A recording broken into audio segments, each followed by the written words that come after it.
wanted the Rock Slide. Just bringing it back with Fiery Wrath is really, really annoying, and it does the same thing, right? It spreads out to your opponents both side of the board, so a nice bit of spread damage that can flinch.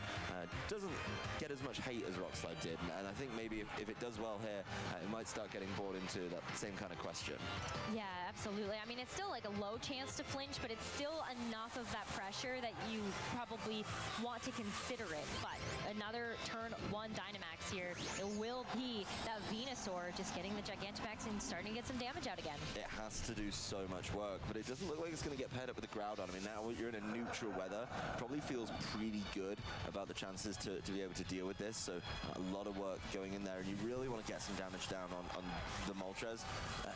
It's kind of a tough one, right? With the Galarian Moltres, you do not want to activate Berserk. So you want to do about 40 to 45%, and then find a way to push that on to do the full 55 to 60%. Well, sometimes what we were seeing as well with these Galarian Moltres, and I'm curious to see if this one is also one of those, is that you had some type of recovery berry. So once you got one Berserk boost, then the berry would activate, give you more HP, so you could potentially get a second one. But it looks like it's going to be a bit of a defensive game here for this turn 1 for Ice-K, which is going to shut off that move here as Incineroar gets to go for a parting shot. Great way to just start mitigating some of that damage. I really, really like that play there. Making sure that the attack stats drop over onto that Galarian Moltres means that if it does hit with one of these max airstreams, there's more of a chance now that the Venusaur is going to be able to take it. There's also the fact that it pivots your Pokemon out very, very quickly, and you are able to bring in something different. So reveal of the Zacian here over on Ice-K's side is the Intrepid Sword boost. No shock there. That Intrepid Sword, you know, is going to help out. Going to make sure that Behemoth Blade does even more damage, and maybe it's a case of just being able to double into this Galarian Moltres now, get a huge amount of damage down and deal with it, potentially taking that max airstream in the middle because of that earlier parting shot. So a lot to kind of make up for there, as yeah, Daniele does kind of what he, you know, wants to do, which, you know, it's kind of the reverse of what Ice-K did to him, right? Bring in the Incineroar, get rid of the Intrepid Sword boost turn 1. Yeah, turn 2, look what's happening. The Incineroar's coming in to deal with it, but I don't think that slot's going to be the focal point in this turn. No, I think you're going to see that go right into the Galarian Moltres just to make sure that it survives. But look at that. It still does enough damage to activate Moltres' Berserk ability. So you will see that special attack get brought back up to neutral as the G-Max Vinelash as well. Not doing a whole lot of damage, but you actually get that residual set up this time. Yeah, getting that residual damage is absolutely huge, and is definitely going to help out if this like Galarian Moltres doesn't have something like Roost. You see how impactful the parting shot is there. Even with the Berserk ability, it's still not enough with the max airstream to get that knockout, but it is going to start winning in that speed tie, and that's something that's big for the Moltres, right? As you mentioned at the top of the game, the Moltres is in such an awkward speed tier. Being able to get it out of there by boosting it up is absolutely huge. So I really, really like that. The change up, being able to cause some problems with it, it definitely helps. But this game, a lot better for Ice-K. Definitely staying in the game a little bit longer and being able to push a little bit more. But that's all it's going to be for the Venusaur. 1 G-Max Vinelash was all it needed to get down before it leaves the field. Yeah, I think maybe Ice-K hoping that the Zacian is going to be enough to be able to switch it out here. But the Intimidate as well, just going to drop the damage once again. Mostly looking at that Incineroar, but also acting as a nice pivot in case something else is going to come its way. But it's a free switch here. The Max Guard now coming through, but also the close combat. Ooh, that's one that we don't see super often, but it softens up that Incineroar, that once that G-Max Vinelash damage comes through at the end of the turn, that should be a knockout. But looks like Incineroar is just going to knock himself out here from the residual of the Flare Blitz. Yeah, if that is enough, that's not a lot. It's not a lot at all, but there is going to have to be the G-Max Vinelash. It did 8 to itself, but the remaining 3 is taken away by that. Would have liked to get that targeting into the Venusaur. Second best option would have been the Zacian, and honestly the third best option is that Incineroar that does take it very, very nicely. So good smart switch actually with that Venusaur leaving the field, and honestly this Moltres is getting dangerously low too. If it does have access to Roost, it needs to Roost as soon as possible. You know, the problem is it's not been able to do that yet, being in that Dynamax form. The Kyogre showing itself off pretty early. It's going to throw out that weather first thing, and that could mean there is an end game where it's just going to be Sun the whole time. I think if Galarian Moltres has Roost, it has to Roost now, and that really is because because otherwise it's just going to get knocked out by the Vine Lash ferocious beating between turns. Yeah, that's definitely going to be the case. I mean, it's sitting at such a low HP that at the end of this turn, it would be knocked out. But you're also getting into a very dangerous position here if you're Daniele, because your Kyogre's on the field, and the fact that the Venusaur left, not only does that tell me that Venusaur is trying to be preserved for later, but possibly, and more than likely, that Groudon is also in the back to be able to help boost that speed. Well, assuming you can, you know, the Groudon's going to be in a really good position here. The Groudon. All right, guys, so let's see. Because of the respect being put down onto that Shedinja. I'm excited. Not even here this game, so maybe something to look out for game number 2.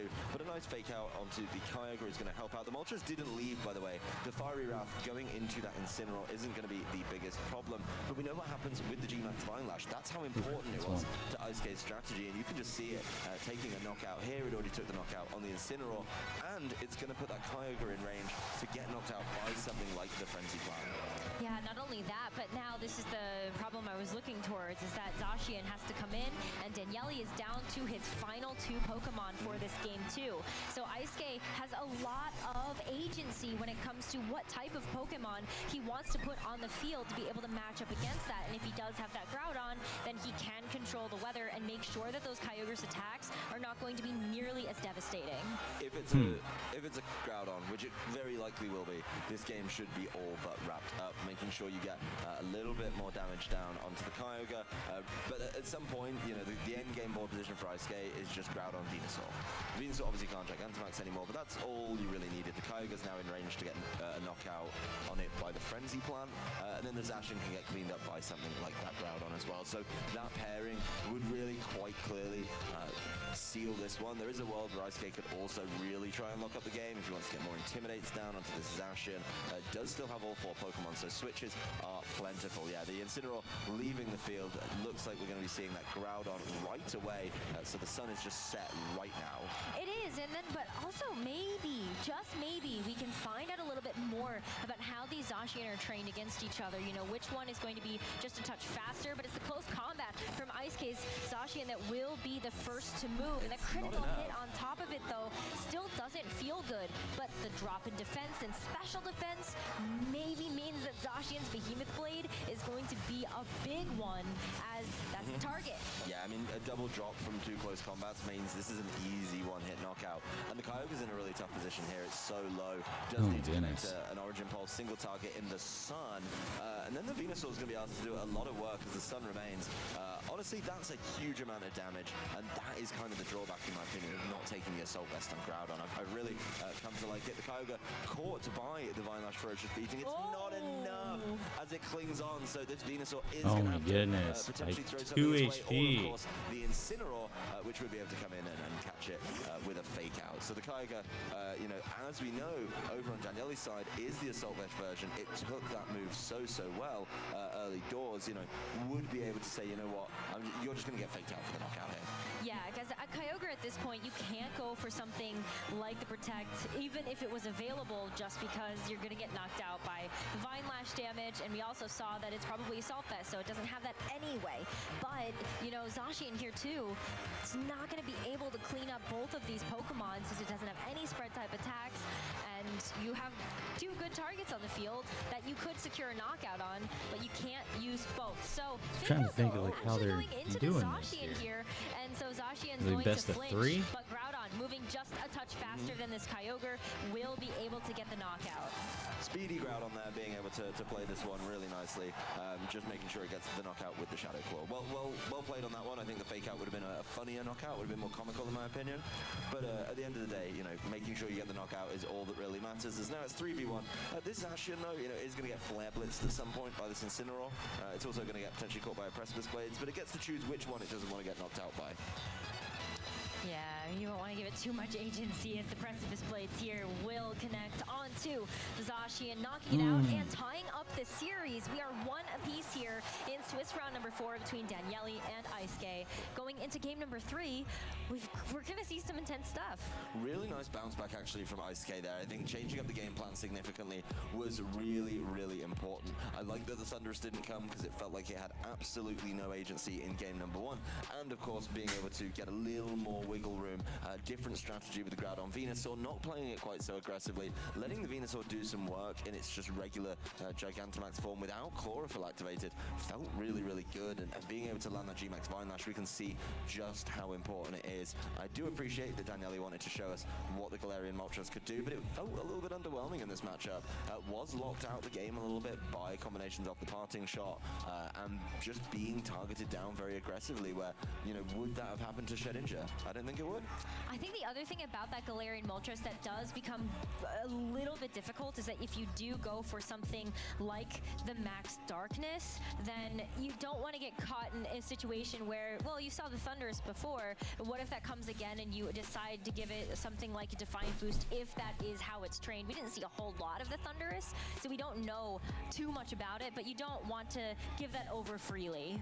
It's a piece of information you do not want to find out in a game-losing situation, particularly something like this. Like, I mean, both these players are undefeated. They do have a little bit of wiggle room in this tournament, but what you really don't want to do is maybe throw that away, put yourself on tilt a little bit, and cause your tournament to slow down quite a chunk. So that's really important, I think, for these trainers to lean into what they know.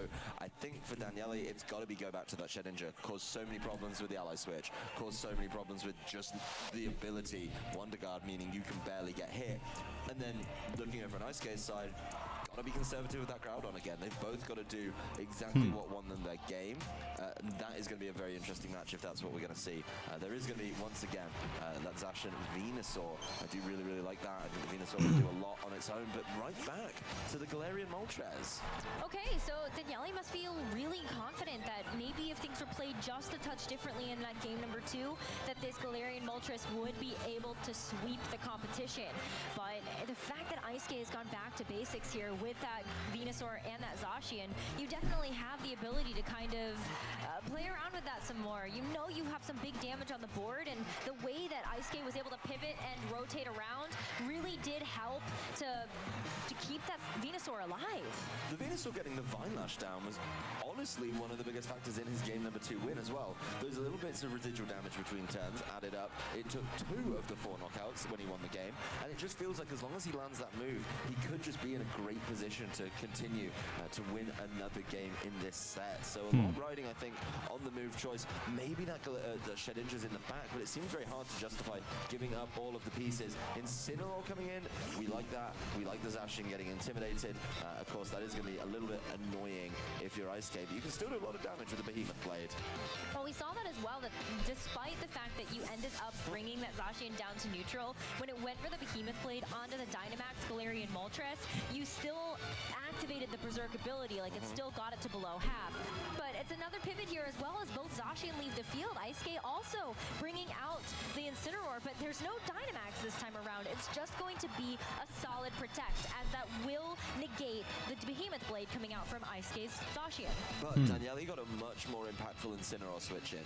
He managed to land an Intimidate onto the Zacian. Of course, the Intimidate going down onto the opposing Galarian Moltres, not that important and not feeling that good if you're Ice-Skate. So definitely a lot more value in that one. Of course, you did get it on the opposing Incineroar. So debuffing the Zacian the damage dealer that you need to be worried about. The Moltres, realizing what happened in the last game, does decide to take its time. And there's all 4 Pokemon confirmed for Daniele, so no sign of that Shedinja, which I was so impressed with in game 1, must mean that he's confident in the game plan that he can play around with this Galarian Moltres. Ooh, look at that.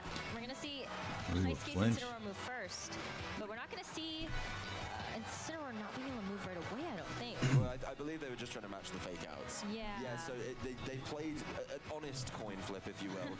Just went for the fake out on each other, or potentially the fake out was going over to the Zacian, but it doesn't matter. Ice-Skate goes first, shuts down that Incineroar, and maybe, there was a definite feeling from Ice-Skate that Daniele was going to play the Moltres safely, does switch it out, and that means there's a substitute up and sticking around. That's absolutely huge for a Zacian. It's something we've not seen in a little while. When Zacian was first coming to the format, I think all of them had substitute, but now we've mixed it up a little bit. We have decided to go with some more attacking options, such as the Play Rough in that slot, and going back to basics is going to help this Zacian get a lot of wiggle room. There is going to be a Dynamax, and it's not going to be the Galarian Moltres in this game after it struggled. So maybe Daniele really looking to the key factor in game number 1 was that even if Groudon came in, he could control the weather with the Dynamax Kyogre. That is the thing that he's really, really leaning in on. And of course, it does take the Behemoth Blade very, very nicely. Yeah, it's not only that though as well, right? I mean, look at that close combat. It's gonna do barely anything to that Kyogre, and we're still going to see those drops come through. Yes, Zacian is still hiding behind a substitute, but now that this Max Geyser is gonna fire off in the rain, that substitute is not gonna take that super well. But the big thing is, that wasn't directly into the Zacian, and that is really big. I do think the close combat is underwhelming, and that's something I'm very curious about when you look at, you know, how did IceK build this team? Why close combat instead of Sacred Sword? We've all agreed that Sacred Sword is the move choice. Yes, you would like the fighting option, but close combat, maybe there's a knockout it gets, but it does feel pretty bad. And now that Substitute's gone, you are more vulnerable with those defense drops. You know, Zacian can take hits pretty nicely. You know, it's just sort of a naturally bulkier Pokemon. But after those close combat drops, it looks way easier to knock it out, as this Flareblitz does a lot, even in the rain. If there was, of course, a neutral weather or the sun, that would have been an easy knockout. So smart, I think, there of, you know, IceK to throw up the Venusaur once again. He's also got the Kyogre locked a little bit. Being able to lock that Kyogre in with the special attack drop from the parting shot, it's so tough. You want to keep it in, you want to keep it resetting the weather in case the Groudon turns up. But it could just get caught by G-Max Vine Lash right now. Yeah, and that, I mean, despite the fact that, you know, you will be able to take that a little bit more comfortably, we saw the survivability of that Kyogre in the face of that Frenzy Plant. You still don't want to be taking too much damage. And with the Venusaur being as speedy as it is, in the sun, you know that you're going to be taking that damage first and don't want to fall to a critical hit or anything like that. It's certainly a tough situation as Zacian leaves the field for IceK. So already, yeah, he's going for it with the weather play. He must be confident he can knock out the Kyogre here, because otherwise I think we get a run back of that early situation in game one, where you just set the sun, you get one turn of Chlorophyll, and then of course you immediately get Max Geysered, and then you start to really struggle from there. So the Moltres coming back into play, maybe saving that Fake Out and Intimidate combo for later, and unsurprisingly, it is going to be the Venusaur going Gigantamax. He's got to be really believing in the ability of this, you know, G-Max Vine Lash to be able to get the one-hit knockout on this Kyogre. And with the Assault Vest, you're asking a whole lot. Definitely are, but you know, that Kyogre has taken just a bit of chip, so it might be a little bit easier or within range of some type of damage roll, but G-Max Vine Lash really doesn't do much at all still. Just brings that Kyogre to just below half HP, and now, while you got that residual damage up, Kyogre gets to go for a Max Geyser, and that's still a lot. Like, that Groudon is not happy. Yeah, once again, it's well over half, and the item choice on this Groudon just doesn't seem to be helping it in these situations that he needs in this game. Of course, Moltres coming in is going to get worn down by the G-Max Vine Lash, and there is a world where that can be very, very important, but we'll get to that later. The Kyogre is the big issue right now. The Kyogre, once again, has its rain set up, feeling really, really good about that. You know, this could just be a hard pivot to maybe get Groudon back out, but my concern is what comes in. Incineroar will get knocked out. Zacian will take a huge amount of damage and probably get knocked out, because this Kyogre can kind of do whatever it wants right now. And that is a massive, massive concern, particularly as it goes into its final turn of Dynamax and would be able to just lay down the damage.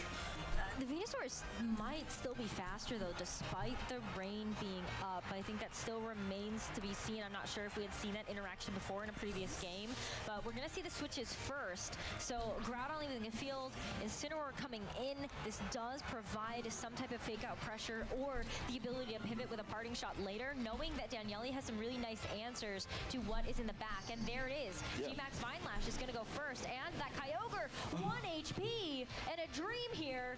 Holy moly, that Venusaur, you know, it's going to have to take some damage here too, but the Hurricane as well from the Galarian Moltres also gets the confusion onto the Incineroar. Here comes the Max Geyser too, and that is just going to be insult to injury here as you get the knockout onto the Incineroar. And that's a big pivot piece gone for IceK's team. Being caught there with the switch in, yes, something was going to go down. I wasn't ever convinced that G-Max Vine Lash was going to get there. It felt so underwhelming. And I always thought that, yes, even if you hit it, you know, you are just going to be able to take it. Even with the Vine Lash between turns, yes, there is a potential for a low damage roll, but that is absolutely huge. And being able to pick off that Incineroar really, really helps out. Yes, you do go to a 3-3 matchup, but you have your Incineroar left, and you are looking at an opposing side which has both the Zacian and the Groudon. They both hate being intimidated. You, on the other hand, have now taken it away, so when your Zacian comes back in at some point, you are going to be able to cause cause a number of problems. This Groudon is exceptionally low too. Is setting up the drought, so everything rides on the Venusaur for this turn, which, you know, when it comes to trying to set as much damage as it can, it's being asked to do a lot, particularly with predominantly single target attacks. There's the confirmation of the item on the Groudon. It's the white herb, but the Incineroar can still switch out and come back in later. It can, but do you really want to switch in the Zacian knowing that there may be the opportunity to go for something like the Precipice Blades here? I mean, holy, I don't think it matters anymore. That critical hit going to knock out the Galarian Finest Cat, hello, how's it Still going? going to be excessive damage in the sun, but seeing that Galarian Moltres isn't going to have that much value in this game is not great. Incineroar as well, taking the Rock Slide, and it will be able to go for the Flare Blitz, though. Hit. So yeah, the Venusaur is out of here, but this 2v2 situation, you Oh, don't the have the Venusaur's ability gone to pivot in too. the Incineroar anymore when the Zacian's going to come in. No, the Incineroar isn't going to get to land an impactful Intimidate in this game. It's also going to get knocked out at the end of the turn. So this Zacian has a whole lot of work to do. That said, I mean, you've got to be cautious.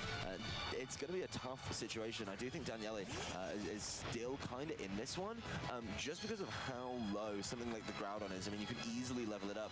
Then it might just come down to the training. So the Zacian over on his side is full health. What are you up to this morning, Finest Cat? Going to be able to hold on to those boosts. Well, the one thing that I think makes this a little bit more favored for Ice-K right now is the fact that we saw the Zacian on Ice-K's side get the Intrepid Sword boost first, and in previous games as well, we've also seen Ice-K's Zacian move first. So this Behemoth Blade is going to be able to target down Daniele's final Pokemon in that Zacian to be able to get it quite low. And if this Groudon is able to survive here, even if it doesn't, you know, so they're hitting Ice-K's each other with Zacian the can just same. kind of clean it up here. It's all about the Zacian, and honestly, as long as this Groudon connects God. a move, which You're it playing really for the should miss. do. You really are. You're playing for the miss, but it does have moves that can miss a whole lot. There's the Precipice Blades. It is going to connect. There you go. And Ice-K is going to be able to take this set 2-1.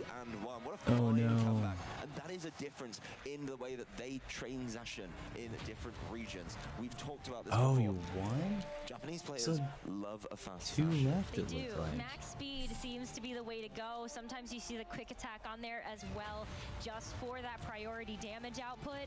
But, you know, there's definitely a way that you can kind of maybe play around having that Zacian endgame sometimes, but when it comes down to a Zacian endgame, and it's a Zacian versus Zacian, you certainly need to, it feels good to be able to have that speed in your advantage. But if that I Precipice Blades like had those missed, docks. it becomes a I want whole one of different those ballgame docks. at that point. So really, really close game number 3. That's why I was a little bit worried about the 2v1, right? Is like, you know that the Groudon is relying on a Precipice Blades, relying on a Rock Slide, or relying on, I believe, Shadow Claw to tidy up that game. So a lot going on there, a lot of kind of being asked of the Groudon, which at that point, This guy looks like he's to got refer to a my good friend sinus Joe Brown, infection. at that point the game is a 50-50 because it either hits or it doesn't. Yeah. While I don't agree with him numerically, I do understand the gist of what he's saying, Yes. and I'll give him credit that it kind of is a scary way to put a round 4 at the World Championships on the line. Absolutely. I mean, you know, I think Ice-K's feeling really, really good, though. We are trying something a bit new here at the World Championships in that it's not a strict top 8 cut or something like that. And in fact, you have to go X2 today with 7 rounds of Swiss. That means a 5-2 record. 5 match wins will be enough to be able to secure you a spot in the top cut tomorrow. And so Ice-K just 1 win away from being able to get there with that undefeated 4-0 record. But on the flip side of things too, Daniele's not out of it yet. No, not at all, but you're in the driving seat if you're Ice-K, right? You want to be able to play this team and feel good going forward that, you know what, not only do you hit your 5 wins, after that it does come down to seeding. So you want to hit 5 wins nice and early, breathe a little bit, know you're going to be playing in top cut in tomorrow, but then you can start pushing up the list. And if you can avoid that first round, obviously we're not going to get an equal 8, 16 or 32 players, you know, that's just not how tournaments work. There is going to be an asymmetrical top cut, and then we have to whittle it down to one of those nice round numbers. Now to do that, you know, you have to play an extra round where the bottom part of the bracket play off against each other and fill out those last slots. If you can avoid one of those close rounds. That's got to feel really good. So you would like to be in that driving seat, pushing forward and saying, okay, I'm 5-0, 6-0, and even if you go like 6-1, you'll still be in the middle and probably avoiding that play-in round, which is going to be populated by the 5-2 players. Yeah, and that's definitely a difference when looking at how day 1 to day 2 functioned and now day 2 to day 3, where day 1, if you got 6 wins, you didn't have to play anymore because you knew that day 2 was going to be a completely different tournament. None of your match records would carry over to the next day. You could change up your team. It's just a fresh day, but now this is where the going gets tough and that seeding is going to start to matter. So you're going to see every trainer here give it their all, no matter what score record they're at. Yeah, we're all in one tournament now. This is the final piece. Everything here counts towards your potential steps to be the world champion. And that's something that, I mean, players can start thinking about that now a little more, right? We haven't really talked about it. We haven't made any predictions about who we think is going to win, but, you know, somebody in this tournament field is going to be our world champion on Sunday afternoon. So there is going to be top players, and that's got to feel really good. Yeah, well, I'm so excited to hear about this team a little bit more. So let's head over to the stage for an interview. Thanks so much. That was a very close last game. How did it feel, and when did you know that you had it won? 非常に苦戦してましたね。非常にね、よく戦ってくれたいい試合だったんですけど、いつになってこれじゃ勝ちなんだって分かりましたか？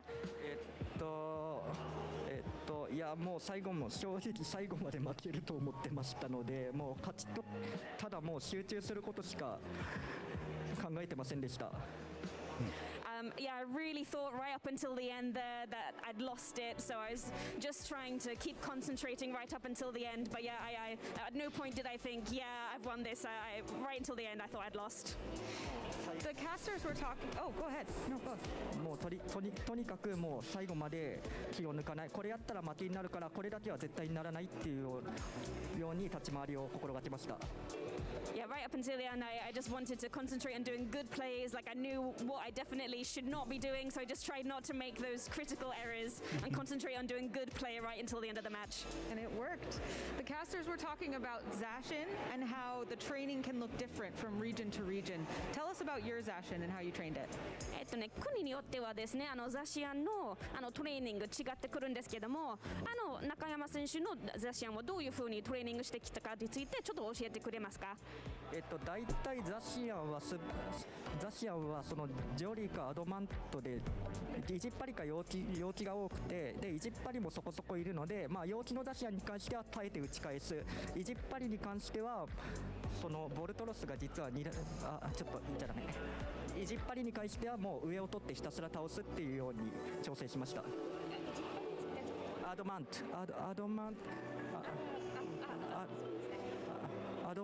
トのザシアンに関してはもう上を取ってとにかく相手の攻撃を耐えて上からもう倒していって、陽気のザシアンに関しては、もうそれも耐えて倒すでした。とにかくもう耐久と素早さ、攻撃全部バランスよく振りました。So yeah, if it's an adamant Zacian, you know, you got no choice but to like go for it and really go in with the strong attacks there. But the Yorkie, with a Jolly Zacian, you know, it's a completely different strategy, but it tried to go for a bit of a kind of balanced tactic there. And yeah, just really look at the nature of it. そのアドマントに関しては上から倒す、ジョリーに関しては耐えて倒すっていうそういう調整にしてます。So yeah, if it's an adamant Zacian, you need to like go for it, you know, from the top there, and then if it's a Jolly Zacian, you need to like battle as a duo. So really had to think about that whilst I was training Zacian. Sure. And this win means that you're only one more win away from advancing. How do you feel about that? この試合今の試合優勝したということで、あと1勝で進出できるということになりますが、それに関してどういうお気持ちですか？ここまで来たら頑張ります。Now that I've come this far, you know, I just want to keep trying my best in the matches to come. Well, we wish you the best as well. Thank you so much, and we will head over to Aaron at the analyst desk. Thank you so much. My name is Aaron Cybertron Zhang, and I am joined by another Aaron. This time we've got a wonderful guest, Aaron Trailer here, and Scott's still here as well. So we've got the whole friend group here, and yeah, let's talk a little bit about that last match. Aaron, first of all, thank you for joining us. Thank you for having me. It's great to be here. What did you think about that last game? I thought it was really interesting how in the second and third games, both players sort of navigated around Moltres. You know, that's sort of the star of the show. We don't see many Moltres in general. And so, like both players responding to the pressure that I was putting out with the max airstreams into Venusaur, and then also, you know, dealing with that with Zacian and the Incineroar switching off. I thought it was just a very nice ending to a good set. Yeah, definitely. I mean, I think Galarian Moltres a pretty unique pick, but I know Daniele and Flavio Pato from Italy have, you know, used that team for actually quite a while now, and Pato actually won a regional championship with it. And so, you know, someone who's played a lot this format, kind of like, what is the deal with Moltres? Why would someone pick it? Because it's not a very popular Pokemon. Yeah, so I think like what's really important in this format is max airstream. You know, if you can get your team to go first, especially in these sorts of situations where both players don't really have Tailwind setup going or a Trick Room setup going. So it's really about, you know, snowballing those airstream boosts and being the fastest. Venusaur, with its Chlorophyll ability, can be the fastest. And so the Moltres, which its popular item is Safety Goggles, ignores the Sleep Powder, ignores most of the damage from Venusaur's attacks, and can set up the max airstreams for, say, Zacian or itself eventually to outspeed Venusaur in the sun. And so the dark typing on Galarian Moltres is probably more useful for matchups such as Calyrex Shadow Rider or Lunala. Not what we saw here, but that might be what Daniele and his friends are thinking about in the rest of the tournament. Yeah, that definitely makes a lot of sense. I want to throw it to you, Scott, and just kind of talk about the pace of that battle, right? And how we saw Shedinja play a very big impact in that first one. And of course, we got to talk about it because Shedinja, we've been literally kind of talking about since day one, the first game that we had on stream. And this time around, it did come out in the first game and had a pretty heavy impact, but then ended up not really coming out in games 2 and 3. Yeah, I feel like we spent a lot of time being like, okay, guys, you know, I know there's some things about Shedinja you don't like, but look at all these cool, like, skill-oriented decisions we're seeing from Shedinja. You know, look at how it's impacting the choices they're making on team preview and throughout the game. And this was not one of those games. This was the Shedinja game that everyone's like, yeah, ally switch, awesome. But game 2 and 3, I thought, were a lot more fun, right? Where, like, I think, like Aaron said, you know, like getting to see Moltres drive the game was kind of cool, even though like it wound up not accomplishing a whole lot. Like it was what everyone else had to react to, and it was neat too. You kind of just see a different twist on the same sort of teams, right? Where it was a very different feeling game than what we've seen the rest of the day, even though it was the same 4 restricted Pokemon that we've seen in all the other matches. So kind of shows you how different a team can be just by changing the unrestricted Pokemon on the team. Yeah, definitely. I kind of want to take a look at some of the replays. So I think the first game, this is where Shedinja just causes so much madness, right? And I think that it was essentially, I felt like I think 2 or 3 different turns where it's like, okay, if you guess it correctly against Shedinja, right? If you can get the Vine Lash onto the Kyogre here, you get the residual damage, you get so much damage on the Kyogre, and then Shedinja just faints immediately. Whatever comes in is then taking, you know, 3 turns of Vine Lash as well. And so there's so many opportunities at this point for Venusaur to put in a lot of work, but you constantly have to guess around the ally switch, right? And so, oh, I think we're going backwards. Come back here, Shedinja. Shedinja away. Return. Shedinja's out on the field now, so here we go. This is the first ally switch, G-Max Vine Lash. This is the initial turn that Shedinja's out on the field. Doesn't do anything. And I think this is why Shedinja and Kyogre is a really popular combination, right? Yesterday we were actually talking on stream about how, okay, you know, a lot of Kyogre Zacian teams are really Regieleki weak. Regieleki also looks pretty powerful into Daniele's team here. But when you throw Shedinja onto it, it just adds a whole nother variable. Yeah, so I played Thomas Gravuil, sorry for butchering your name, at the European International Championships. And what he did was he positioned his Dynamax Kyogre next to Shedinja. And of course, I had things to hit Kyogre for super effective damage, and I really needed to because my team was kind of weak to it, but I could never get to it. And he like correctly ally switched or didn't on me 6 times in a row, and it really shook my worldview. Right. And so, like, I think that that's kind of interesting here too, right? Because you know, Iske had several different things to hit Shedinja for super effective, but next to that Dynamax Kyogre just slinging out those huge max geysers, it made it so challenging. And I think perhaps maybe most frustrating here is Venusaur had two different opportunities to go for that G-Max Vine Lash actually onto the Kyogre. Shedinja correctly called the right time or right turn both times, and so at this point, Kyogre finally gets hit, but they struggle up the game. He's like, oh, I'll take it at this point. You know, I've protected my buddy Shedinja. Shedinja still got its Focus Sash intact. The Vine Lash never actually really came out, and you know, at this point, it's the classic Shedinja. You know, neither Pokemon on the field can actually touch it. So, okay, Groudon's down, but now you still have Focus Sash intact, right? And so, I mean, Shedinja just caused so much madness there. I think to me, it was just getting back-to-back turns correctly with Ally Switch. That's never easy to do. But let's talk about games 2 and 3, because I think that's where the adjustments became really interesting.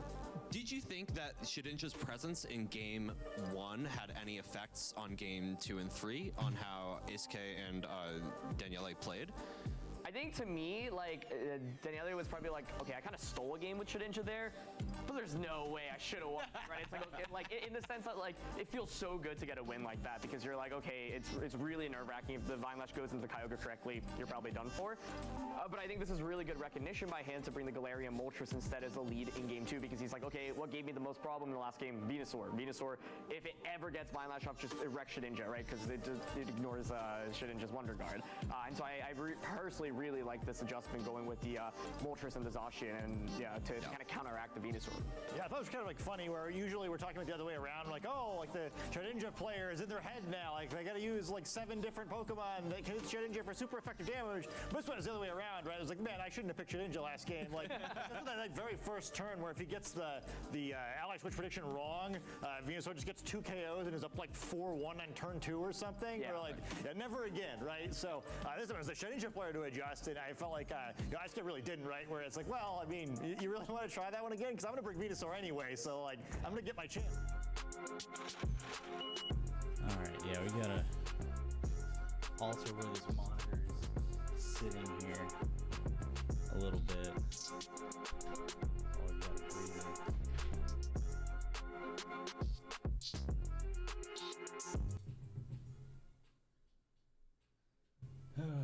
Okay.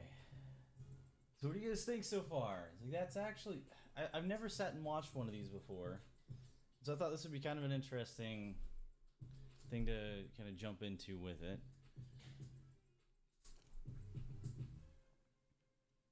So we're watching the Pokemon World Championships today.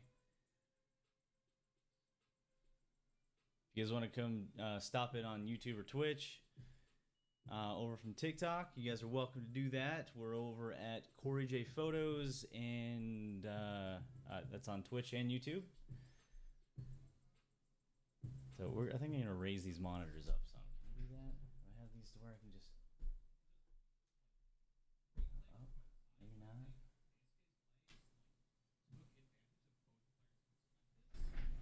I don't know how I have them set up here at the moment. That's okay.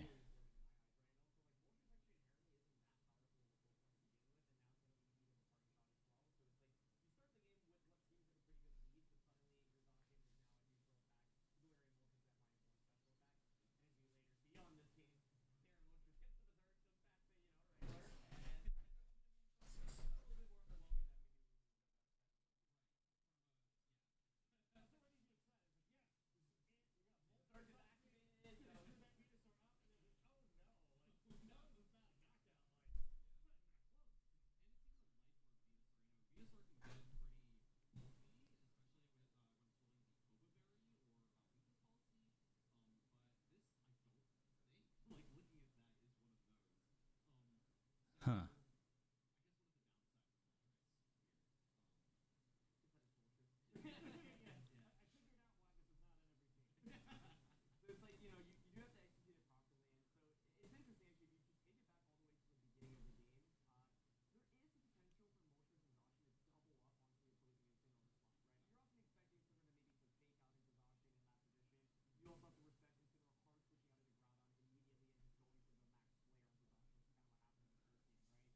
Huh.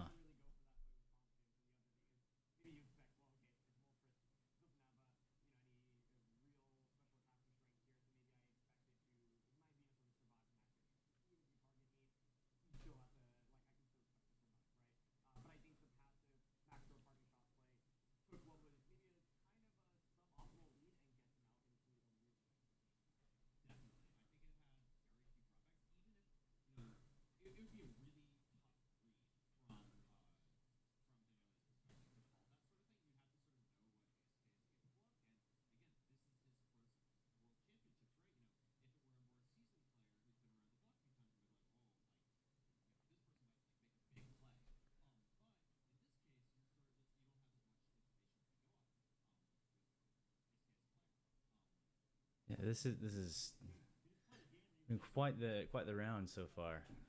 Hey Asia, how's it going? How are you guys doing today?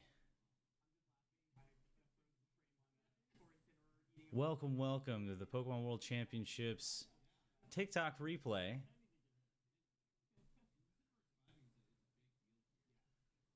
It's been quite the crazy first couple of rounds here this morning.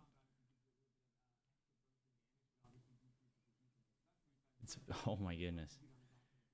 The Zacian duels, oh my goodness. It was tight back and forth, you guys. It has been tight.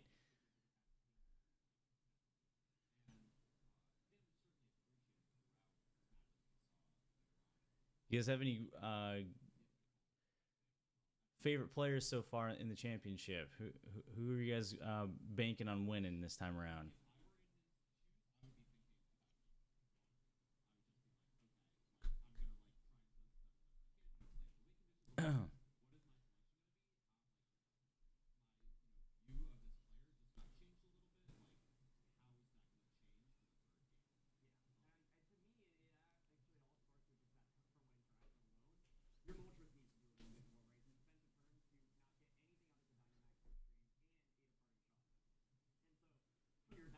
That has been super crazy to see that a Moltres has been able to make it this far.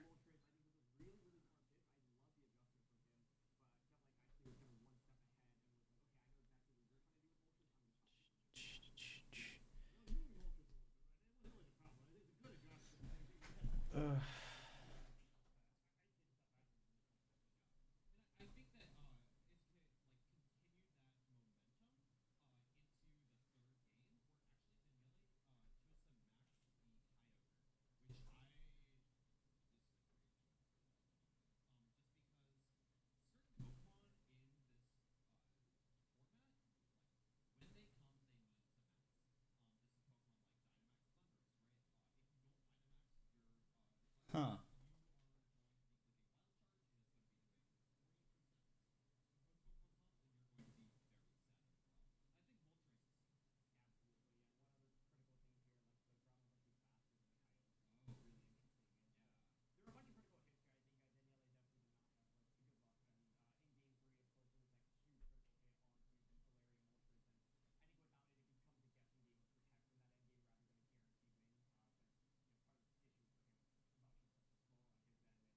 Huh.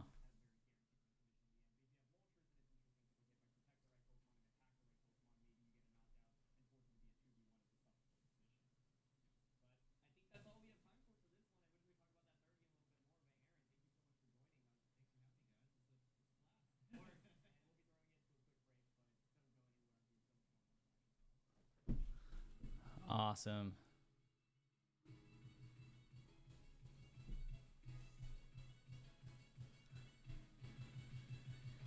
Oh my goodness.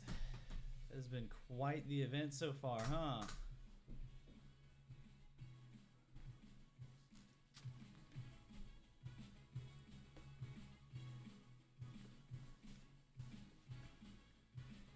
Oh, that merch is dope.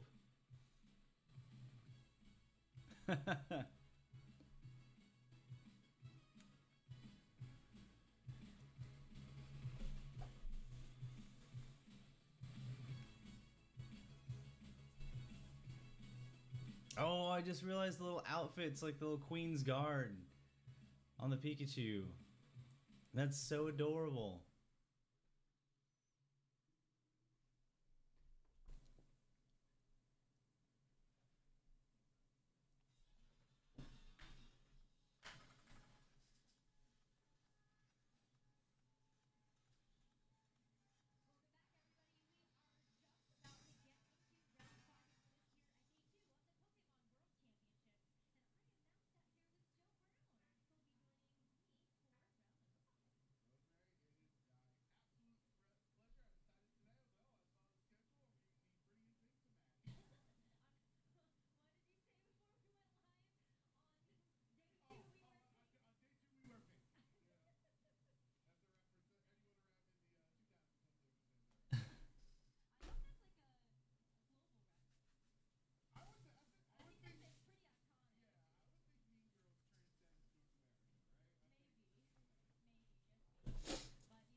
I want that Zacian pin. A top cut. Yeah, absolutely. I think that this round's kind of weird if you think about it. So all 5 and 2s, it's an asymmetrical top cut we have at the World Championship. So anyone who's 5 and 2 finishes after the 7 rounds makes it, and if that's 16 or 17 or 27, whatever it's going to be, you're in. So if you're 4 and 0 right now, are you stressed because you have 3 rounds to win 1 round left? Like I wonder how these trainers who are currently 1 win away are feeling, because they have so much more wiggle room than players who already have 2 losses. Yeah, for sure. I mean, I think Adam brought up a really good point before we went to break, which is that, you know, it's important to get to the top cut, but it's also important to play for seeding on some levels. But for some of these trainers, maybe it's their first World Championships, maybe they're not too worried about actually being in some of the top seeds that may be able to bypass that lower round if we do have to play another round for an asymmetrical top cut. You might just want to just get there. That might be the most important part. That's a good point. You want to, I guess like the best way is playing as little Pokemon as possible. So like 2-0 every round, and then have the higher seed so you don't have to play that additional round.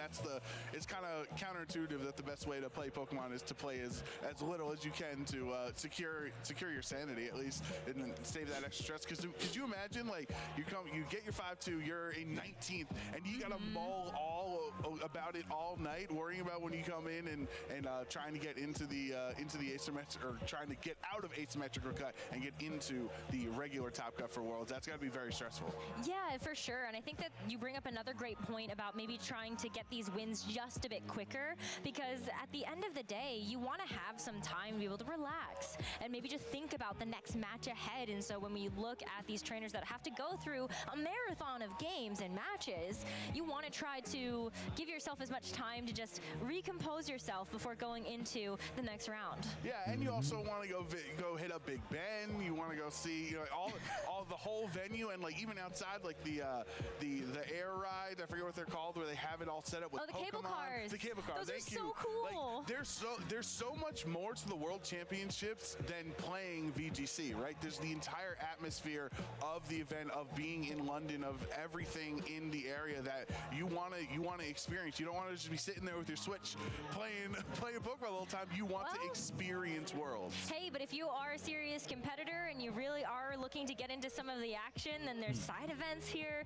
We've got the London Open for VG and TCG, so there's definitely ways that you can continue to compete too if you are more focused on that side of things. But yeah, there's so many cool things to check out here that you're definitely going to want to have some time for. But also, you know, if you want to be a world champion too, maybe you don't actually have time for that. I do think though that the open system that we've had at Worlds for, you know, quite a long time now is one of the best parts of Worlds, because it gives people incentives who did not qualify for the World Championships to actually still come through, besides just playing and rooting on your friends and experiencing a different culture and a different World Champion, you know, area.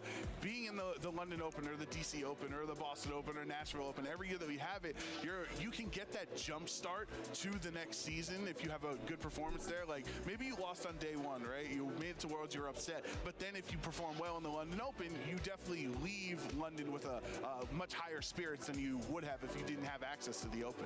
Well, I think for me in the London Open, or just kind of the Opens that we've had at the World Championships, is that I really hope that there are some newer players that are going to utilize this opportunity to try out playing Pokemon in person for the first time. Maybe you're newer to the trading card game, and maybe you're a little bit skeptical about going into a match and being comfortable and confident that you can actually do this, because yeah, competing sometimes can be a little scary.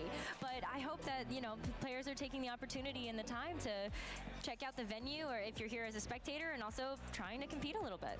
Yeah, definitely you want to break through that barrier right now in Sword and Shield, so you can be primed and ready for Scarlet and Violet, because that is going to be a very exciting time. I know I've always, pretty much every World Championship I've went to, when they had the side events and the London Open, or well, wouldn't have been London before, but the Open tournaments for players who are not currently in Top Cut.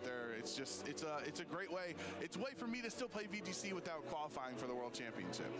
Yeah, absolutely. Definitely want to also get a chance to check out some of that stuff for myself. But, you know, we have competition ahead. We are still well in the midst of day 2 of the World Championships here in London. So let's get back into the action as we head over to the stage to introduce to you our round 5 players that are right on the cusp there of being able to get to Top Cut tomorrow and then start to play for seeding. So let's go ahead and introduce to you Roberto Parente versus Yosuke Takayanagi.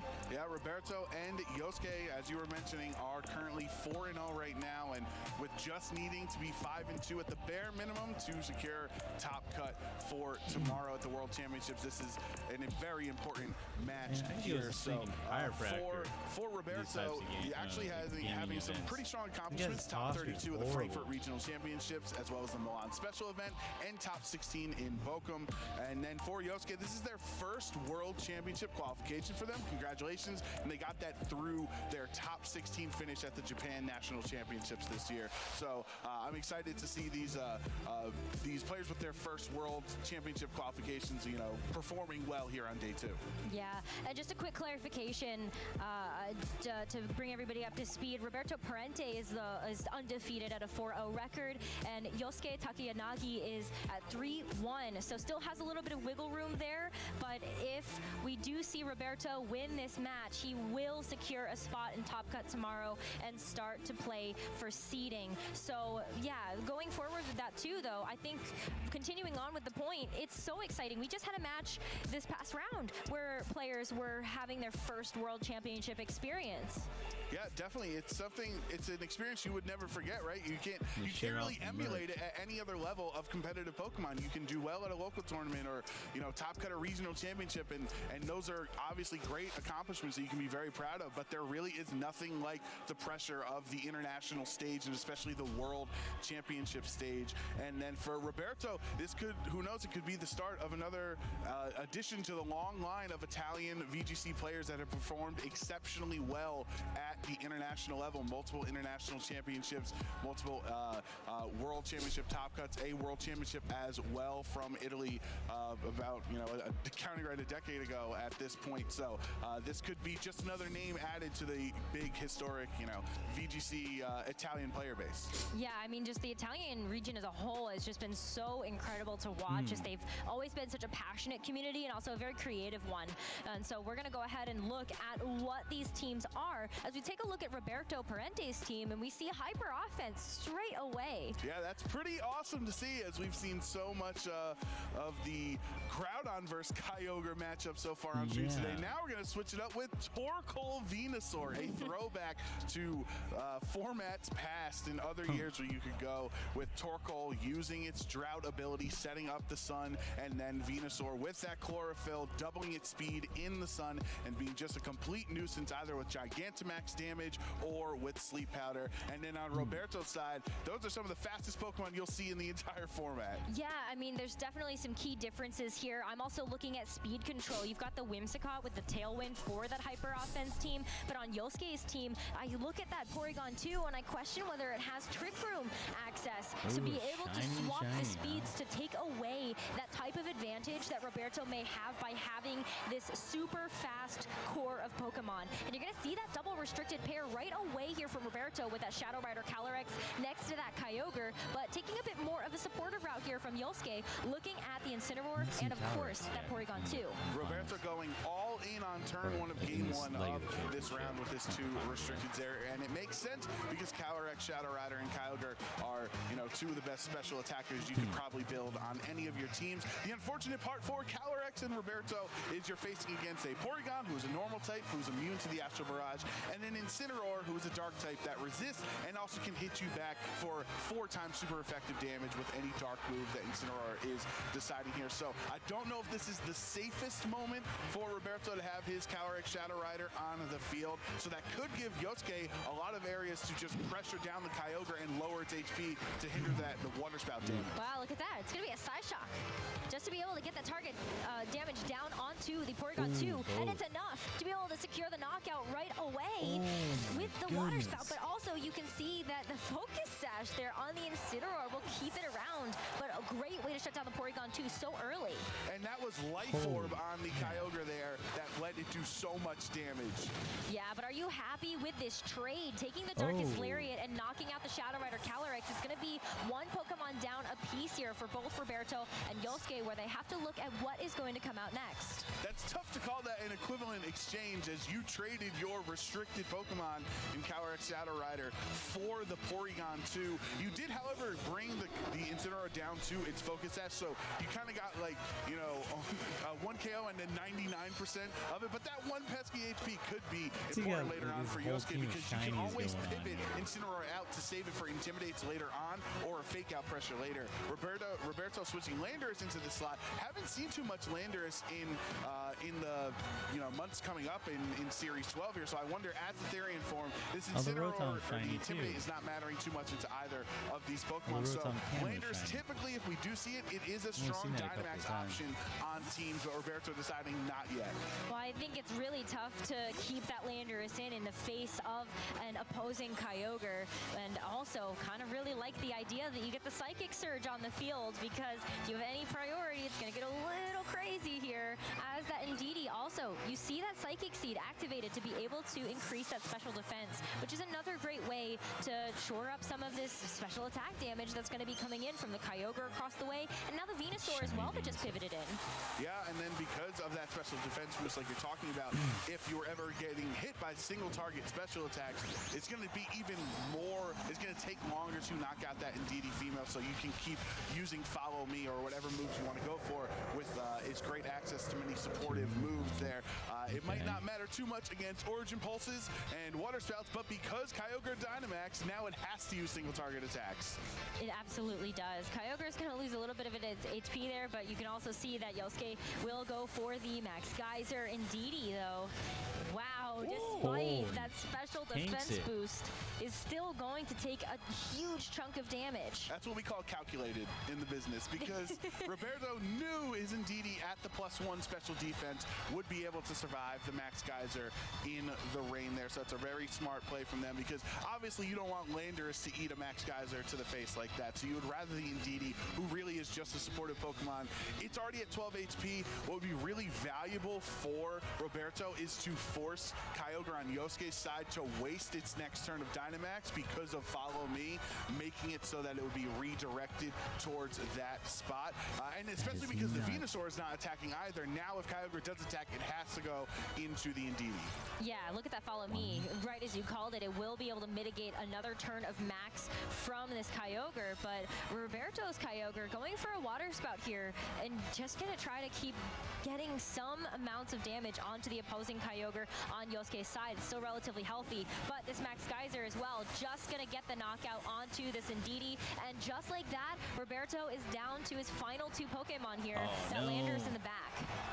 I'm just thinking here with Kyogre often struggles from the 4 move slot syndrome of trying to fit all of its move coverage. You want Water Spout, you want Origin Pulse, Ice Beam, Protect, Thunder, Hyper Beam sometimes if you're Assault vested. So to go for the Water Spout in front of a Venusaur and a Dynamax Kyogre there makes me think possibly Roberto does not have access to the Thunder in the rain that would be super effective towards that Kyogre. So it's going to take somebody else on Roberto's side, and seeing a Landorus who doesn't want to face Kyogre and then a no Thunder Kyogre for Roberto as well would be proving very difficult, as well as the Venusaur who's still around, and then in the back Yosuke has that 1 HP Incineroar to fake out as well. Like, I really think Yosuke's put himself in a strong spot, because Roberto hasn't been able to get rid of that Kyogre yet. Yeah, I mean, that Kyogre is just finding a lot of value on both sides, really. I mean, you see the Max Geysers coming out from Yosuke. Yes, I think the Indeedee was able to provide a lot of defensive support, just being able to take away that targeting from its partner. But, you know, Yosuke still has some pivoting, and there you go. That Incineroar that was able to hang on from its Focus Sash, it gets to come in with that Intimidate to drop this Landorus's attack. That's going to be big, especially when you're looking at a Dynamax here on Roberto's side that hasn't been used yet, and it could be that Landorus. Yeah, Landorus Max Airstream is, you know, arguably the best Dynamax attack in the game, and that is what we're going to see the Dynamax Landorus in this spot. If it went into the 1 HP Incineroar, obviously it's going to be a KO, but importantly, it would give those speed buffs as well. So if it does come down to some weird Kyogre mirror situations, it would be faster. We are not going to see that, though. Instead, there's more value in the Max Quake for the special defense boost. Yeah, that's a great point. I mean, even though this Kyogre on Yosuke's side is incredibly bulky, it has been able to withstand a bunch of attacks at this point, but you also see the Origin Pulse. It's a double connect here. Yeah, thankfully for Roberto, it's a double connect, because that could have been very risky. I know Kyogre doesn't have max HP, but you would have been able to do the 1 damage you needed from Water Spout, but it works out. It does work out, but whoa, Landorus right there. Super effective Max Geyser, going to take it out immediately. And despite those Max Quake boosts coming through, it just wasn't enough to deal with the power that's coming out from Yosuke's Kyogre. Yeah, it's tough as the Landorus. You don't have any way super effectively to hit Yosuke's Kyogre there. And because of Venusaur switching out, if you wanted to max Airstream into that slot, you were just essentially sacrificing the Incineroar into that slot. So you still had Venusaur, who can be pretty fast out here. And Venusaur definitely is okay facing down against the Kyogre there. It's so super now weird. it is down to Roberto and his Kyogre by himself, having to rely on an Origin Pulse if it even gets the chance if Venusaur doesn't knock it out first. Right. Well, it looks like it's just going to play it safe here. The Protect coming through first, maybe just trying to feel out a little bit about what is going to be happening from this Venusaur. But you can see the Frenzy Plant and the Origin Pulse both getting mitigated by the Protect here. And also the Rain is going to stop. Right, the Rain's going to stop. That actually hurts both of them there. But again, back to the Max Quake turn. If that Max Airstream was there, Kyogre would be +1 speed and faster than both of Yosuke's Pokemon. It still might not matter because of the resisted attacks there, but that would have been a way to ensure you won the speed tie.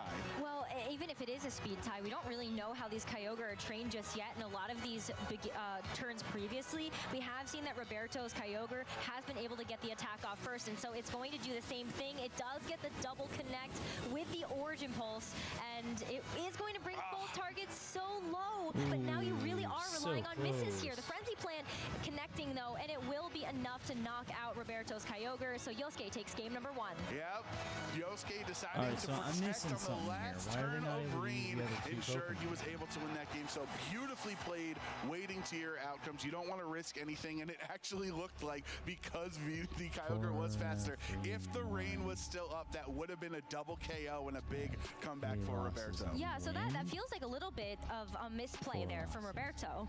You know, maybe not counting the number of Rain turns that were left, because he protected that Kyogre. And if he hadn't done that, then yeah, that would have been potentially a double knockout. But you never know with the accuracy of the Origin Pulse if that is something that you would be able to guarantee yourself. And that is the game we play, that there are such minute differences in decisions that you can make that completely alter the outcome of the game, right? Like switching the Landorus out earlier. Like if Landorus was just going to get knocked out to Max Geyser anyway, maybe you could have brought it in earlier to help get those setups. Like it just got knocked out later on. But it is when you are playing against another world caliber player in Yosuke, it's not the easiest thing to always have the right decisions on your hand. I think Roberto got a lot of key information in that game number 1, though. I think the reveal of the Focus Sash on the Incineroar is quite big. Now you know you might be able to go for something like a Max Quake without the threat of having a Shukaberry on that Incineroar or anything else that Incineroar might be able to mitigate some of that super effective damage. Definitely. It also lets you know it's going to force 2 hits to knock it out, right? Because sometimes if you have the Shukaberry, you just hit it with Kyogre and you know you're not worried about it, or vice versa with whatever berry that Incineroar is holding. In this case, Roberto now knows it's going to need 2 hits to be KO'd. And remember, Calyrex got knocked out on turn 1. It did half damage to Porygon 2, and then Kyogre cleaned it up with the Water Spout. So you got the KO, you stopped, maybe went for Trick Room, something like that. You stopped whatever Porygon wanted to do, but at the cost of one of your two most important Pokemon, one of your restricted pairs. Yeah, that definitely didn't feel like a good trade there for Roberto, despite the fact that you had that speed control. But again, going into this game number 2, I think there can be some adjustments from Roberto, just knowing the knowledge that he has now of how some of the Pokemon on Yosuke's side are trained. I mean, the fact that also you know your Kyogre is faster than the opposing Kyogre and the Venusaur outside of Sun is huge. That is huge, but the Kyogre, it never went for Thunder once in any of those turns, so you may not even want to opt into that Kyogre battle when you have a Regieleki sitting, waiting in the back that can actually handle the Kyogre much better than your own. Yeah, I mean, at least you know that you have a Venusaur that resists on the other side, but let's go ahead and get into this game number 2. Yosuke needs one more win to be able to get himself one step closer, and Roberto looking at a comeback here to be able to qualify for Top Cut. We will see the Indeedee to start things off with the Psychic Surge as well, but next to that Shadow Rider Calyrex, it's kind of a big switch up here for Roberto. That's a huge switch up, especially because of the Psychic terrain. If Roberto decides to click Psyshock again, obviously instead of the Astral Barrage that will not hit the Porygon, it's going to do even more damage from Psychic terrain, so that could be the option. And it doesn't look like there's there is no Incineroar, right? That would be able to one-hit KO the Calyrex in response to its hit there.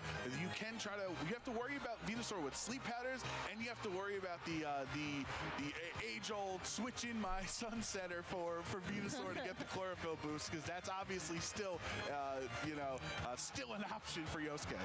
Yeah, and I mean, the Venusaur is pretty free to kind of go for those Sleep Powders if it wants to, even if Roberto does decide to go for something like a Follow Me. We've already seen the reveal of the Psychic Seed, so, while we have seen something like Safety Goggles and DD used in the past, pretty safe, but you can also just go for the Gigantamax here. Okay, so he did not switch, meaning that we got to see if Roberto called it here, because if you go into if you Side Shock the Venusaur, super effective, it does not have Sash because Incineroar is holding it, that would knock it out.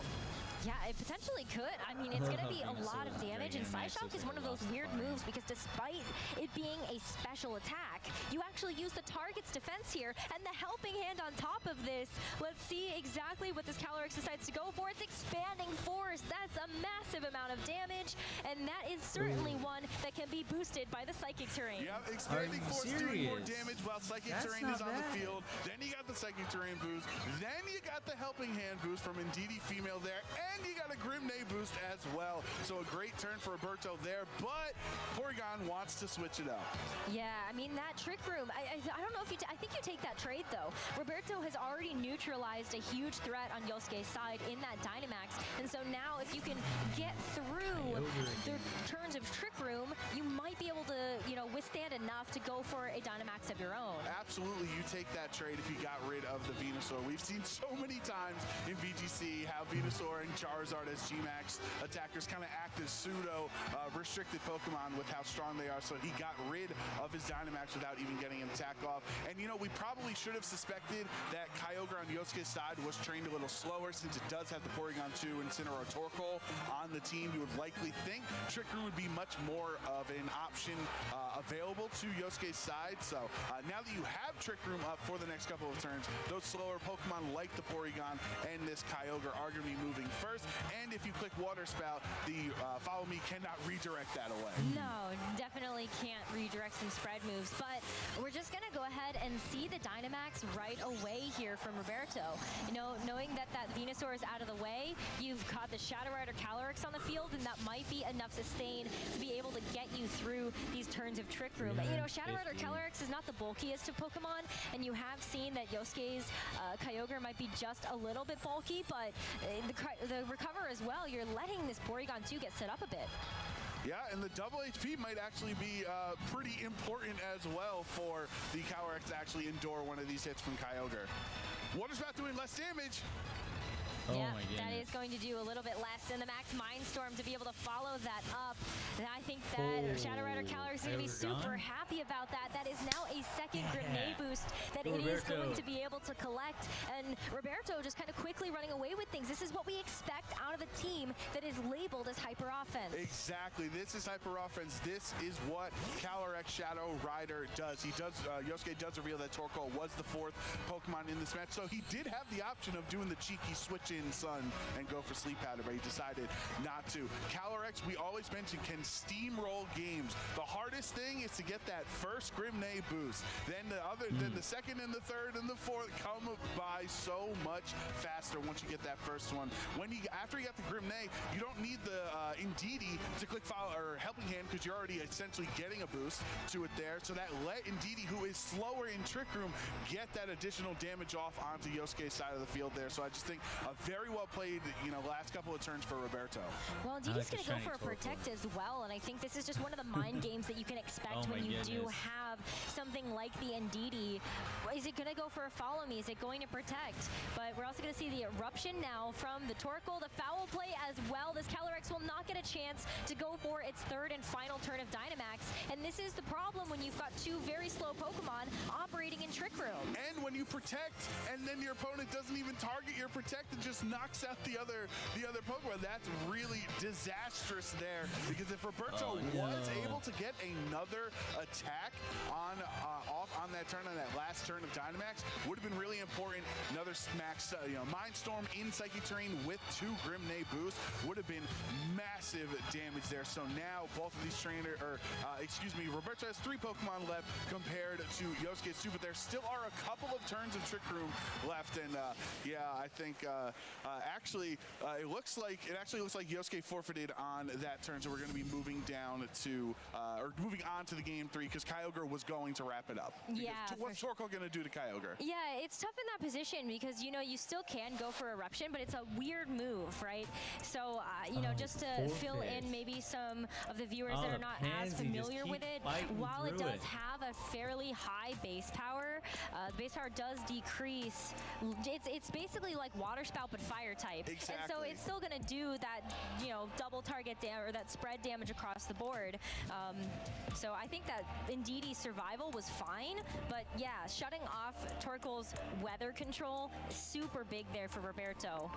And for Yosuke, it's scary relying on Eruption and Water Spout. That's 2 health-based attacks that you always have to stay at full HP for. But Yosuke, knowing that the Indeedee female, it underspeeds Kyogre in Trick Room. That's the terminology we use there. It is traditionally slower, therefore it moves first under Trick Room. That really hurts Kyogre because it's not going to be doing maximum damage on the Water Spout. And then, of course, Torkoal, if it takes any damage, that Eruption is going to be hindered as well. So it's a little bit of anti-synergy there as well. I mean, it's interesting because on Yosuke's team, if we do see the double weather, we usually see sometimes like Kyogre Groudon, but the Zacian is just so important that we also sometimes see this hybrid of the Kyogre alongside the Torkoal to be able to still provide some support to a Venusaur or a Charizard. But it ends up being a little weird when you see them both brought to the same game because you have to position them so well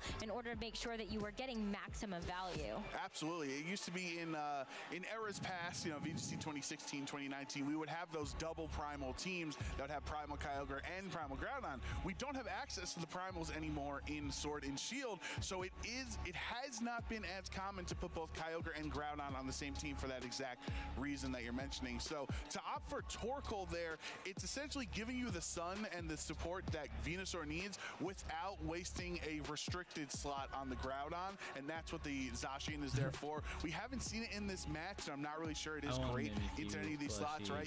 You're hitting Kyogre resisted, Lander's going to intimidate you, issues like that. I just wonder, with the 4 that Yosuke brought, do you just go all out on turn 1 and lead Sun right away to pressure that Calyrex? Because you now know Roberto's Calyrex is he lost when it got knocked out and he won when it steamrolled. Like, that's the way to stop Roberto from winning. Yeah, it did shut down a lot of Roberto's Dynamax options in the end, and so when you had that Landorus also get one hit knocked out despite it being in Dynamax and despite the fact that it had a max Quake boost, boost. I think for Yosuke, you're feeling pretty confident that as long as you take out the Dynamax threat, you're going to be in good position. But here, you know, Yosuke has the same leads as before. Roberto also.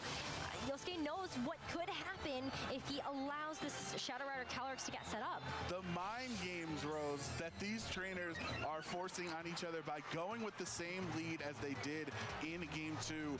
You're going to have to worry, will he switch in Torkoal? Will he protect? Will he follow me to redirect my sleep powder away? Something like that. Those are these issues that the players had to work through in Game 2 are right back here in the forefront of Game 3 again, and it's so difficult because it's not necessarily like there is a correct play. You have to try to evaluate all of your outcomes, and if you're Roberto, you have to do what is best for keeping Calyrex safe, and that could be knocking out the Venusaur because it doesn't have Sash, and there's no switch again.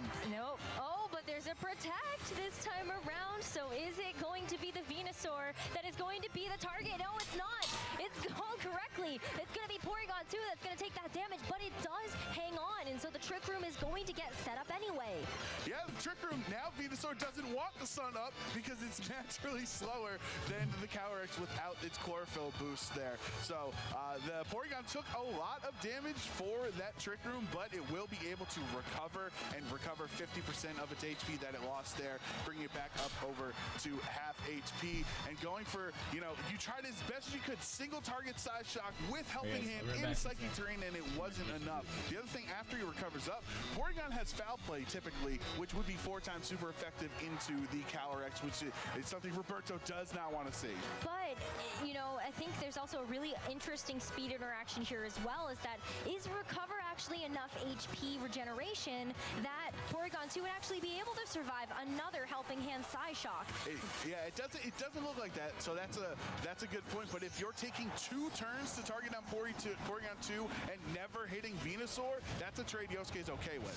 Yeah, I mean, we're going to see the Recover healing potentially come through first, but let's look at the Gigantamax on Yosuke's side. It is that Venusaur that is ready to go, but Indeedee also just going to go for a Follow Me here, really not worried too much about maybe allowing this Porygon 2 to get set up.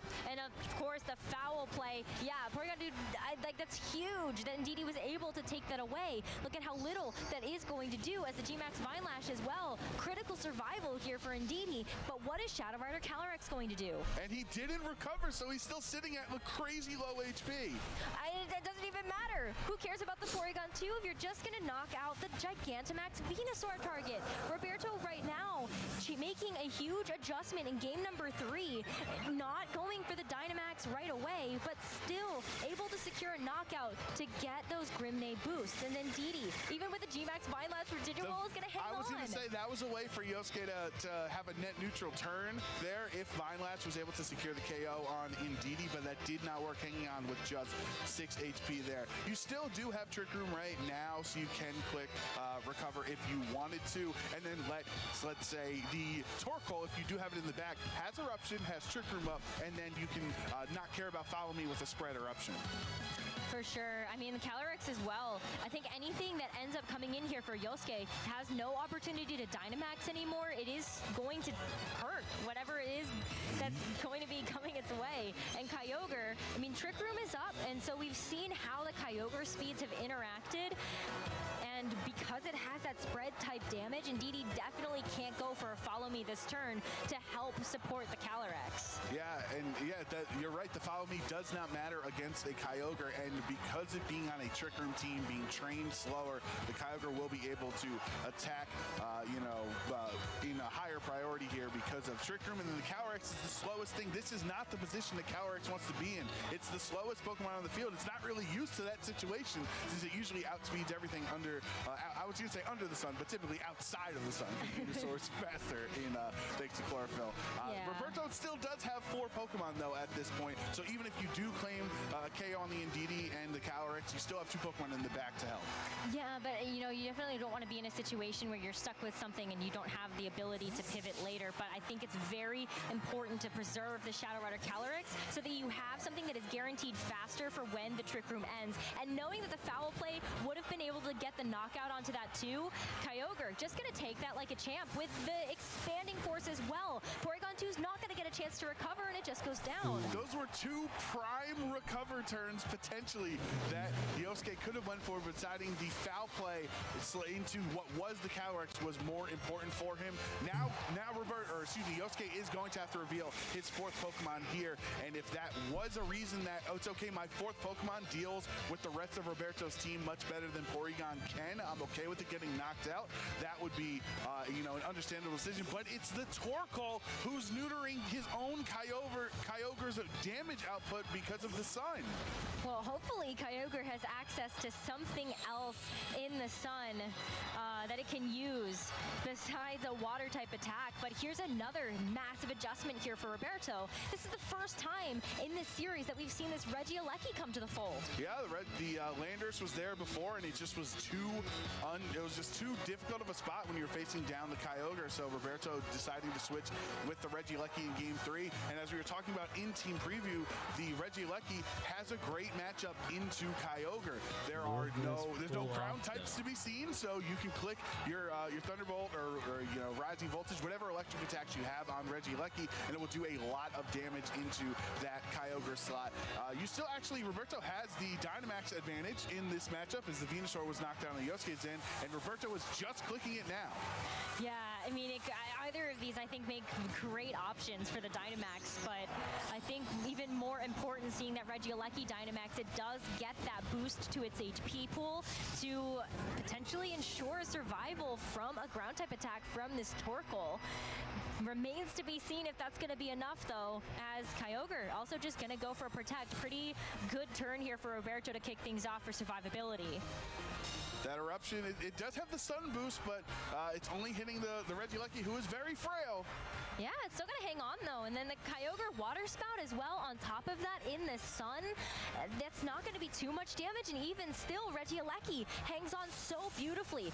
Is able then to fire off a Max Lightning, knocking out the Kyogre. It changes the terrain as well. Sometimes we do see Yawn on Torkoal, but it will not be enough with Torkoal against 3 Pokemon on Roberto's side. Yeah, the Regieleki must be so proud right now. Usually, like a light breeze would knock over Regieleki, but it actually takes the water spout because of the sun being up there. So it feels like, oh, look how bulky I am. I'm able to endure that hit. And the 3-to-1 advantage, like you're saying here, this is a great job by Roberto. In 3 games, had 3 different strategies, and to pull it away with Regieleki in the end, saving it for Game 3, not bringing it earlier, was a great adjustment. Yeah, and the fact that there's one more turn of the Trick Room as well, I think you could see Kyogre go for something like a Protect just to guarantee that it's going to be able to stick around. I don't know if Regieleki is going to have the option to do that, but the Eruption as well, no Protect, no nothing. It's going to be a double knockout for this Torkoal, so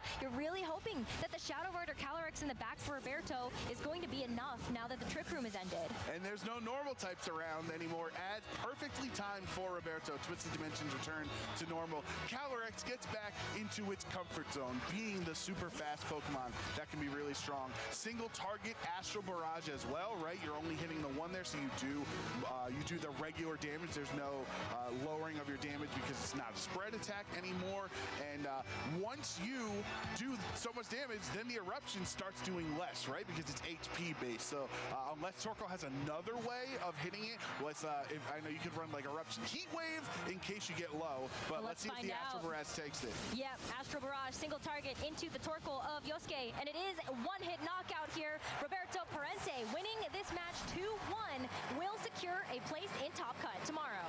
Brad, congratulations to Roberto. That was an incredible set from 2 players, Italy and Japan. They're seeing how their styles clash with Yosuke not making those big reads, going for more consistent plays that he trusts. He understands his team. They're not going for the Torkoal switch in to let the Venusaur go faster in the sun than the Calyrex. They're deciding just to go for the foul play in front of the follow me Indeedee female. Also, like you're taking risks there. I respect Yosuke's decision making there, but it just worked out for Roberto more in that set. I think for Roberto as well, critically in that first turn of game number 3, you had the exact same game leads as game number 2, but Roberto was able to make a very good call that the Venusaur was going to protect. So you didn't waste that first turn of damage before the Trick Room went up, and I think that did force Yosuke into a very difficult position of needing to find a way to pivot out of that despite having speed control. Yeah, you definitely wanted to bait the attack into the Venusaur protect there, so that gives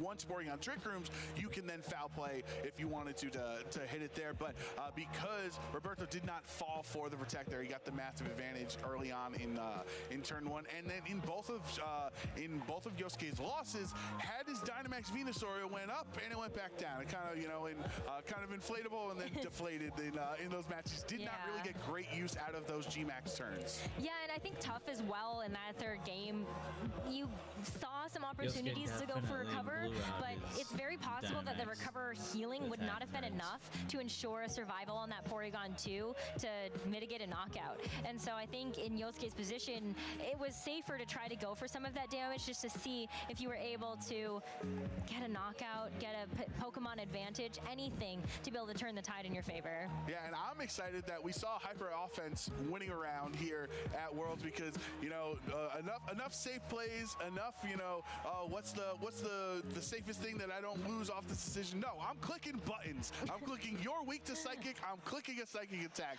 I love Hyper Offense for that reason. Well, what's really interesting about that Shadow Rider Calyrex too, right? We saw some pretty big reveals. Yeah, we saw the Astral Barrage, and so that's pretty classic to see on a Shadow Rider Calyrex. But the fact you had not only Psyshock, but also Expanding Force, you had two very powerful Psychic type options to pair with a Psychic Terrain from the Indeedee, and that was just huge. And Helping Hand, of course, just to pepper on extra damage. Indeedee's low-key MVP. Yeah, you're definitely right.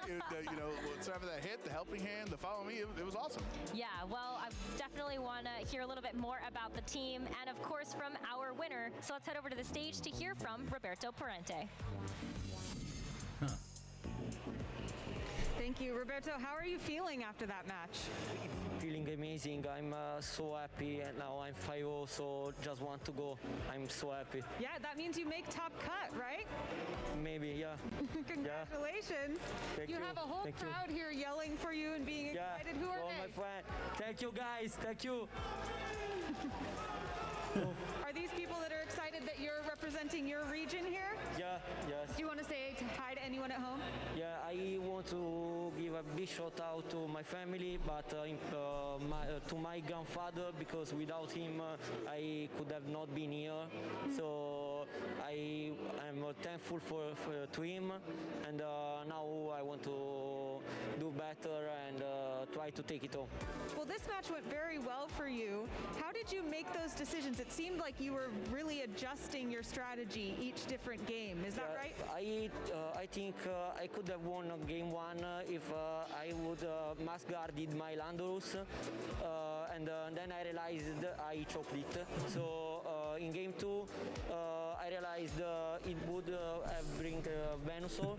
So Calyrex plus Indeedee was the best lead, because with helping hand and Psychic Terrain, both Psyshock or Expanding Force did a lot of damage to every Pokemon on his team.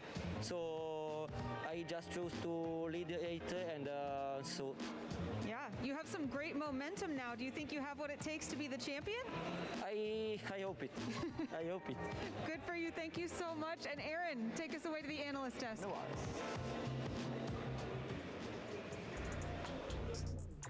To the couch. Thank you so much, and welcome back to the couch. My name is Aaron Zhang, and I'm joined once again by Aaron Trailer, who has stuck around for a little bit longer, and Scott Gladla, who is still here as well. And that we finally got to see a new team archetype here on the stream. I don't think Calyrex, Shadow Rider, and Kyogre was actually featured at all. It was Hyper Offense, where it plays in such a different, play style than really any other team that we've covered so far. So, first of all, what do you guys think about that team composition? Well, I think that you have to make a lot of compromises as a player if you're going to select that composition for such an important tournament such as this. You really only have one speed, and that speed is go, right? Like, you are going to take knockouts or you're going to lose very quickly. And So, I mean, obviously that worked out in the long run, but there were a couple of points where it was pretty dicey. And so, actually, what's pretty funny about that team that we just saw is that in my own preparation for this tournament, you and I, Aaron, basically, we grinded that matchup out because it's so tough to play against that lead. Like all of the leads that the Calyrex Shadow player has available to them. They can do the Calyrex Shadow and Indeedee. They can do Calyrex Shadow and that Aleki that can make the choice specs Calyrex Shadow Rider like even stronger with a max darkness, blow something else up with a max lightning, and it's very challenging to play around. So like we had like, I don't even know, 20, 30 games where you just played that team against me, and I just sort of struggled to like not watch all of my Pokemon fall down around me. It's funny because I feel like it's so much faster paced than really a lot of the other teams that we've seen. And, you know, Scott, I feel like especially in the older era of VGC, we occasionally saw those hyper offense teams, but they're really frail as well, right? It's like you don't have that much time to operate, and so you got 3 or 4 turns to make things work, and if they work, great, but if not, you just lose. But Roberto, clearly 5-0, moving to top cut with it, knows what to do with it. Yeah, I mean, I think that's a big difference in the old days, right? You know, back then those teams were not going 5-0. They were bad stuffs, as we called them, and you know, you'd find them if you were at table 147, right? But I think that's a big difference in playing the game now, right? Is that you have to be able to play at different speeds. You have to be ready for a lot of different team archetypes. Where I think at the time, probably even back then, right? Some of it was just the way that the good players played the game. We just ruled out like, no, that's the wrong way to play the game. I'm not even going to seriously try it. Where you know, maybe some of these teams would have worked back then too, but now it's just a different era where you know, some players play really well by playing this slower grindy style. Some players just go as quickly as they can, and they're really good at making reads about what Pokemon they need to lead and what Pokemon they need to prioritize. And then some players play in the middle, and yeah, I think the reality is all of those are equally valid. I think when you're preparing for a tournament like this one, it's really important to kind of gauge, you know, what strategies might be the most effective both against the metagame and in the format. I think we should take a little bit look at the replays right now and just kind of go over each game. You know, the nature of using a team like this is it's really hyper offensive. Games are over in 5-6 turns, right? So we can actually break down each turn pretty easily. So if we switch over to the replays here, yeah. So this is turn 1 of game 1. It's Calyrex, Kyogre, Incineroar, and Porygon. And now, what's scary about this position is, you know, Incineroar, I think a lot of the times can just click Fake Out into Kyogre, but as the then you're like, oh, but what if Kyogre just maxes and goes for Max Geyser, right? You actually have no way to stop something like a Max Geyser plus a Psyshock double up onto the Porygon slot right now. So it plays out, no Fake Out, just Psyshock, and I was like, oh wow, like Water Spout here, you know, that combination is just incredibly powerful.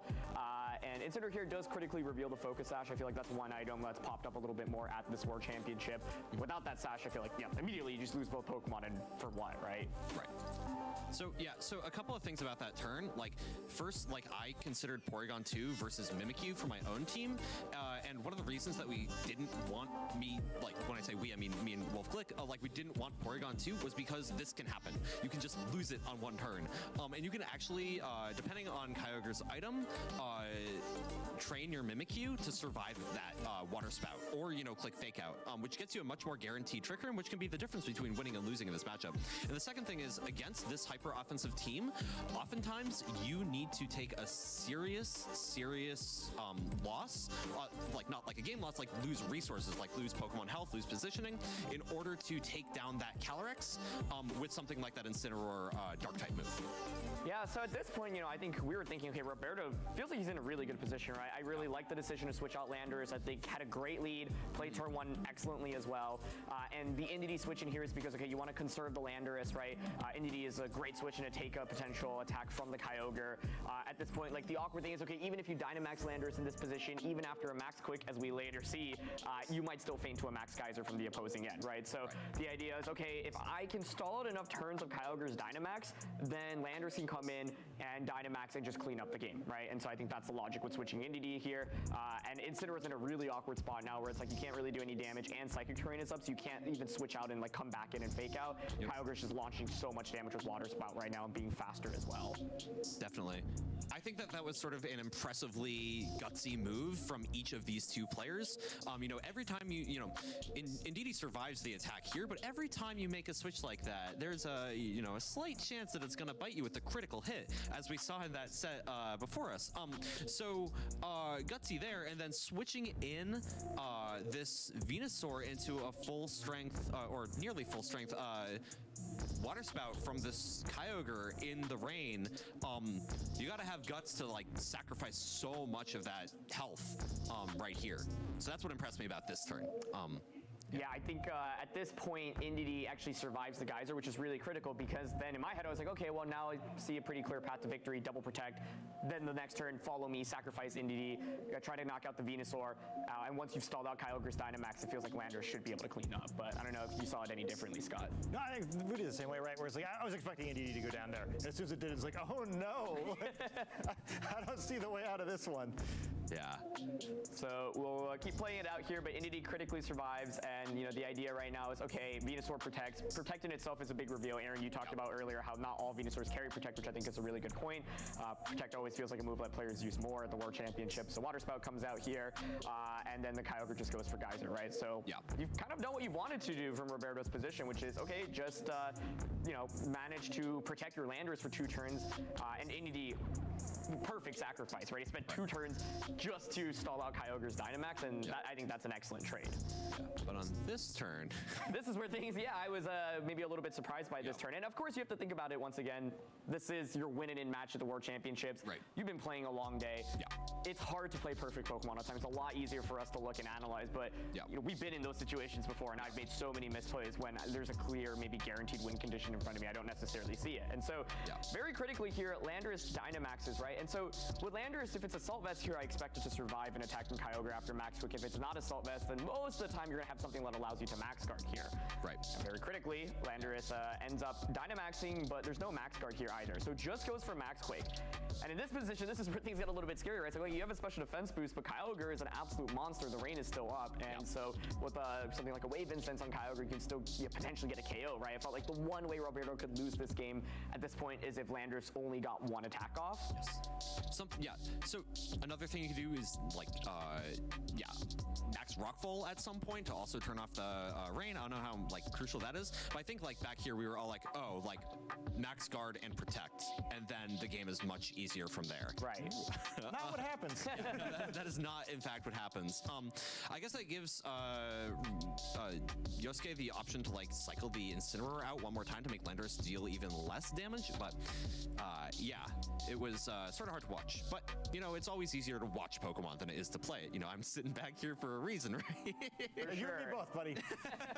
All 3 of us. And like once again, I think like when analyzing Pokemon play, it's like there's so many things that goes on in these players' minds. Like I often make misplays because I'm trying to consider so many different possibilities, and it's easy to misplay a little bit because you're trying to cover for something very specific that doesn't actually exist. But I think at this end game, you know, Roberto actually can still win. There's still 1 more turn of rain. Your Kyogre has been faster than the opposing Kyogre as well, and so if you are confident your Kyogre being faster, right, you can actually just go take advantage of this last turn of rain and use something like a Water Spout, Origin Pulse, or even Ice Beam into the opposing Venusaur slot.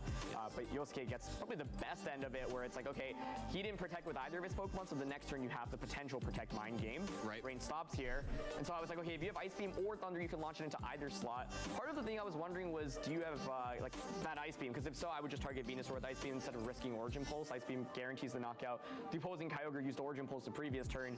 You have a special defense boost, so unless the opposing Kyogre has Thunder, it has to go for it and hit it outside of the ring. But Origin Pulse critically comes here, and both survive. Yeah, when you're in Roberto's position, you could win with a Frenzy Plant miss. If that attack had missed, the game was his.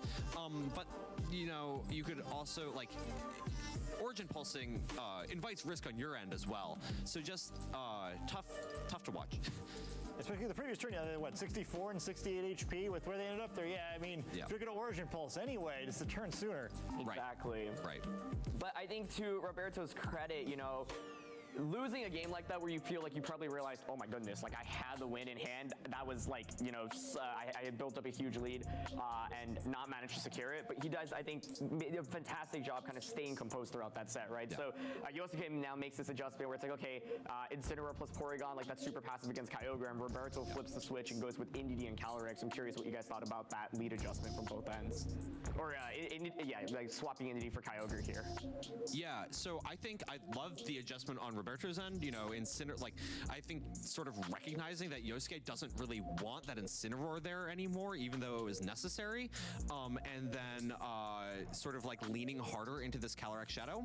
And I think on Roberto's end, there are two plays that you can make here, right? So going back to Mimikyu versus Porygon 2, one of the reasons that it's tough to use Porygon 2 is you can always helping hand Max Mindstorm or Psyshock, as we saw, but that's not actually what Roberto does. This play blew my mind for a bunch of reasons. Because one of the plays I was considering for Yosuke was switch in Torkoal and sleep powder the Calyrex Shadow, sort of push your advantage there. Because if you do that, the only thing that you're sort of worried about is a follow me expanding force, which is sort of a tough thing to see unless you are afraid of that play. And it's really tough to be able to do that down a game in this set. So, very challenging for Yosuke to come back after giving up so many resources on the first turn. Yeah. And given that Torkoal and Kyogre are actually sort of at odds with each other, about right here is where I might have hit the forfeit button. I think the main tricky thing here is Trick Room is really good, right? Against Roberto's team, normally if you get Trick Room up, you actually likely win the game. But the problem is that's not so much the case when you lose your entire max Pokemon and don't get a single attack off with it. Yes. And to me, that was kind of maybe the mistake that Yosuke made in both games 2 and 3, where a lot of options, maybe you even just sacrifice Venusaur, then Kyogre can be a Dynamax option. That feels a little bit more compelling to me. We don't have too much more time left, but I think going into game 3, it's kind of a similar thing where it's like Venusaur Max does get one attack off this time, but still not enough, right? And so credit to Roberto, because normally when I'm using kind of that hyper offense, when I see Trick Room going up, I'm like, oh man, it's doomed. But he stayed composed, especially after losing game 1 and found a path to victory and adjusted by bringing that Regieleki with the Astelvis, which was so critical in winning that final game. That was really cool to see. Yeah. So wish we could talk about game 3 a little bit more, but that's going to be it. We are going to go back to the casters. Thank you so much as always for joining me on the couch, and of course thank you to Aaron and Scott as well. So let's take it back to the casters. Thank you so much to our analysts, and welcome back to our coverage of the Swiss rounds that we've got here for day number 2. My name is Rosemary Kelly, and I am joined by Labuiza, Josh Cromie here on the desk. And Lou, I am so excited to get a chance to cast with you. You were one of the first people I casted with for my first international, and now we're here at Worlds in London. I love it. Like, it's been a long time coming, all that way from Brazil in 2019, I think it was, and now we're here in London 2022. It's amazing to be back behind the desk with yourself, and what a day 2 we are having. I know, it's been such an action-packed day, and I know day 1 was already very exciting, but to see the competition and in these final rounds of Swiss today, being so close to seeing these players not only achieve that top cut, but also start playing for tomorrow. That's incredibly exciting. I mean, at the end of day 1 as well, you had a lot of victories, but you also had some heartbreaks, and we had a few, players that were hot favorites coming into this tournament, like Wolf Glick, Aaron Traylor, and Hasty from Mott as well. And I think those players, it was so unfortunate to see them go out, but I've loved seeing the stories of these players that have advanced. And in day 2, at that stage of the competition, where players are now, getting their winning ins. So we're now finding out who's going to be getting into day 3 of the competition into that top cut. Absolutely. And I think that especially at this point, you're looking at these trainers too, that some of them, this is their first world championship. I know. And so that's also very exciting to see a lot of these players that are getting so close, and they may just achieve that top cut for tomorrow. That's the thing, and we're having a little look, and I was chatting to Lee earlier about some of the teams that we've seen on day 2 in contrast to day 1. And I think in day 1 there were a lot of different varieties of Pokemon. We saw that beautiful white horse in the Calyrex Ice Rider featured a lot, and Trick Room was kind of dominant, but it's not really been around on this day 2. I mean, I spent about 15 minutes wandering around with juniors and seniors, and I saw quite a lot of interesting restricteds on there, a few Eternatus here or there as well. That was really cool to see. But definitely on the Masters stage, it's been a lot of that kind of Zacian, Kyogre, Groudon, and it's been a pretty solid take for day 2. It really has been, and I think that that's something that we've all been talking about here and there as the VG team, is that you have to look at consistency, comfort, but also, what do you feel is the right call? So it's a little bit difficult, I think, sometimes to make the I guess to convince yourself sometimes that bringing something else is going to be the right choice when you know that maybe X, Y, or Z is a good shout. Yeah, and you can't prepare for everything, right? I mean, we were talking a little bit about how if you are a day 2 player, you've spent day 1 looking at the competition, and there might be something that throws you off of your game a bit, and you might start doubting the confidence in your choices. Like you said, you have to be confident that it's what you want to bring to the world stage. And then now to be here in day 2, it's interesting to see which Pokemon are coming to the forefront.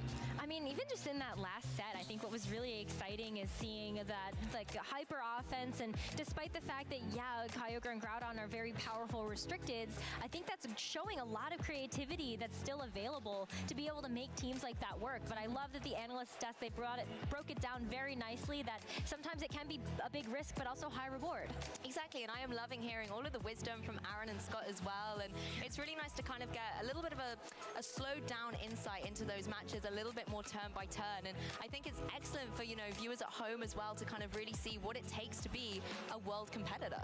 Absolutely. I mean, we only have so much time here when we're actually casting the game, and only so much time to figure out what's going on in the moment, and so really being able to slow things down and to kind of look at some of those replays has been really fun to be able to listen to and watch.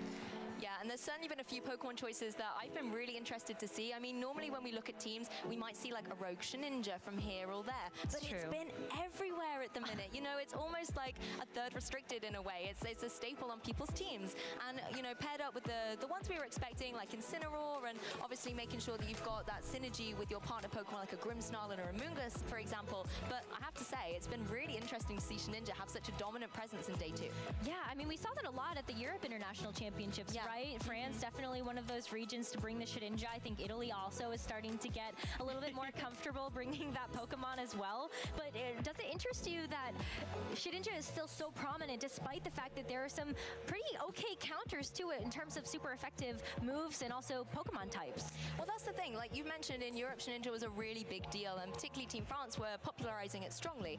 And I think a lot of players, because it's been so popular, you have to think, on my team, what's my Greninja answer? Yeah. You know, if I see that in team preview, do I have the Pokemon that are A, going to be able to hit it, or B, play around the item choice? Because we've seen a lot of mixes between safety goggles to kind of avoid that residual damage from sort of sandstorm or hail, and then we've also seen the Focus Sash variant. And I think a lot of that game 1 is figuring out, you know, not only what Greninja I'm against, but what are the tools that I have to counter it? That's absolutely true, and you could definitely see too that sometimes it really forces the opposing player into a difficult situation. If you are expecting that Greninja to show up, then it's quite possible that, you know, you kind of telegraph to your opponent, well, I have to have this particular Pokemon in order to deal with it if it comes. Exactly, and thinking of things ready to come, we've got our next match lined up. So we're going to throw over to the stage and take a closer look. And I can tell you now, I am so excited for this match. I am also very, very excited for this match. We've got 2 phenomenal players here that are both 1 win away from being able to make it to Top Cut tomorrow. And we've got Flavio Del Pidio from Italy, and we've got Joseph Ugarte from the United States. I love this. Both sides of the pond there having this showdown on the day 2 stage at the Pokemon World Championships. And I mean, Flavio Del Pidio, you know, being from Europe myself, he's a player that I've been able to see a lot of over the past couple of years. And one moment that springs to mind was the 2019 European International Championships. He took the title in the most amazing set ever. I don't think I'm ever going to forget the Xerneas moving first, getting the KO, and it was just a phenomenal moment. So he's been able to win an international before. He has what it takes to potentially go all the way. But his opponent in Joseph Ugarte is a formidable force to be reckoned with. Absolutely. I mean, the list of accomplishments that Joseph has racked up from like the entirety of this season alone is just incredible. And so I know that Joe is certainly looking at another top finish here. So close at Europe International Championships, North America International Championships as well, and having 2 incredible performances at both of those back-to-back. Definitely looking at something higher than that too. Yeah, what's that saying? You know, always the bridesmaid, but never the bride. And I feel like that's been Joe, you know, always getting those top cut positions and so close to taking taking the champion title in this season. You know, he's won a regional before, but I think the key thing is from this season, he's been so close and wanting to build on that momentum.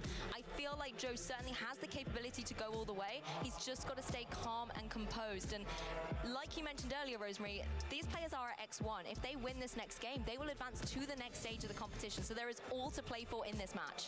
Yes, for sure. And especially when you know as well you have one loss under your belt, it does add a bit more pressure because, yeah, you might have 2 more chances, but then it makes that last round just a little bit tougher. Yeah, I completely agree. The pressure is on, but let's have a closer look at the teams. Joseph Ugarte running that Incineroar, Venusaur, Groudon, Charizard, Lunala, and Grimmsnarl, with Flavio opting for Shedinja. There it is again, with the Galarian Moltres, Incineroar, Zacian, Kyogre, and Porygon too. So on Flavio's side, we've got that classic, you know, Kyogre and Zacian combination, and it's nice to see the Galarian Moltres that we just showcased very recently on the stream as well, taking another appearance. But on Joe's side, I'm interested to see what this Lunala is going to get up to. Lunala has been a restricted Pokemon that has really risen to prominence in the Series 12 meta. I think it flew under the radar just a little bit earlier on because of how many Dark-type attackers were present to be able to deal that super effective damage. But Lunala does have access to Shadow Shield, which could come in handy here looking at the leads on the field. Exactly, and I mean, when you are that Lunala, you do not want to face down against an opposing Moltres Galarian form, and that's exactly what we've got here. Joe's leading out with the Charizard and Lunala, but Charizard's unhappy because the rain has been set by Kyogre, and it looks like there's potential for a lot of spread moves to come out here from Flavio, and that's where you need to be careful with Lunala. You don't want to get hit by a Dark type move. It's going to deal 4 times effectiveness, but at the same time, you know, sometimes Lunala does have access to that Wide Guard.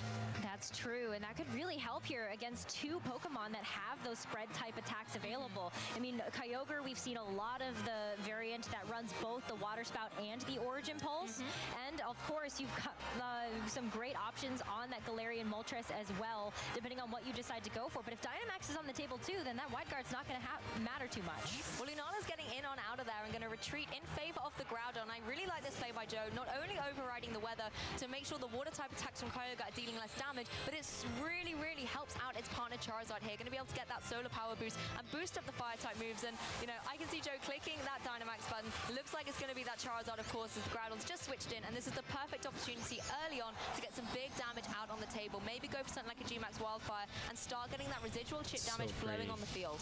For sure. And when you know that Kyogre is really not threatening you too much anyway as well, that's a great risk that you can take here with the Charizard. But it looks like we're going to see a Dynamax on the other side too. Yeah, dynamic Dynamaxes straight out of the blocks here in Swiss round 6. Flavio is also going to go for the Dynamax, opting for the Galarian Moltres here. And I like this position in the sense that you could start going for something like those Max Airstreams, getting up the speed advantage on Flavio's side, so that even if, you know, you've got the Groudon on with the weather, you're still going to have a speed advantage. But we see the Charizard just going for that G-Max Wildfire fight, going into the Dynamax Moltres. It does so much damage, Rosemary. It does, but it does also give a little bit of an advantage to Flavio because you can see that Berserk is going to be procced, and that will give that Galarian Moltres a +1 special attack, but it is the Max Airstream just to try to shore up that weakness it may have to having that speed disadvantage.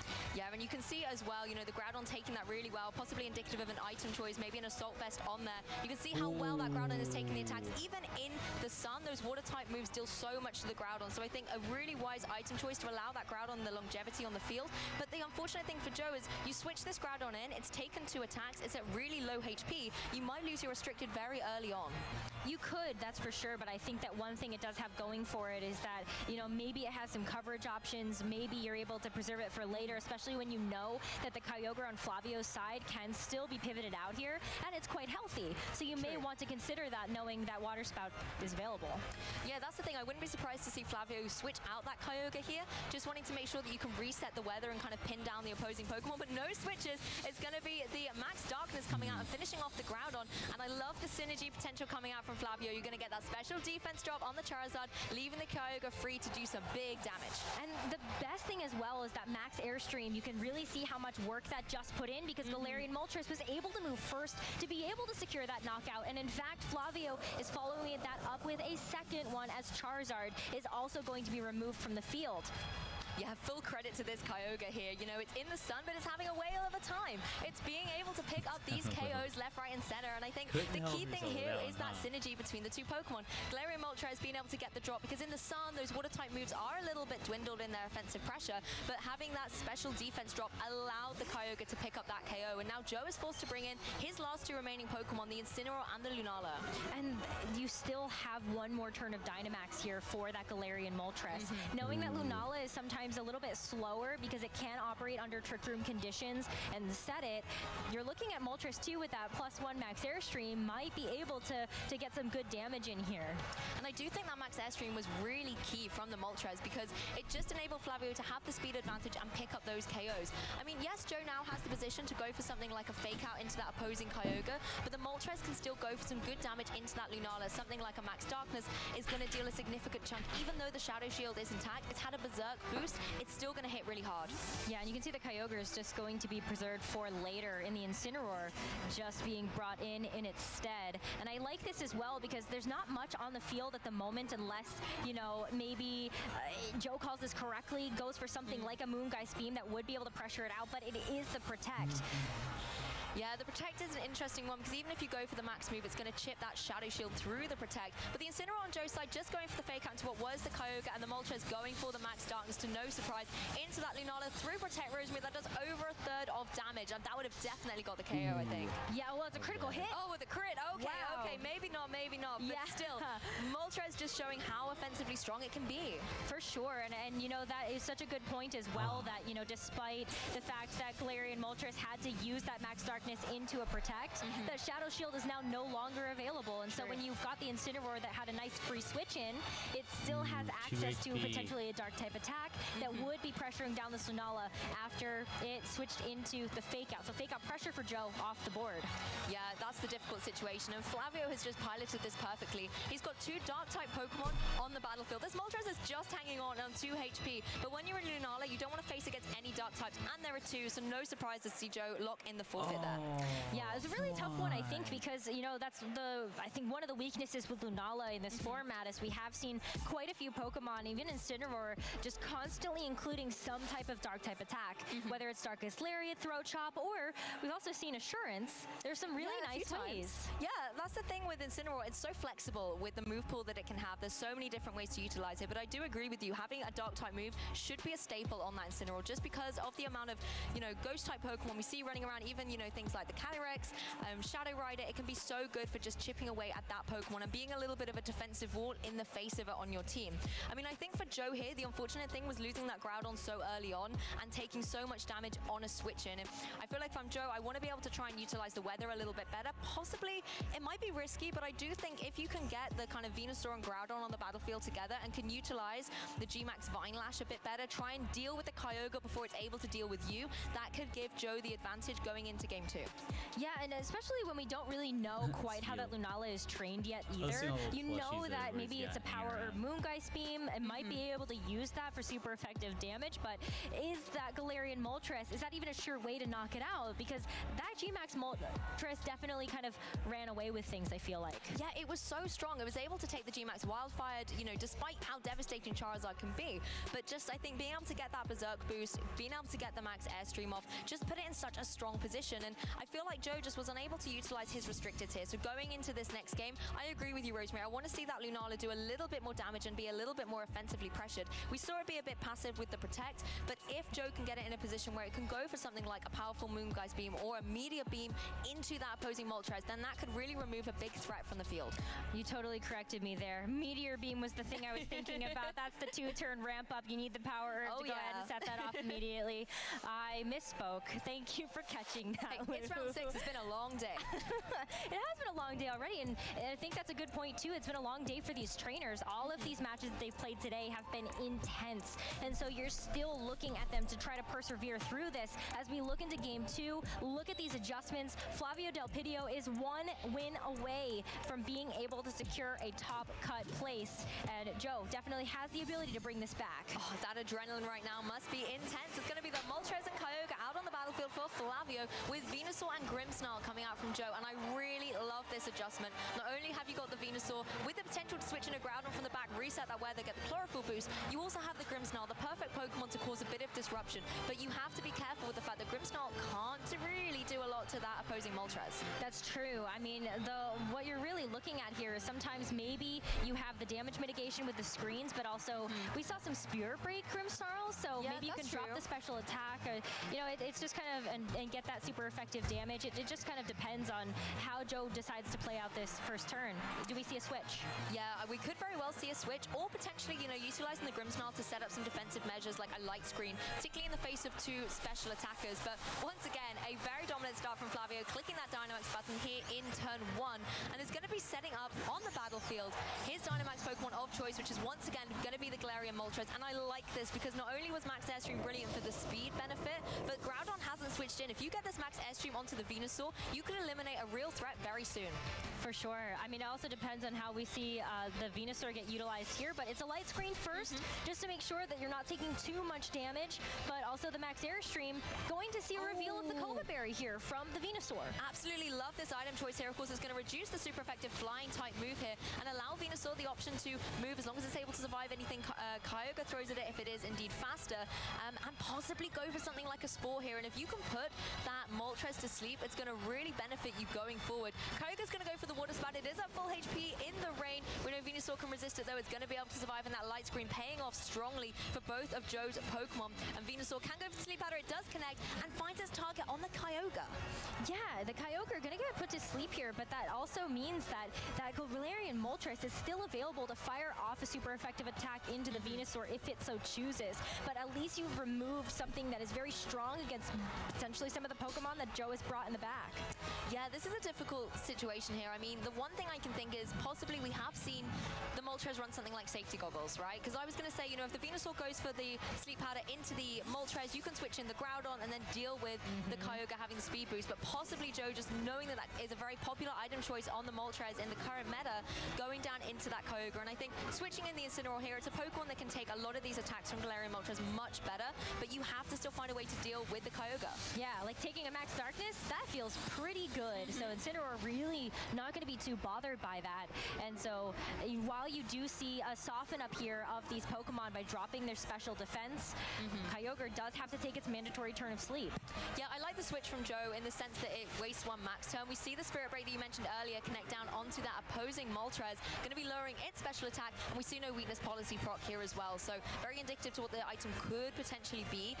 But I think the one thing I like most about this situation is for Flavio, you're going through the max turns, but you are still getting damage on the board. And unfortunately for Joe, he needs to make sure there are Pokemon on the battlefield that can capitalize on the fact that Kyogre is asleep, because otherwise it's going to wake up. The Max Airstream boosts are going to make it incredibly speedy, and then thanks to the Max Darkness special defense drops, Kyogre's going to be able to deal so much damage. Yeah, I think that, you know, Joe still has some really nice attackers in the back, and, you know, the Venusaur was preserved. Still could go for a Gigantamax there, which would definitely pressure down that Kyogre.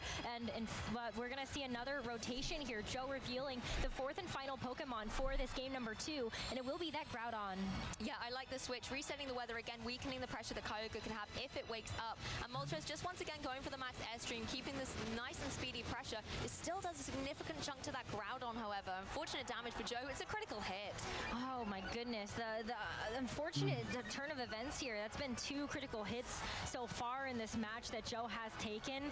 But Kyogre also wakes up turn 1, and that's just another really long string of unfortunate events here, as, yeah, Groudon takes a significant amount. Honestly, there is so much coming down from Flavio onto Joseph's Pokemon here. Thankfully, Joe has set up that light screen. It's helping the Pokemon, you know, not get KO'd, and he has successfully been able to work around the max turns of this opposing, you know, Moltres. Hasn't lost a Pokemon, but at what cost? There's not a lot of HP left on the field, and Flavio is once again in this phenomenal situation where he's got the speed advantage, and even if you're not dealing huge damage, you don't need to deal a lot in order to get the KO against Groudon and Grimmsnarl. You could easily go for another one of those Water Spouts with the Kyogre. I think that would finish the Pokemon off at this stage, and if you need that extra bit of chip, Moltres can always go for something like the Fiery Wrath.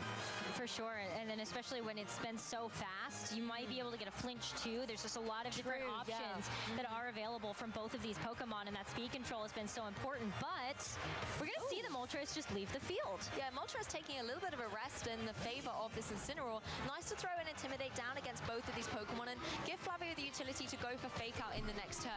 I think it's interesting to kind of remove the speed advantage that Moltres had, but Joe's also going to make a switch, bringing Venusaur in, and to be honest, this is where Joe wants to be, having the Venusaur on the field in the sun next to that Groudon. I was going to say in order to Dynamax it, but I feel like Groudon's going to get there first.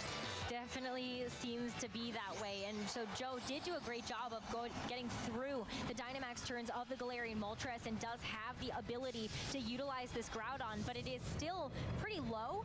I think you're hoping here that HP boost is enough to be able to get you through a move from this Kyogre. The Water Spout comes out. Groudon does survive, so it will be able to get an attack off despite it being a critical hit once again. Max Quake here.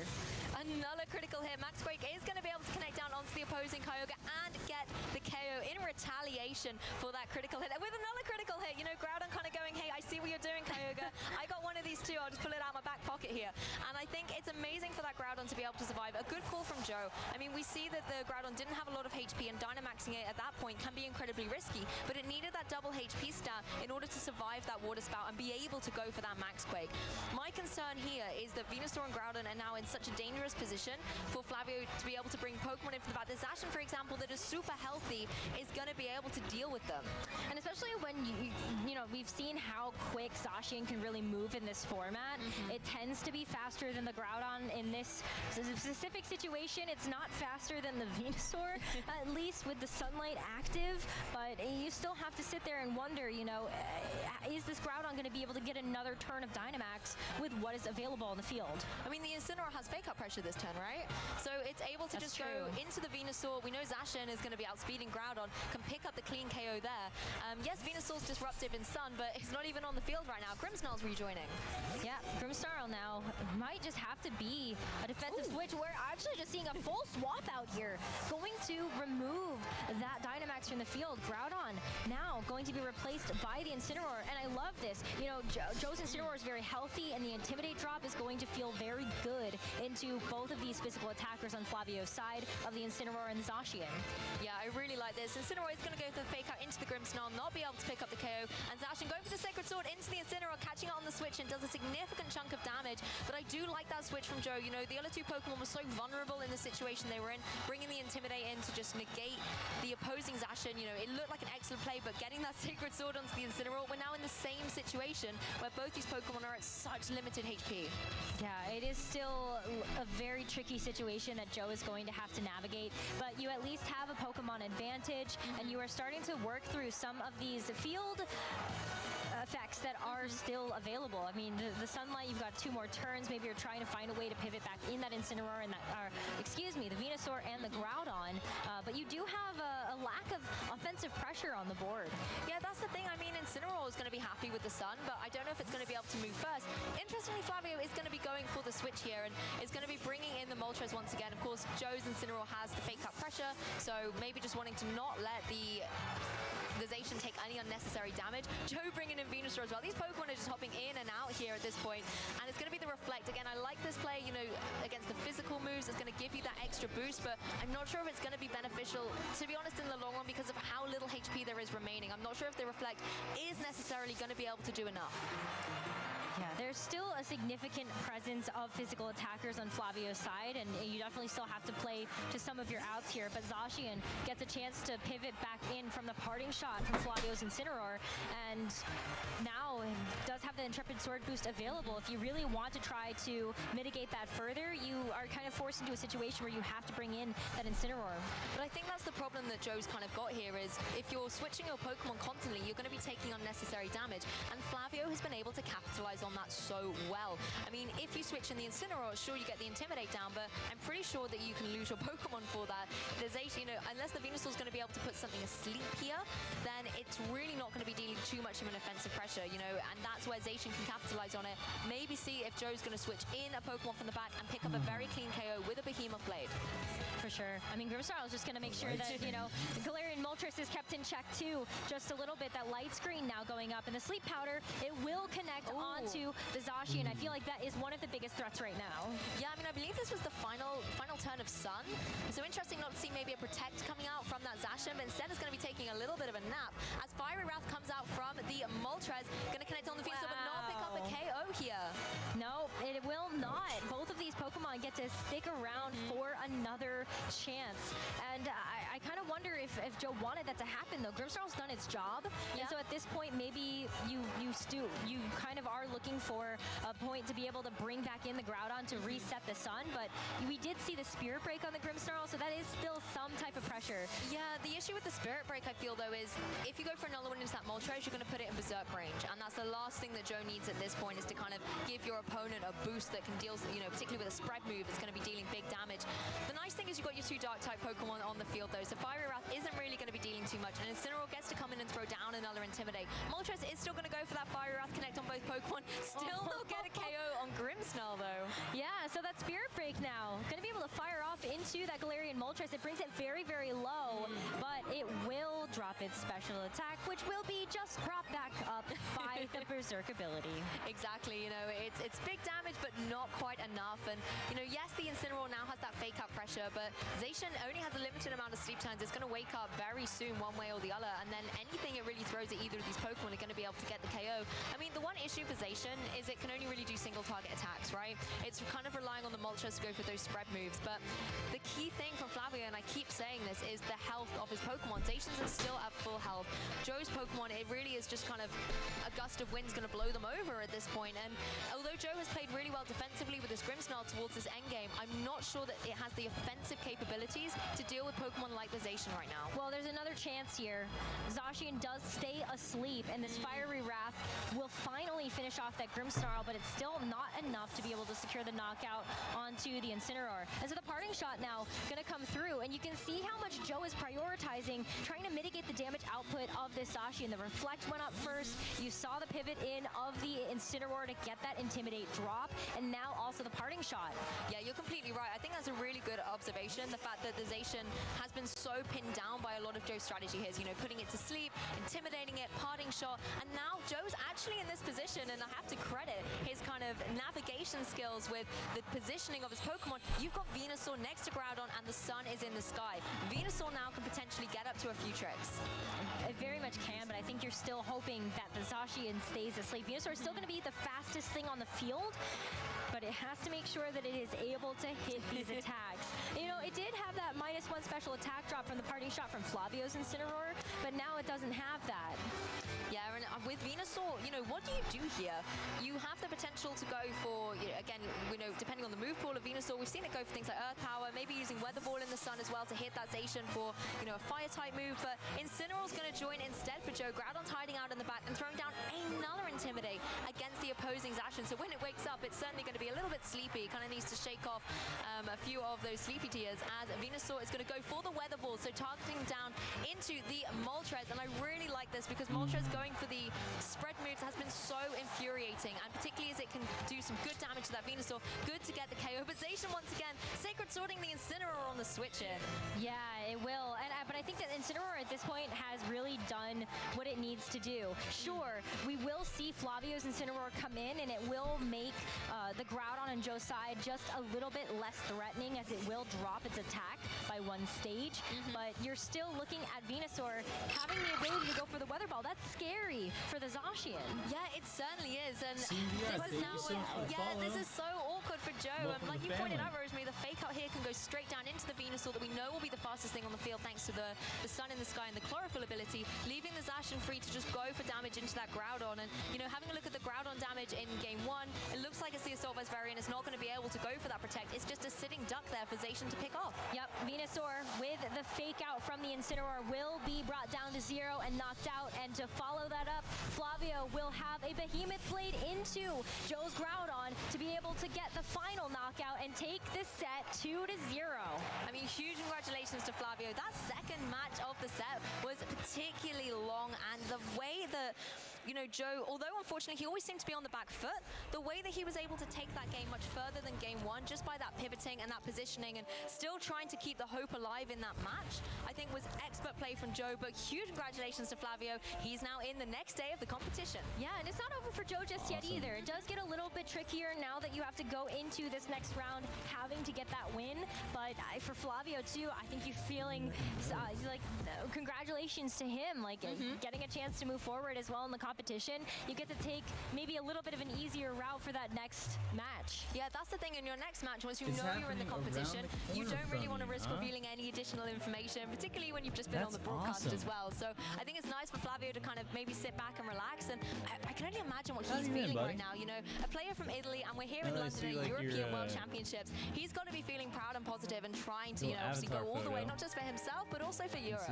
For sure, absolutely. I mean, you know, that's what I love about the World Championships is we have these international battles, and you know, we get a taste of that at the international competitions that we have leading up to the World Championships. But here, it is just a whole different ball game. Well, it just gets elevated up a level, right? Like, I love the competitive edge that these players have. Obviously, you have to be a competitive player to be at the World Championships, but there's that extra adrenaline boost and prestige of being at the World Championships. But I mean, what a fantastic match to be able to kind of showcase, and it was nice to see, you know, Joe's expertise in navigating a team and thinking that although he was in a disadvantaged position, what turn position do I need to be in next? You know, what Pokemon do I want on the field? And then what is my opponent going to do? And trying to predict around those switches. And just unfortunately for him, it didn't go that way. That Moltres was something to deal with. Yeah, for sure. And I think that, you know, Joe would have been in a better position if he had had a bit more HP. Yes, I agree. So, like, there were definitely some turns in that game that were unfortunate for him.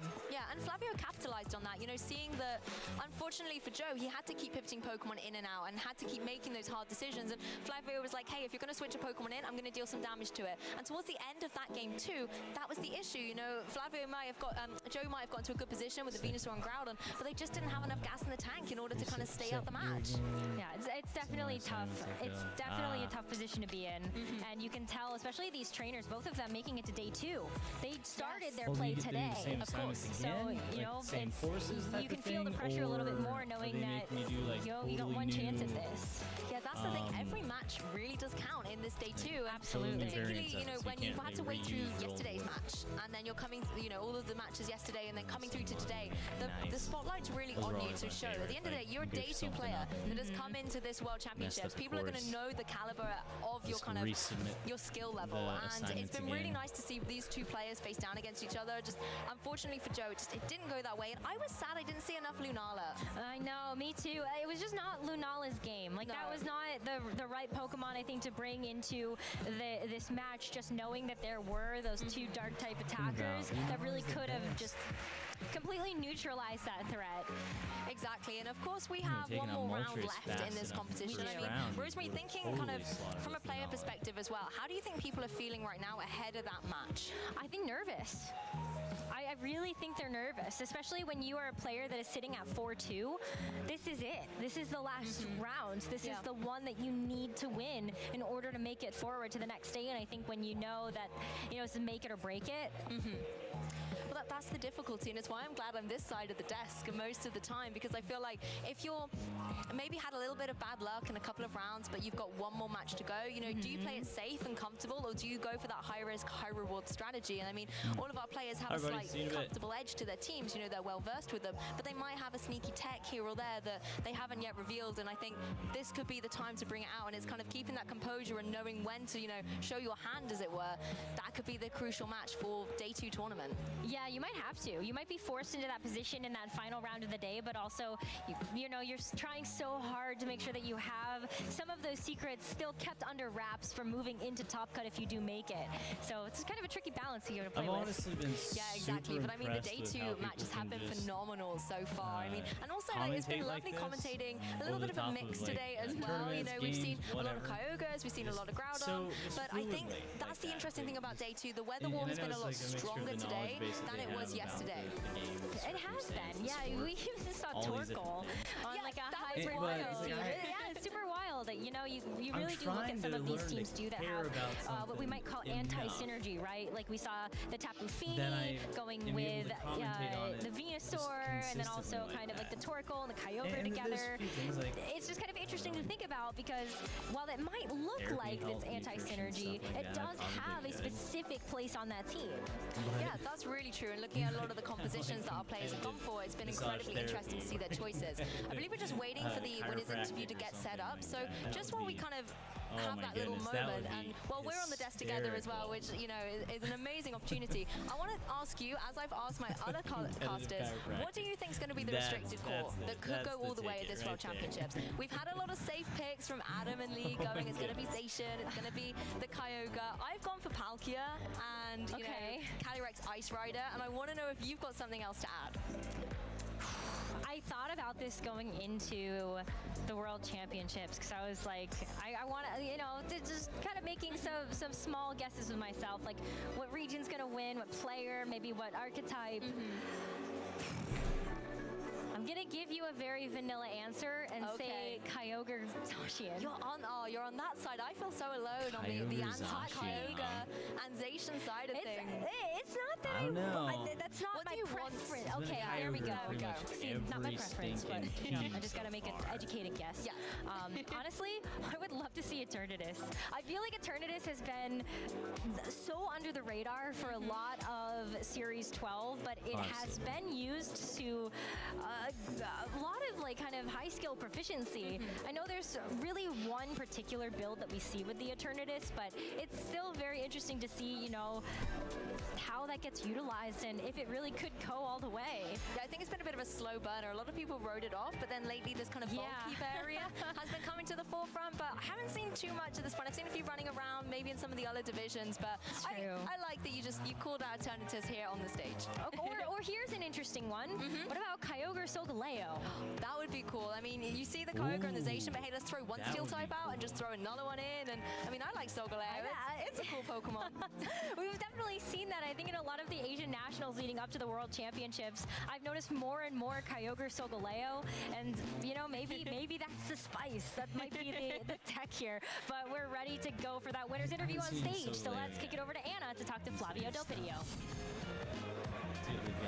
Thank you, Flavio. Well done. Is that how you expected the match to go? Complimenti Flavio, così che ti aspettavi che andasse il match?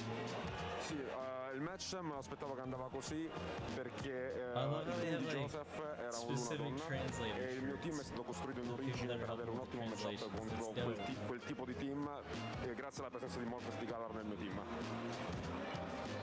L'ultima cosa che hai detto? Che grazie a Moltres avevo un buon matchup. Okay. Sorry.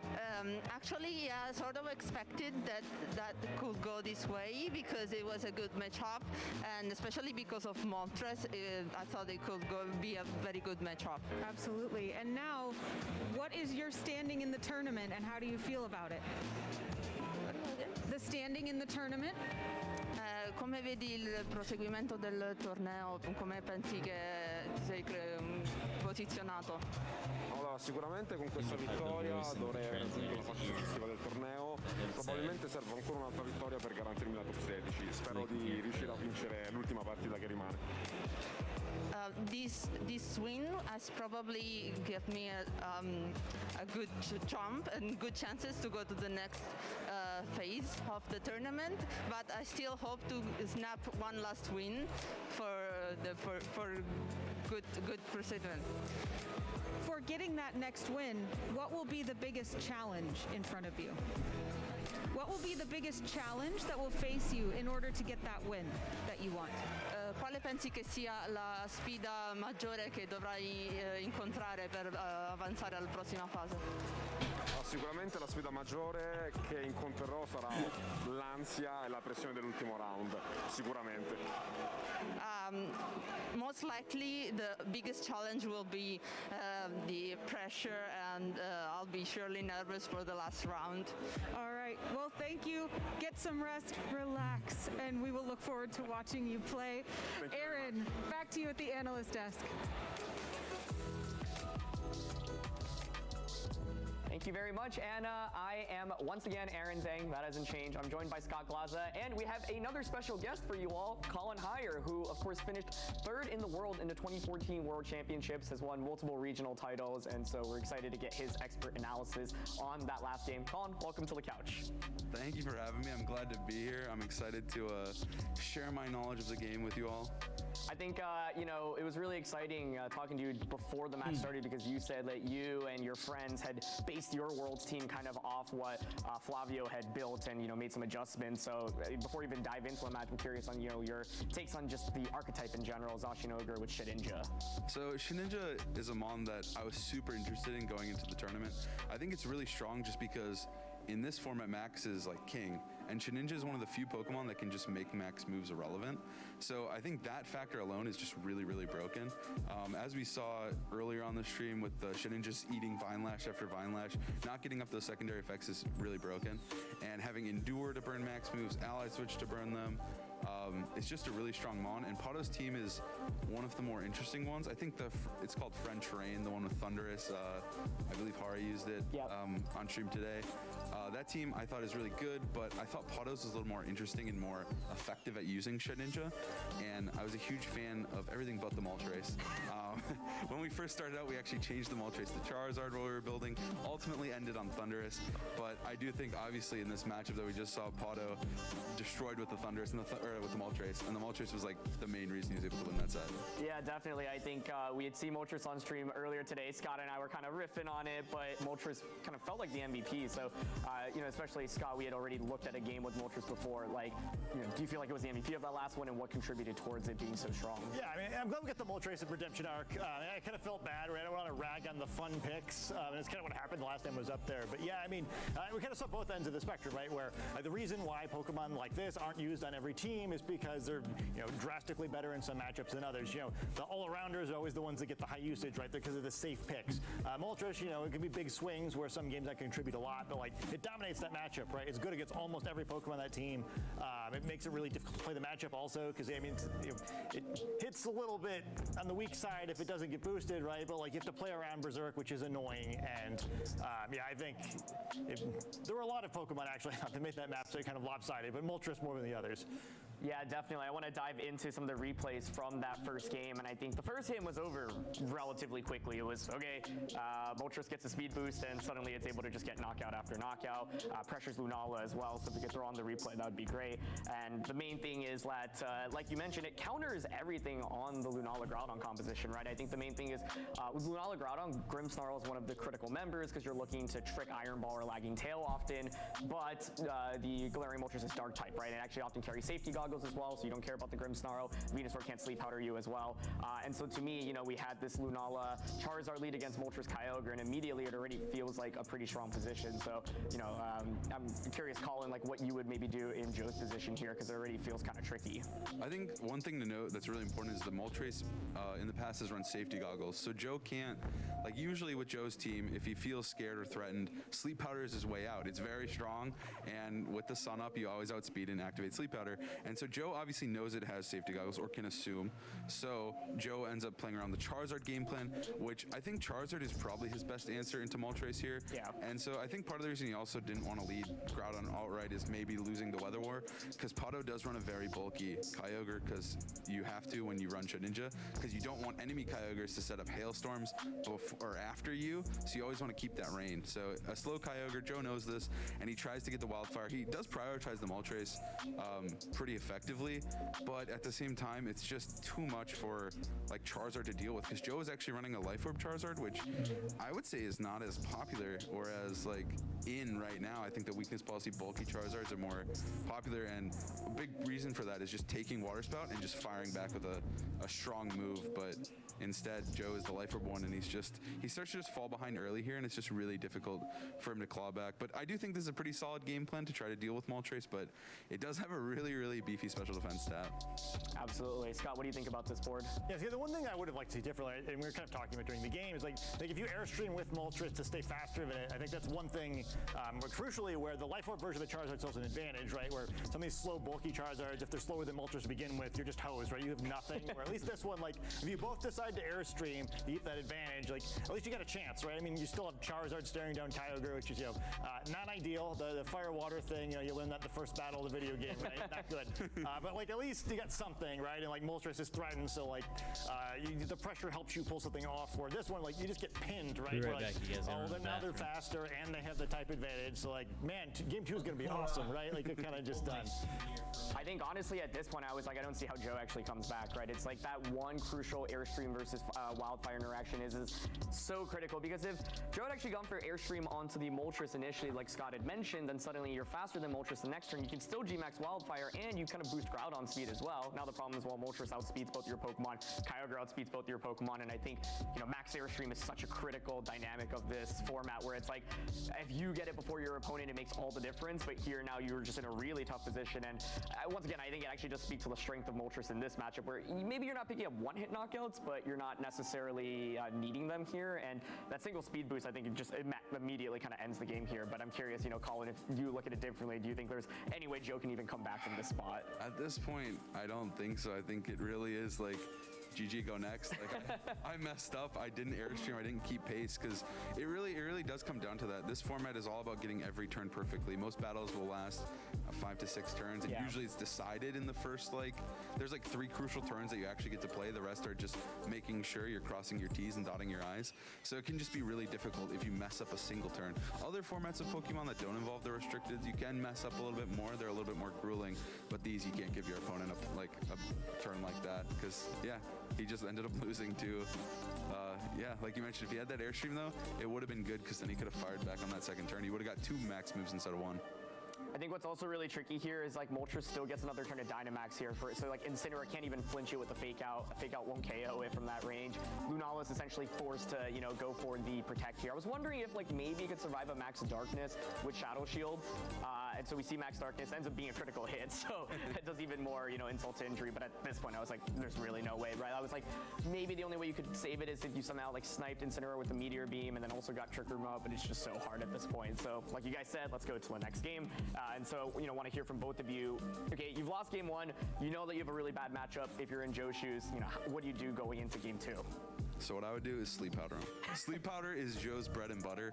I think he's a very skilled player. I think he's one of the best in America. I have huge respect for Joe.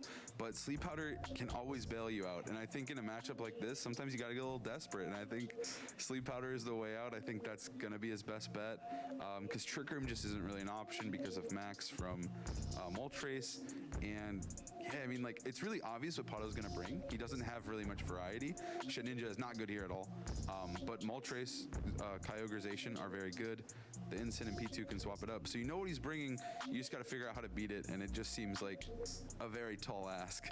Sleep Powder definitely is kind of what Joe ends up going for here. So I want to hear from you, Scott. Like, do you agree with this approach, Grimmsnarl or Venusaur, and just go for it onto Kyogre immediately, or do you think there's any other approach Joe could have taken? Because truthfully, this is a abysmal matchup for him, right? Galarian Moltres counters his entire team. So when you're in Joe's shoes, right, it's like it's not going to look pretty. You have to maybe come up with some very clever solution. Otherwise, like you're not going to be able to just trade evenly. Yeah, I mean, you kind of like 2 options, right? I mean, you go like what he kind of tried to do, which I think is probably right. You go ultra cheesy, you hope for some long sleeps, you hope the Sleep Powder hit to begin with, and you switch around a little bit, or like you just try to make mad reads, which gee, I don't know, man. I feel like if he predicts every turn perfectly, he probably still loses. So you got to get lucky sometimes, which he did not. That was a crucial error. I think what's interesting here is when Joe switches in Incineroar in the second turn, so he critically hit Sleep Powder on Kyogre. And I was like, okay, if Sleep Powder misses here, that's probably just game over, right? Because you're stuck on the field with Grimmsnarl, that can't really protect, and so you lose so many resources. So like you called out, Colin, that's the adjustment. Sleep Powder hits. Also smartly doesn't target Galarian Moltres, right? A lot of players would be like, well, why don't you just target Moltres, right? That's the obvious target, but Safety Goggles is such a common item on that Pokemon that if you target it and the goggles is there, that's it, right? Yeah. And so I think critically plays the first turn correct, but what's interesting is Joe reveals the Incineroar immediately. His goal is, okay, maybe let me try to get a little bit lucky with sleeps. I've set up the light screen. Now let me go for parting shots, kind of stall out your Dynamax with Galarian Moltres. And so I think the strategy Joe had adapted to was play towards the Assault Vest Dynamax Groudon. which is, I think, very different take from the first game, but the problem is that Charizard just didn't do enough in that first game. I think Joe could either run it back and go for Airstream and look for speed advantages, or play towards the Groudon, which I think is a really good adaptation by him. The problem is, by revealing Incineroar this early on, it's so clear that Groudon's your last Pokemon, so it's like, okay, now Pado's going to focus all of the efforts on KOing Groudon, and critical hits really don't help here. That's one of those things that, like, if you get crit in a bad matchup, it can just be, like, impossible to win. And like, yeah, you can see there, Max Airstream, like, it crits here, and it doesn't even do like that much damage. If you don't get the crit there, like, Groudon's actually so much healthier, right? Yeah. And so it's like, yeah, when you have a bad matchup, you need things to go your way, and Kyogre manages to wake up here, right? It's like you literally get the worst of both worlds, where if Groudon does not get crit there and the Kyogre stays asleep, I think Joe's in a much better position. Is he in a great spot to win the game? No, but at least he's in a position to potentially win the game. After this turn, to me, it felt like it was game over. Yeah, it's like a ton of HP, right? Because I mean, at that point, if you still want to Dynamax Groudon, you're starting at like, what, 75% instead of like 30 or 40? I mean, it's a huge swing. And we were kind of talking during the games, like, oh, maybe because of this, you just, Dynamax from the support Pokemon, right? Because Groudon at that point, like, you're just not going to get it done. You're going to swing once and faint, which Which is what happens. Yeah, exactly. Spoilers. One thing I want to ask you guys is, so like in this position, Incineroar is out, right? But instead of going for a parting shot, Joe actually goes for the hard switch into Groudon. So do you think maybe there was an opportunity to, say, okay, I'm going to go for parting shot. If you wake up, yeah, maybe you water spout, but I at least get it in. And if you stay asleep, then it's really good for me. I get Groudon into a good position. So do you think that may have been better, or is it worth just risking the critical hit there? I do like the switch, just because Moltres isn't -1 as well from the Spirit Break. Yeah. So like that's what makes this crit hurt even more, is there's the Spirit Break and the light screen up. So many multipliers, but sadly it crits through them. I do like the hard switch, just because Water Spout only did 40 damage, so I think you kind of have to. Because obviously I think he just would auto lose, because Incineroar is so valuable to help deal with Zacian in the end game. So I think he kind of had to make this play, even though it was really unfortunate that he had to risk the crit. Yeah, I mean, that's kind of the thing, right? I mean, some of like both losing in games and having losing team matchups, you have to take more risks, right? Yeah. You don't get the luxury of just playing safe when you're already behind. I definitely agree, and I think to Joe's credit, he found a pretty cool solution to potentially beat the team, right? Because if you look at what Pado's going to bring, okay, Zacian, Incineroar in the back, hey, Dynamax Groudon can actually put in some work here, right? And so the game gets a little bit interesting, because Groudon ends up maxing, actually does get the critical hit onto Kyogre, but this is one, it's like, okay, it's a bad matchup, I'm already so far behind. Even with the critical hit onto Kyogre, it still just doesn't feel like enough. I think in the end, though, it actually got a little bit dicey, mainly because, like, Pokemon were asleep, and then, like, the Moltres was in very, low HP, and so, like, the Venusaur was able to snipe it off, and if Zacian, I think, maybe took a 3-turn sleep, there might have been a slightly different endgame here, but the problem was that Incineroar and Zacian were so healthy that, when your Groudon's Dynamaxing, it has, like, 50 HP, it doesn't feel super good. So, are you guys Moltres believers now? I think, like, for this matchup, Moltres is better than something like Thundurus or Charizard. Yeah. It's so good into Lunaludon, and I think Lunadon is pretty positive into Shedinja Kyogreization, that I do think Pado's Moltres is a great answer to that, and so I wouldn't say I'm a believer fully, because I did immediately get rid of that Pokemon. But I do think that it is good in this matchup, and Pado is a master pilot of this team, so I think it's good for Pado, not good for anyone else. Yeah, I think it kind of depends on kind of just your theory on like the metagame and what other people are going to bring to this tournament. Where, if you think you're going to play a lot of Lunadon, or you think your matchups with everything else is comfortable with, then yeah, I mean, it's a nice luxury to have, because you're going to beat Lunadon pretty much every time. Where you're not going to play anyone doing this better than he is, right? So with how convincing this was, like, yeah, you get those wins for sure. I think on the flip side, like if you look at Joe's side of the field, like he's going to lose this every time with the team he picked, and I think that's just a cost you pay sometimes. Where it was one thing that when I was a player. Ray Rizzo always really confused me about that. He's like really big in that concept, right? Where it's like some team matchups just aren't worth teching for. We're like, well, if I play this, I lose, but I'm not going to play this, so I don't care. And like at the time, it took me years to kind of internalize, like, this is a crazy talk. Like, why are you just like, oh, well, rain doesn't exist, I've decided. Like, but I'm playing it right now, it exists. And like, this is kind of the same thing, right? Like, sometimes you do run into the bad matchup, but perhaps Joe wins next round of Swiss, he winds up at top cut, he never sees this again. So it winds up being basically totally irrelevant, they can't beat the Pokemon. I think it's just kind of an interesting element of this game where, especially this format, where even as much as it might feel like, there's like two, you have to deal with Rinya's son and like, Kyogre Zacian, and that's all there is. Not true. And you got to pick your battles a little bit. So it'll be interesting to see what works. That definitely makes a lot of sense. Yeah, I think, I feel like we got to give Galarian Moltres a little bit more credit. It's cool to even see it on stream twice, and I think it's actually really important to call out that Pato and Daniele, who was on stream, are really good friends. I think they built this team together. Pato actually won the regionals in Italy, and it was funny, I think a lot of players called it Italy Nationals because it was like 300 players, mainly Italian players, and I think, like Flavio is an incredible player. Colin, you made some really good points earlier that I think you should repeat, but just kind of about how, he was kind of on the come up, especially in 2019 where he won the internationals and obviously didn't really get to play in the in-person circuit, as none of us did for 2 years, but kind of what are your thoughts on him as a I mean, Pato, to me, like in 2019 when I saw him win the nationals, like, okay, he won a national, that's not easy, but it's, beginner's luck, or, he did it, like, let's see what happens, because I always like to see how players are, because sometimes you get a little bit one-hit wonders. Right. But then he top-8'd the North American Internats as well, and you're like, okay, this guy's the real deal, like, no one does that. That's kind of crazy. I mean, Joe did it this year, but it's kind of crazy when someone does something like that. And then obviously COVID happened, and we had that break in the online era, and Pato really just didn't slow down. And I really think Pato was like ripped off of years where he could have dominated the European circuit and maybe even Worlds, because I think this guy's a really, really good player.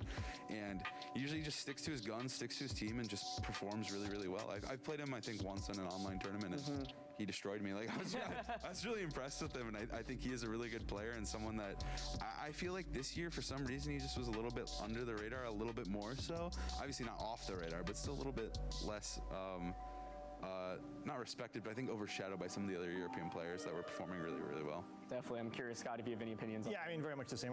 I'm really excited to see him in Top Cut. I just feel like, especially with this generation only having one world championship, you really want all of kind of like the upcoming legendary figures in the game to be there. The people who won regionals, the people who won internationals, kind of like the people view as those big threats to actually take the tournament. And the surprises players are fun to get in there too, especially when they have like the team spice. I'll be really interested to watch David Kutesh again. But I think that this is how it should be. It's the world championships, right? We want to have those matches where like, these Titans are facing off. And I think he's definitely one of those players. I think it's nice. I kind of hope to see Joe sneak in kind of almost no matter who he plays next round too, right? Where it just feel right to have players like that competing in the single elimination bracket on the biggest stage. Definitely. And so I think, that is going to be it. So thank you so much, Colin, for joining us for this analysis segment. Really love your insight here. And we've got one last round. There's so many great players who already made it to, of course, the Top Cut, but so many players who are at that 4-2 mark who are fighting for those final spots in the Top Cut. And so thank you so much for joining me on the couch, and we'll be throwing it to a quick break.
Pokemon, and welcome back, Pokemon trainers. We are here for round 7, the final round of the 2022 Pokemon World Championships Day 2. I am Joe Brown. I am absolutely delighted to be joined by my mate, Adam Dorkai. Did I say that right? Yeah, I think you've been here, 4 days, and you've learned one word. I'm very proud of you, Joe. I learned crisps. Oh, yeah, we did teach you crisps. As well. I see you've had some biscuits as well. Biscuits, yes. It's been a learning experience for Joe. Obviously, all the players have to learn their matchups. I want to try to learn the Queen's English the proper way, So I want to say you're one of my favorite people to work with.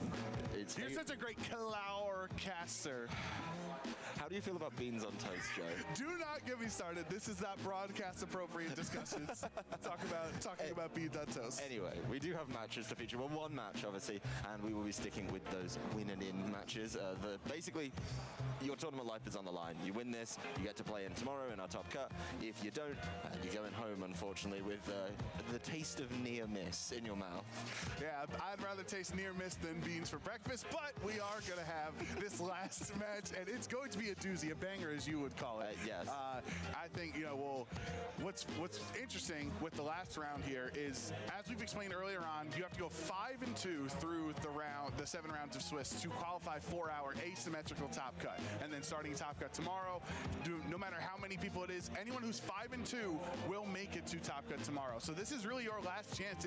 If you were 4-0 and you lost the last 2 and you're really starting to sweat, or you were lost your first 2 games and you have a lot of momentum moving on, this is the moment to prove that you deserve to make it to top cut at Worlds. I think 0-2 into a 5-2 advance at the top cut is probably the best salty run back that you could have. Just taking it all day, accepting those losses, fighting back is always going to be really, really impressive. And yes, you probably do have to play the extra round tomorrow because we go by the standings. Then we make sure that we balance it out to an 8, a 16, 32. That's how these asymmetrical cuts work. If you come in at the bottom, you may be liable to play one of those extra matches. And if you went 0-2, your resistance is probably a bit weaker. So you actually have to play the buy-in round as such. So those runs are definitely the most impressive to me. Clutching it out, if you do go, get the drop 2 and then win your last one, I respect that as well, but I think the run back's cooler.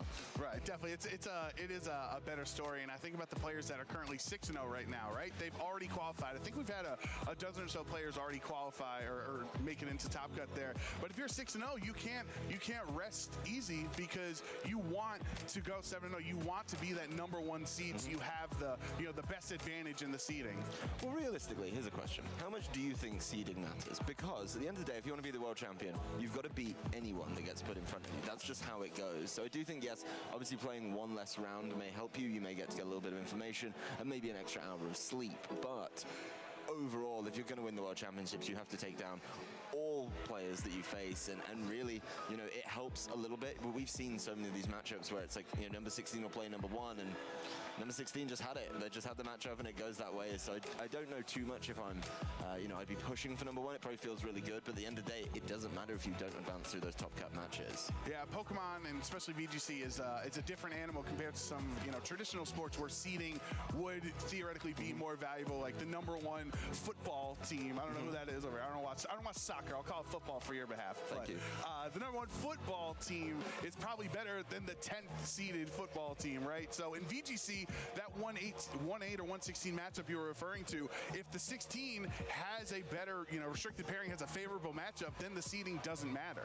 It doesn't at all, and really, maybe the seeding, you can't get too tactical on it though, right? It's not like you could tactically drop a game because you want to play another seed. That's not really how it works in some of these situations. You have to take on anyone that the bracket throws at you, anyone that the Swiss pairings throw at you, and you just have to go from there. Yeah, now if, how has everything been from your approach here to day 2? Seeing how day 1 played out to day 2, it seems like nothing like crazy wacky really came around. Nobody saw the options in day 1 and were really inspired to change up their teams to something, totally crazy. No, I don't think we had anything completely off the wall today. I definitely think we obviously started the day here on stream, and we definitely showed off that the field has gravitated towards those classics, the Zash and Kyogre, the Zash and Groudon, but then we got a little bit more development the further we got through the day, right? We've finally started to see some of those teams mix up the 4 remaining Pokemon outside of the restricted pair. That was very nice to see, and then we got to take a look at some of the stranger choices, the Galarian Moltres coming to the fore towards the end of the day. Really impressive to see that making its mark on the tournament, and something that I don't think a lot of people have prepped too aggressively for, because it's just not something we've seen in the last few events we've had here in maybe North America and Europe. It's definitely fallen off, even though it had its time in the limelight a little while ago in a different series and in a completely different look. And the benefit, as you're talking about, people aren't prepared for Galarian Moltres. that's also because nobody's running Yveltal, right? Yep. So it's not even like you're getting punished where some other restricteds might have their, or some other important Pokemon might have their utility lowered, or their usage rate, I should say, lowered, because there's other things that are taking up that spot. But because of Yveltal's lack of presence, Shadow Rider Calyrex, Lunala, and then even Galarian Moltres is taking that slot, and nobody's prepped for it. It's very strange to see Yveltal just not make more than a handful of appearances. I think previously, you know, obviously we've now got Zacian, which changes things up, but previously it was always one of those things you had to consider, especially, you know, when other people are playing Xerneas, it was hard, but it still made appearances in that format. Now it's just non-existent, apart from 2-3 players who decided to bring it, and bringing the Galarian Moltres may be something that you don't take up a restricted slot. It's similar, I mean, it's obviously same in typing, that feels really, really good. Doesn't bring the aura, but in exchange for the aura, you do get the spread of Fiery Wrath, and spread moves that can flinch are really cool. You know, we haven't had as much room for, honestly, this is the first format in a long time, maybe the first Worlds, where Rock Slide really hasn't been that big a factor. So to bring Fiery Wrath back and start torturing your opponent with double flinches feels bad to be that person, honestly, and maybe they should hang their head slightly in shame. Yeah, I can't remember. I don't think we've seen any Rock Slides at all today, but I saw one. You saw one? No flinches. Okay, so we saw no flinches, but we are about to see an incredible matchup here in round 7, our last round of Swiss, as we are ready to head over to the stage and showcase 2 of the best Japanese players we have here in VGC, and a name people should be very familiar with, as we have 2019 World Champion Naoto Mizubuchi facing off against Shohei Kimura in this last round. Naoto was 0-2, and now he might make top cut. A world champion in our win and in, it's more likely than you think. It's honestly an insane run, and that's why we talked about it at the top of the day. Going 0-2 into day 2, I mean, I think I mentioned it yesterday when I was talking to Rose. I do think there is an element of coming in cold, which can hurt a few players, right? Obviously, if you play day 1, you play 7 rounds, 6 rounds, you know, how many it takes you to qualify and get over that line. You play all of those, but after that point, you know, you're feeling good, you obviously got some confidence, you may have figured out a bad matchup along the way. If you come into the tournament on the day 2, this is Friday this year, traditionally the Saturday, but you come in on that day 2, there is an element of not being warmed up potentially, and it can catch you off guard. Caught Naoto off guard, and he started the day 0-2. Of course, running it back to 4-2 just so we could feature him on stream. Pretty nice of him. And if you're on Shohei's end, he did. We've actually shown him on stream multiple times now. Start in day 1, was able to make it through. They're getting his 6 wins yesterday he needed, and then here he is on the stream again against arguably the toughest opponent you can have, because Naoto is the reigning, you know, potentially defending world champion in VGC at 2019. That was the last world we had. If he can go back-to-back like this, that would be huge. Back-to-back's not been done in quite some time, and it would be very, very impressive. But Naoto, certainly a trainer that we don't take lightly, you know, someone we definitely look at as a sort of inspiration in a number of these situations. But what I think is super, super cool about this, we're going to start with Naoto's team, is the restricted pair that he won with in 2019 is back. The Luna Don, as some people like to call it, for those too lazy to read out the full names, including myself, is back. The partners have changed up quite significantly, but it's a restricted pair he knows how to take down a tournament with. And surprisingly, there is no Stakataka on the team, as that is what he had in 2019 there. So so it could be just a comfort thing. The Lunala Groudon, Naoto decided 2019 that was the play, that was the best restricted pairing, and he's looking to prove in 2022 that still holds true. You lied to me. You said he's running back 2019. You didn't say minus everything but the restricted pair. Minus the only keeping the good parts. I think the whole team was good. It won a world championship. No, but Stakataka is not good right now in 2022. That's anyway, before we jump into game, a quick note on Shohei's team. We've seen similar lineups to this. The one thing I think is really interesting here is the double grass type, the Rillaboom and the Whimsicott. Usually they're kind of interchangeable, and you struggle to play both, but that Rillaboom is going to be so important here. The obvious answer to the Kyogre would be, hey, it's Gastrodon, but you've got the Rillaboom in there that can just polish it off with the Grassy Glide. So now it's time. Swiss round 7, the last round. Winner moves on. Loser has to watch Top Cut with us. Naoto Mizubuchi on the top of your screen with a Charizard and Groudon lead, and Shohei Shohei Kimura with Zacian and Kyogre. So 3 restricteds here on turn 1. Now, a lot of trainers throwing it out, and we already get to see the weather interaction that is so vital for getting that early advantage. Groudon, the slower of the two, so if Kyogre does get to come in with the rain, will potentially outspeed it, but the Groudon being slower means right now it has drought, it has that protection from a water spout, from an Origin Pulse. There is, of course, the world that Shohei could reset it. We've seen some players go really aggressive into this matchup, immediately resetting the weather with a weaker Max Geyser, but being able to capitalize off it in the next few turns. You know, there is also a world where this Zacian could pair up with a Kyogre, assuming it's the Charizard taking this Gigantamax here, then, you know, just Behemoth Blade, Max Geyser could be enough to get that knockout and give you a real large element of control. But before you get to do any of that, you know, this Charizard is going to get to play the game. It is going to be doing a preposterous amount of damage with Solar Power active right now, and that is something you need to make this right decision if you're Naoto to start the game swinging. And here is the Dynamax on the Kyogre. Yeah, no switches from either trainer on this turn. Instead, they're both going to Dynamax, or in Naoto's case, Gigantamax with his Charizard. Shohei is in a tough spot because Kyogre is going to have his water damage reduced thanks to the drought ability being set by Groudon. And with Solar Power as Charizard's ability, he's going to do more damage while the sun is up. But a Behemoth Blade from the Zacian will do double damage into Dynamax Pokemon, so that's going to be double. That is hardly restricted since it did half of his HP. And a Max Airstream from the Charizard, just going into the Zacian slot there to do a little bit of damage, but more importantly, get the speed boost. Now, next turn, the Groudon could be faster than the Kyogre. It could be faster right now. It's faster right now because of the dynamic speed, making it +1, getting rid of Zacian. So all he got this game out of his restricted was just that half damage there. But with the Max Geyser in the sun, into the Charizard, not enough for the knockout. Charizard double targeted that turn and still hangs on. I didn't know if it was going to be enough, and this Charizard shows that it is nowhere near being knocked out. I mean, it's low, but it keeps going. And it's a weakness policy, so now he's even stronger. Oh, he's got to capitalize on this weakness policy, and honestly, the fact he is so fast is going to force Shohei's hand a little bit. Shohei has to bring in a Pokemon that can either fix up the speed very quickly, and he has options to do that, right? In the Whimsicott, in the Thundurus potentially, but it's going to be the Incineroar. The Incineroar can't stop the Charizard this turn.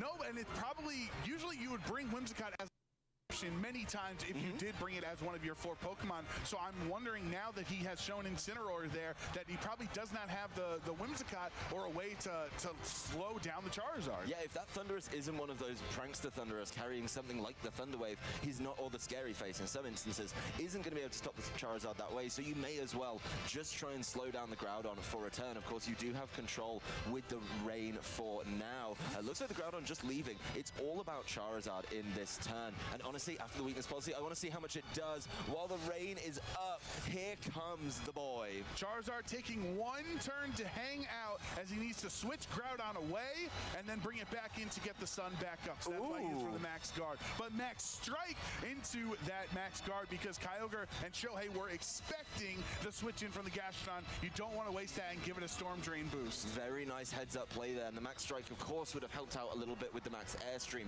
What's very noticeable here, though, is that Groudon in this situation, you know, thought about the fake out. The Incineroar coming in and protecting is certainly a curious one. You know, at least you could have done something there because if you're the Charizard, you probably have to focus on this Kyogre a little bit.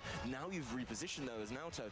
Yeah, Solar Power is about to come back. I can imagine the switch right away. You've already shown that you have a way around it. So just bring in this Groudon once again. See if your combination of Solar Power and the weakness policy boost is going to be enough to completely tear through something like this Kyogre with maybe a Max Airstream to help the Groudon out in future. This is a very telegraphed switch in, but there might not be enough for Shohei to stop it. My goodness. Look how strong that was with the sun boost, with the weakness policy boost to its special attack there. The G-Max Wildfire being able to knock out the Incineroar, and then the Max Lightning into Charizard obviously is going to be enough to take it out. That Gastrodon has actually caused so many problems though, and I respect the Max Lightning. A Max Strike would have been pretty fine too, but what it did was it meant that, you know what, this Kyogre's going to want to stay in, it's going to want to attack. And the big thing here, and what I really like from Naoto, is he goes after that Incineroar, knowing just how much damage he Zashi has available to him with the solar power, with the weakness policy boost. Get rid of it, and now that Kyogre is locked in the sun for the rest of the game, there's also a Gastrodon in the back, and this Groudon's probably in a really good position to try and just close out this game because it's going to have control of the weather. Of course, there are a number of other options that Naoto could bring. Could have that Lunala available in the back to try and tidy this one up, and the Gastrodon just being shown right now, so if he doesn't need to show it off, he won't at this point. The big answer, though, is there for Naoto. I can imagine that we are going to see his fourth Pokemon because Gastrodon Rillaboom is a very one-sided matchup. But helpfully for Naoto, even though this Gastrodon is terrified of the Rillaboom, what we've seen from Kyogre, the Max Strike, which is usually Hyper Beam, is like a big sign that this is Assault Vest, right? You know its move. And by having Max Strike and Max Lightning, he probably does not have Ice Beam. So while Gastrodon is on the field, he can never go for those water attacks into the Groudon, and he doesn't even have the Ice Beam to hit it super effectively either. Right, so that Gastrodon is going to be a big problem and big control here as well with the Groudon on the field, being able to say, you know what, I can at least hit this Rillaboom at some point with a Fire-type attack in the sun. The Rillaboom playing it safe. I do think that's very, very wise. But the Water Spout, yeah, he's just going to try and do it in the sun. Give that Storm Drain boost over to Gastrodon, which if it gets the opportunity to attack, is going to be really, really big. But I just don't think this Groudon is getting anywhere near knocked out in the sun, showing that it has a very safe build. But the Heat Crash going into the Rillaboom. Yeah, the Protect there was crucial for Shohei. He's not able to take any damage. And because the Electric Terrain disappeared when Rillaboom switched in, now Yawn is back on the table. You're going to have a little Wildfire damage there, but at the end of next turn, the Kyogre would be forced to go to sleep after it attacks. Yeah, that's really, really big. And this actually is a very interesting item choice on the Groudon, the Leftovers. Not something I've seen yet, but being able to kind of sit there and recover a little bit with the grassy terrain as well. You know, the Water Spout is definitely about to be off. I think with the amount of damage being taken by this Kyogre, you're going to have to start fishing with our good friend Origin Pulse. But at the end of the turn, you're going to sleep anyway. And that is something that the Gastrodon this turn could potentially just protect itself. Make sure that the Kyogre goes to sleep before you take any more damage. I think that's the big thing, because then you're just 1v1ing that, or 2v1ing the Rillaboom essentially for at least a turn. And Naoto is forced to protect on the Gastrodon, because anytime he does not protect, it's going to get knocked out from the Grassy Glide. So as you were saying, Adam, Origin Pulse is the only to miss onto both of these because they have protected, and Kyogre has to go to sleep. Yeah, Kyogre's going to sleep, and it's still getting burned. Of course, there's a little bit of recovery, so it's not as impactful, but it is certainly starting to add up on this one. It's causing problems. Obviously, the Leftovers recovery, making that Groudon look really, really healthy, and that Groudon's already almost back to full health. And this Rillaboom, yeah, it's getting a bit back, but it's just not looking the best. Now, the Kyogre going to sleep, I think, means you could potentially take the Gastrodon out for a moment and then bring something in that can capitalize. That's right, because he still, Naoto has the Pokemon advantage. That's what he was working towards earlier on by switching his Groudon out early and then bringing it back. He wanted to keep that weather advantage and the Pokemon advantage. So Naoto still hasn't even revealed his fourth Pokemon. Yeah, I don't know if he wants to reveal it. Obviously, the Gastrodon's in a really tough position. The Grassy Guy goes into the Groudon. It's not enough. Instead of the Gastrodon, everybody thought the Gastrodon would be targeted there, but Groudon actually hangs on. Heat Crash in the sun into the Rillaboom, and that takes it out. That was a very gutsy play out of Shohei, and it almost worked. Yeah, I mean, he knew that the Gastrodon wasn't going to be a massive concern, but, you know, being able to say, well, you're probably protecting, I'll get the damage down on the Groudon, absolutely huge, but the Groudon very correctly just punishing him in return, saying, fine, Grassy Glide me all day. I've recovered so much and not been burned constantly between turns. I've got Leftovers. You've given me Grassy Terrain. Actually, your Grassy Glide isn't going to be able to knock me out, so all of that recovery didn't even look close. 63 health at the end of the turn. Feeling really good, and at the end of the day, yes, there's only one more turn of Harsh Sunlight, but the big question is, what are you going to do to Gastrodon? Well, so that's what I'm saying. Either way, even if you get the knockout on Groudon, the Gastrodon, Kyogre still can't touch it. No. You're gonna Hyper Beam and take a turn every other turn of just sitting there, and eventually the Gastrodon will be able to take you down, can put you back to sleep and everything like that. So Naoto is just playing incredibly well right now. This game is completely locked. There is no consistent way to get this Gastrodon. I mean, obviously a Hyper Beam would hurt a lot, but this Gastrodon feeling really good, and it's even better when you've got this Pokemon in Kyogre asleep. Kyogre does wake up, and it goes for it. The Origin Pulse is just going to give more boosts over to this Gastrodon. And the Kyogre's already such low low health anyway that any boost is going to help Gastrodon take it out. This Origin Pulse does connect onto both of the Pokemon, though. Hitting into the Groudon does take it out. Finally, Naruto is going to have his last 2 Pokemon, but he might not even have to reveal that 4th Pokemon thanks to the Storm Drain boost from this Gastrodon in the Earth Power, and it is knocked out, and Naruto Mizubuchi is going to win Game 1 here in Round 7. He is 1 win away from making Top Cut and potentially defending his title. He's 1 win away from going 5-2 from an 0-2 start too. That is so impressive, and honestly, what I really like about that game, we talk about it sometimes up here on the desk, is he hides a vital piece of information.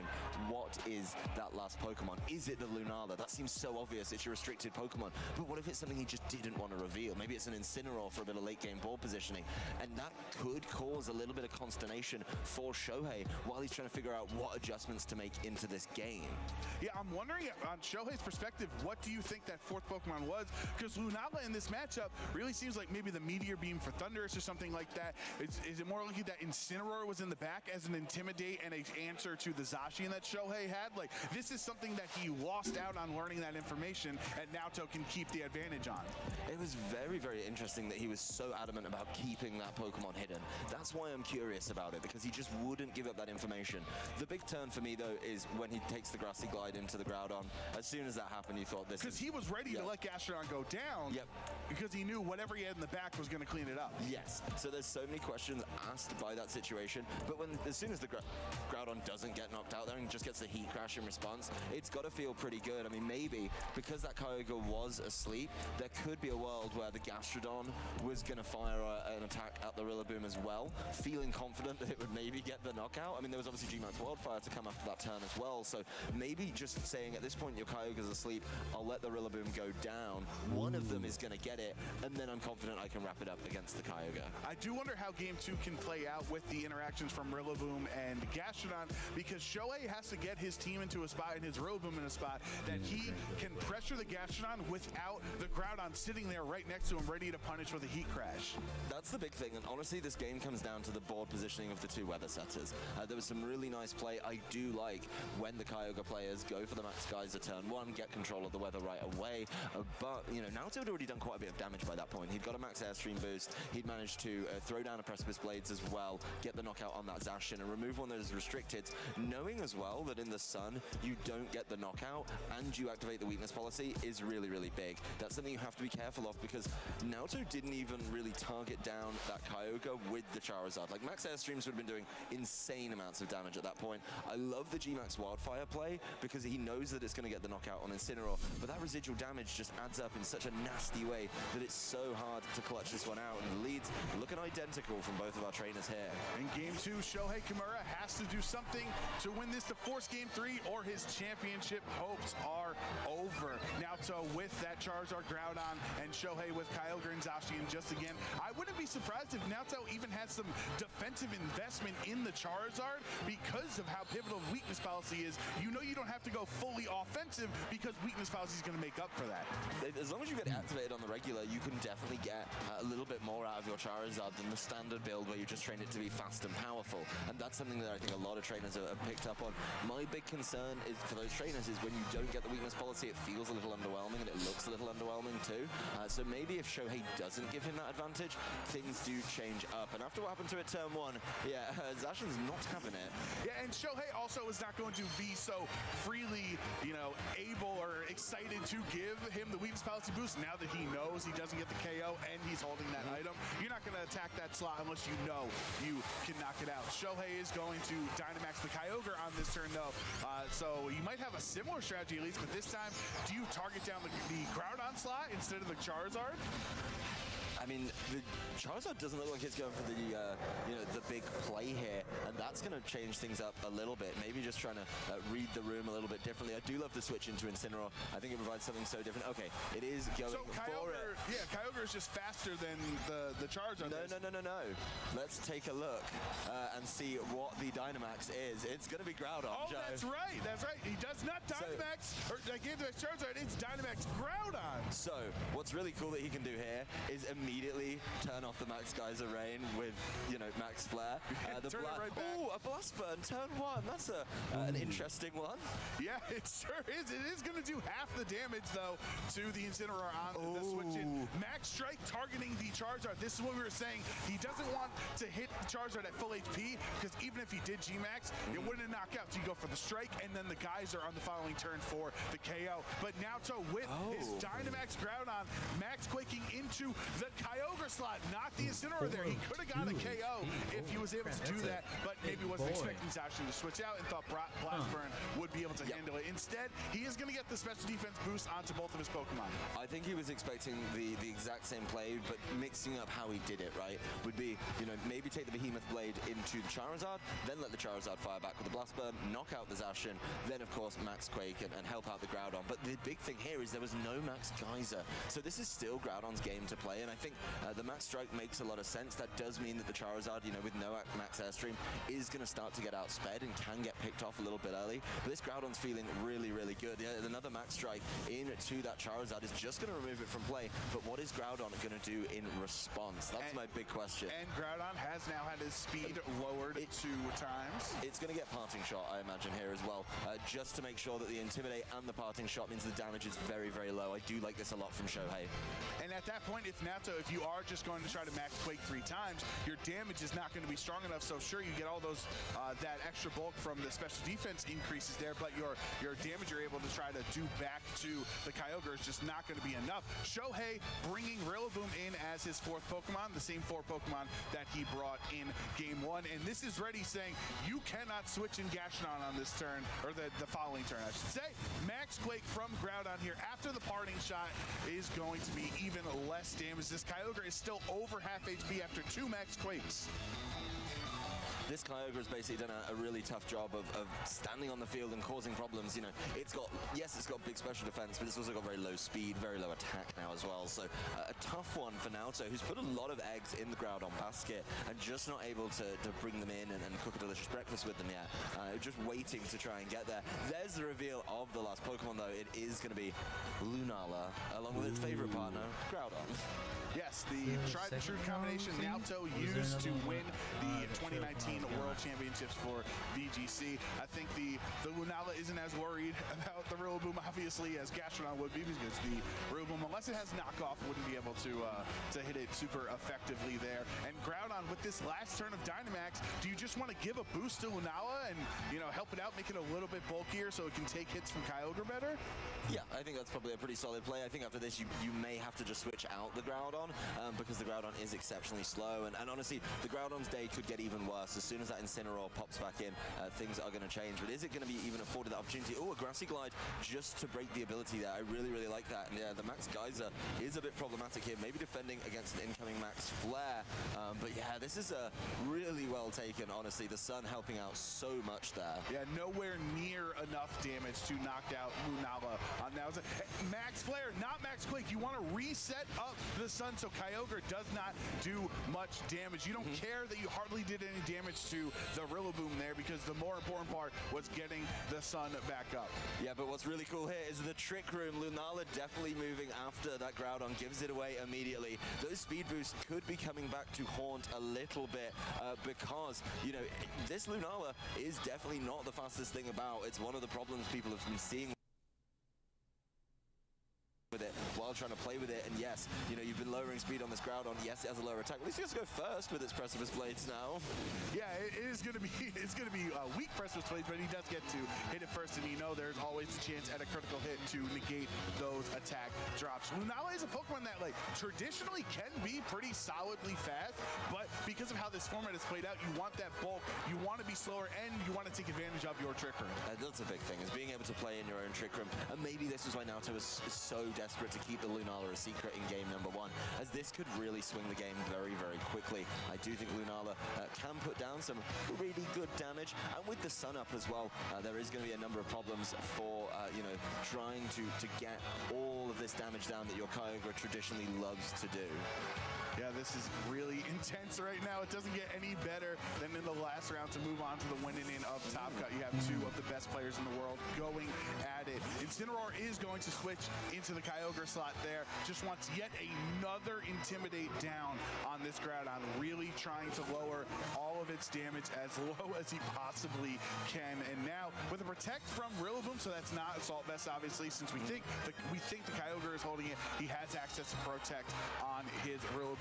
Precipice Blades will connect onto the Incineroar, though. It is half health, and it does knock it out. Incineroar goes down because of the critical hit.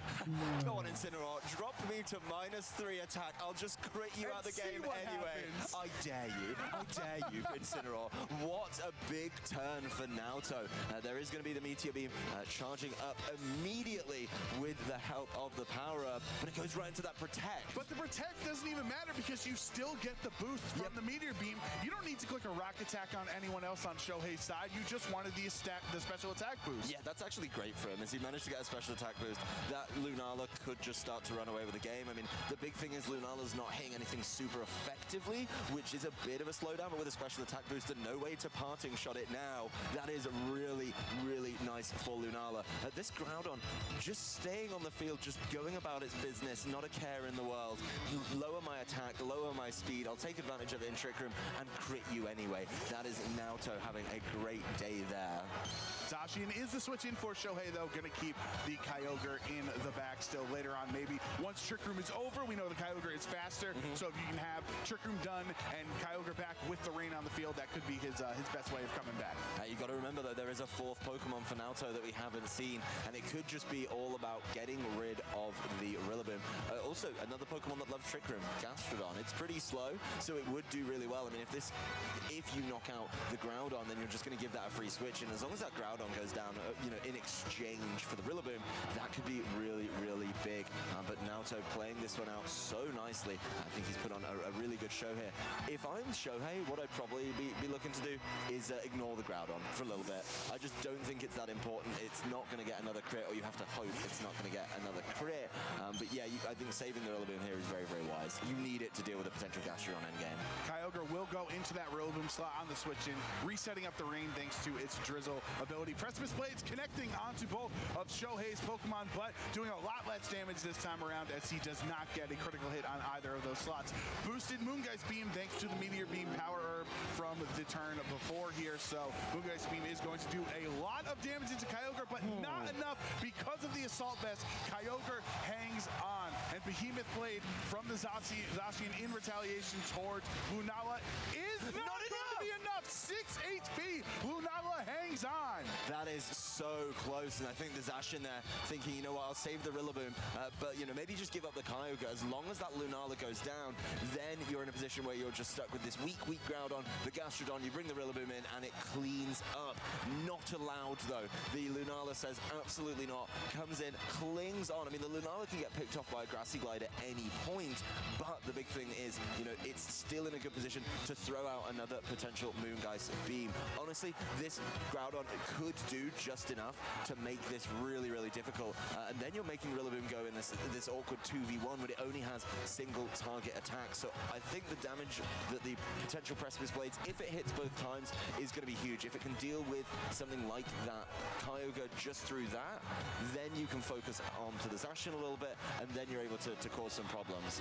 Yeah, there are 2 turns of Trick Room left, so how can Shohei make it out of Trick Room here? He's going to protect on the Zacian. Obviously, Precipice Blades will go into that, but not do any damage. It does connect onto Kyogre, though. Let's see how much it is intimidated. Not enough there. Kyogre hangs on. Moongeist Beam goes into the protect here. So here we are down to the final turn of Trick Room next turn. Thunder, though, obviously targeting the Lunala since he can't hit the Groudon with it. That does knock it out. So that's pretty big for Shohei that the Lunala, which was doing the most damage on Naoto's team, does get knocked out. That's actually the biggest thing on the team that he needed to knock out. Now you're in a 3v2 situation. If one of the two is the Gastrodon, this one is completely dealt with. And that Groudon has been so audacious to stay on the field after all of the drops to its attack. If it had switched out and come back in at any point, it would definitely be a different game because that Precipice Blades, if it hit, would have knocked out. It would have done a lot more damage to the Zacian as well. And I think after that critical hit turn, you had to get it off the field. The big concern here is Trick Room only has one more turn. You are still trying to do enough damage. You can deal with the Kyogre this turn potentially. I don't think you can get enough damage down on the Zacian. I think Zacian is potentially a little bit too much at this point. And then, you know, at some point, Rillaboom is going to come in. And all Rillaboom has to do is target correctly. And that's going to be really, really important. It's still a close game, but I do think having that Pokemon advantage and the Pokemon being Rillaboom is huge for Shohei. Right, as Rillaboom is able to use that Grassy Glide into both Groudon and Gastrodon here, we are potentially one Trick Room turn away from the Zacian and Kyogre forcing a Game 3. Let's see if we get that. Precipice Blades connect onto both, and it is enough to take out the Kyogre, so it goes down even with all of those attack drops. Groudon is still putting in work, and the player up from Zacian, it's a one-hit KO because of the critical hit. Shohei has gotten rid of the Gastrodon. It is just Groudon against two Pokemon. Trick Room is over, and Shohei's forcing Game 3. A -3 attack, -2 speed Groudon as well. So even if it manages to hit, it's going to be hitting into this Rillaboom with very, very low damage. Doesn't have the sun either. The rain is still 2 turns away, and that is going to be a big problem. Yes, it would be nicer to attack out of the rain, but at some point, you know, you're still relying on a critical hit, most likely, to be able to make up for the fact you are at -3 attack. He is going to protect here on this turn because of the fake out Rillaboom. You don't want to take that damage for free. You might as well protect even though you know it's not going to matter. And you let the Zacian go to sleep because the Zacian is getting caught by the Yawn. So really, for at least this turn coming up, you're in a 1v1, but the 1v1 is against a Rillaboom with grassy terrain up, and it's probably feeling pretty good. We do know that it can take a Grassy Glide, but, you know, how many of those can it take, and can it get a knockout in retaliation? Right, because if you take the time to Precipice Blades to try to hit both of them, you're not knocking out the Rillaboom, and Rillaboom just needs 2 Grassy Glides to knock you out. So, you know, you could also try to wait for the rain, go for double protect, and try to get the rain out and go for, you know, Heat Crash or something, but he's not going to opt for that. Instead, Grassy Glide brings him down to under half of his HP. You know Zacian's not going to attack as this is his first turn of sleep, so it all comes down to the Groudon, and Bulk Up revealed as Groudon's 4th move, increasing his attack and defense by 1 stage. The rain stopped, but the grassy terrain, or the Grassy Glide from Rillaboom, I think is still going to be enough to take it, and it's a full health Zacian, too. Really relying on that defense boost to help out, because you're still at -2, right? You can protect this turn, get more, you know, get more from your leftovers. But, okay, if you protect this turn, then my concern is, when's the Zacian waking up, right? You can't do that. So, you know, as long as the grassy terrain is there, I mean, you've got 3 turns as well. You know, you just need to hit that attack. Yes, you protect this turn, but then you're still in grassy terrain. The Zacian's had another opportunity to wake up and just follow up with the damage as well. So while I see where Naoto is going with this, I still think he's potentially too far away to clutch this one in Game 2, but it's okay. There's Game 3 for both of these trainers. Protect from the Groudon on this turn for Naoto, like we were talking about. Just wants to recover a little bit of HP as much as you can. You got to play to all your outs in Pokemon. That's how you can potentially pull games back. It would seem impossible at certain points. The Zacian's still asleep there and just have a little recovery. Yeah, it's going to get some from the leftovers, some from the grassy terrain, bringing it back above half, and obviously the last Grassy Glide did well over half. Sorry, I was on a call with Ellie. So the bulk up raising a defense one as well as the attack. I don't think the attack really helps that much. There is the rain gone as well, so if it does try and land for a Heat Crash, it will at least be doing the normal damage. No boost, but that's better than nothing. And you really need the Zacian to stay asleep as well. The Grassy Glide is going to land this turn, and even if it clings on, if the Zacian wakes up, it doesn't matter. It's just able to catch you with pretty much anything and knock you right out. Don't forget that Zacian has held on to its Intrepid Sword boost from earlier, so it is doing a huge amount of damage. The Grassy Glide, not enough. Bringing it down into the red. Zacian wakes up, and the Behemoth Blade will target into the Groudon, taking it out. And Shohei Kimura will bring us to a Game 3 in the last round of Swiss at the Pokemon World Championships. What else do you want, Adam? Naoto's defense of his World Championship title here in 2022. You know, he holds the last one. He holds the old school trophy. We've got some newer trophies. They're a little bit bigger, and I'm sure he wants to get his hands on those. But now it's down to essentially the best of one. They've seen all the tricks from their team. You even had to reveal the bulk up, something I imagine you were keeping for yourself a little bit. You know, just throwing that out there to take that grassy glide. You know, being able to cause problems that way is certainly an interesting one. So, you know, we did get confirmation Naoto is bringing the Lunala every single to this game. Potentially he's brought it every single game, but it looks like that's set 4, right? It's going to be the Gastrodon to really try and push this kind Adjust my mic volume a little bit. I did turn my mic volume down some because I was getting some feedback in my audio there too. There's so much to unpack in that game, and honestly, I think with everything out on the table, these The trainers video, yeah. go for it. We can do That that. game lasted so long, we kind of forget that Naoto essentially got nothing out of his Charizard. He blast burned into an Incineroar on the switch in, and then got knocked out in the next turn. And drop the threshold for a little bit, back down to like 40 or something. There we go. That a little bit more evened out. Because it really put him on the back foot in that match, being down 4v3 so early. Awesome. I put it to you, Joe, this way. Which game did he win? Was it the one which he Dynamaxed the Groudon or Dynamaxed the Charizard? It was the Charizard. There we go. And I think that's something you have to look at in the strategy. This is when you come look how like thrashed that switch is. You know he's a pro when he's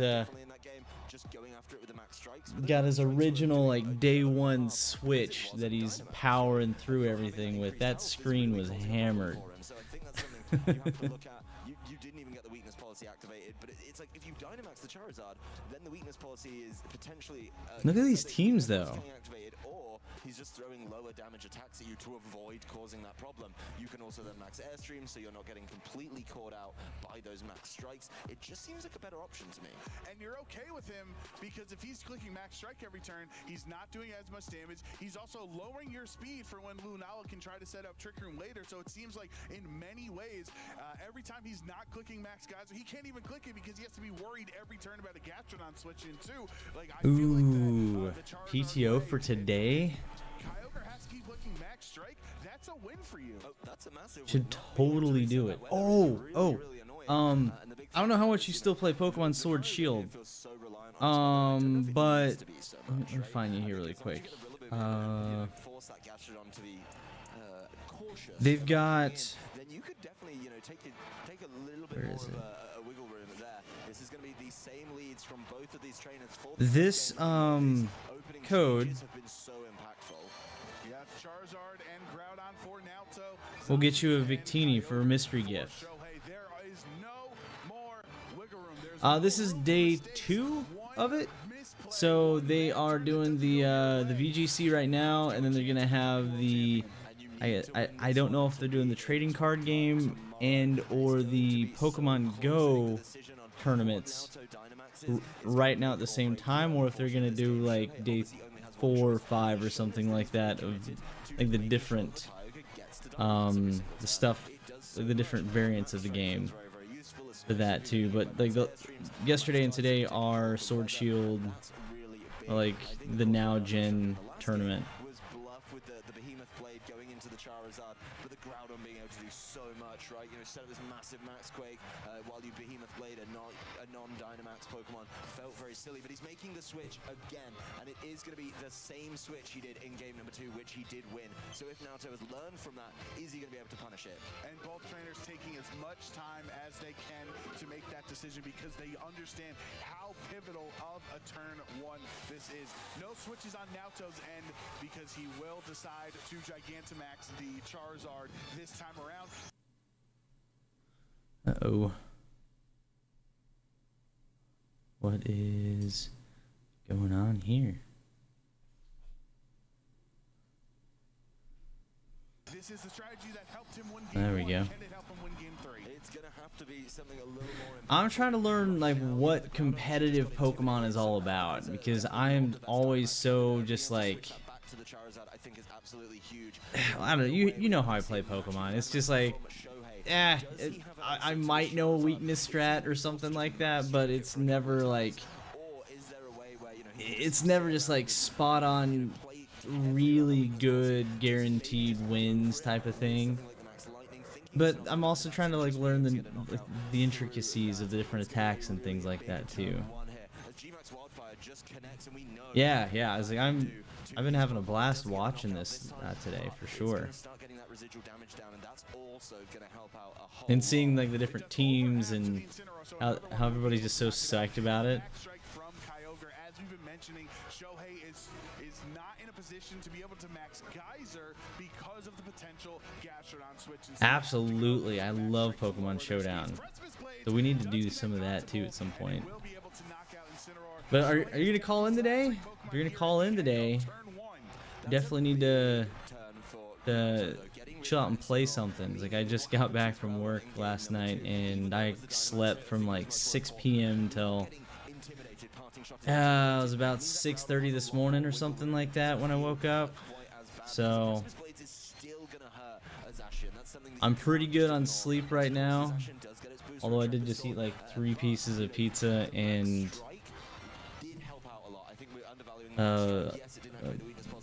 banana apple smoothie with key lime in it, and so I'm a little like comfy at the moment. So the Charizard may be forced into being a little bit cautious here, and in that turn, if you max guard the Charizard, Oh, there you go. can the Groudon do enough work after it's intimidated from the Incineroar? Do you have Saturday, Sunday off too, or just needing like today off? You're already taking a good amount of damage. You've got that solar power ticking through as well. I think a lot right. Everybody's got Kyogre in Zacian on their teams. Capitalize on that and just knock out this Groudon potentially. In game 1, he switched out Dope. I remember you mentioned kayaking the last couple of weeks too. But I know it's been raining and stuff too, so that might be miserable.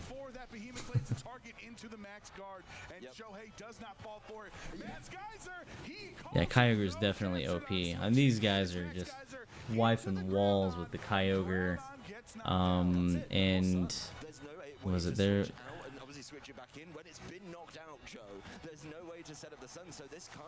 I don't know, Kyogre, Zacian, and Incineroar have all been like super common between all of them so far. Both the Omega Ruby Sapphire games had really OP legendaries. Oh, absolutely. Absolutely.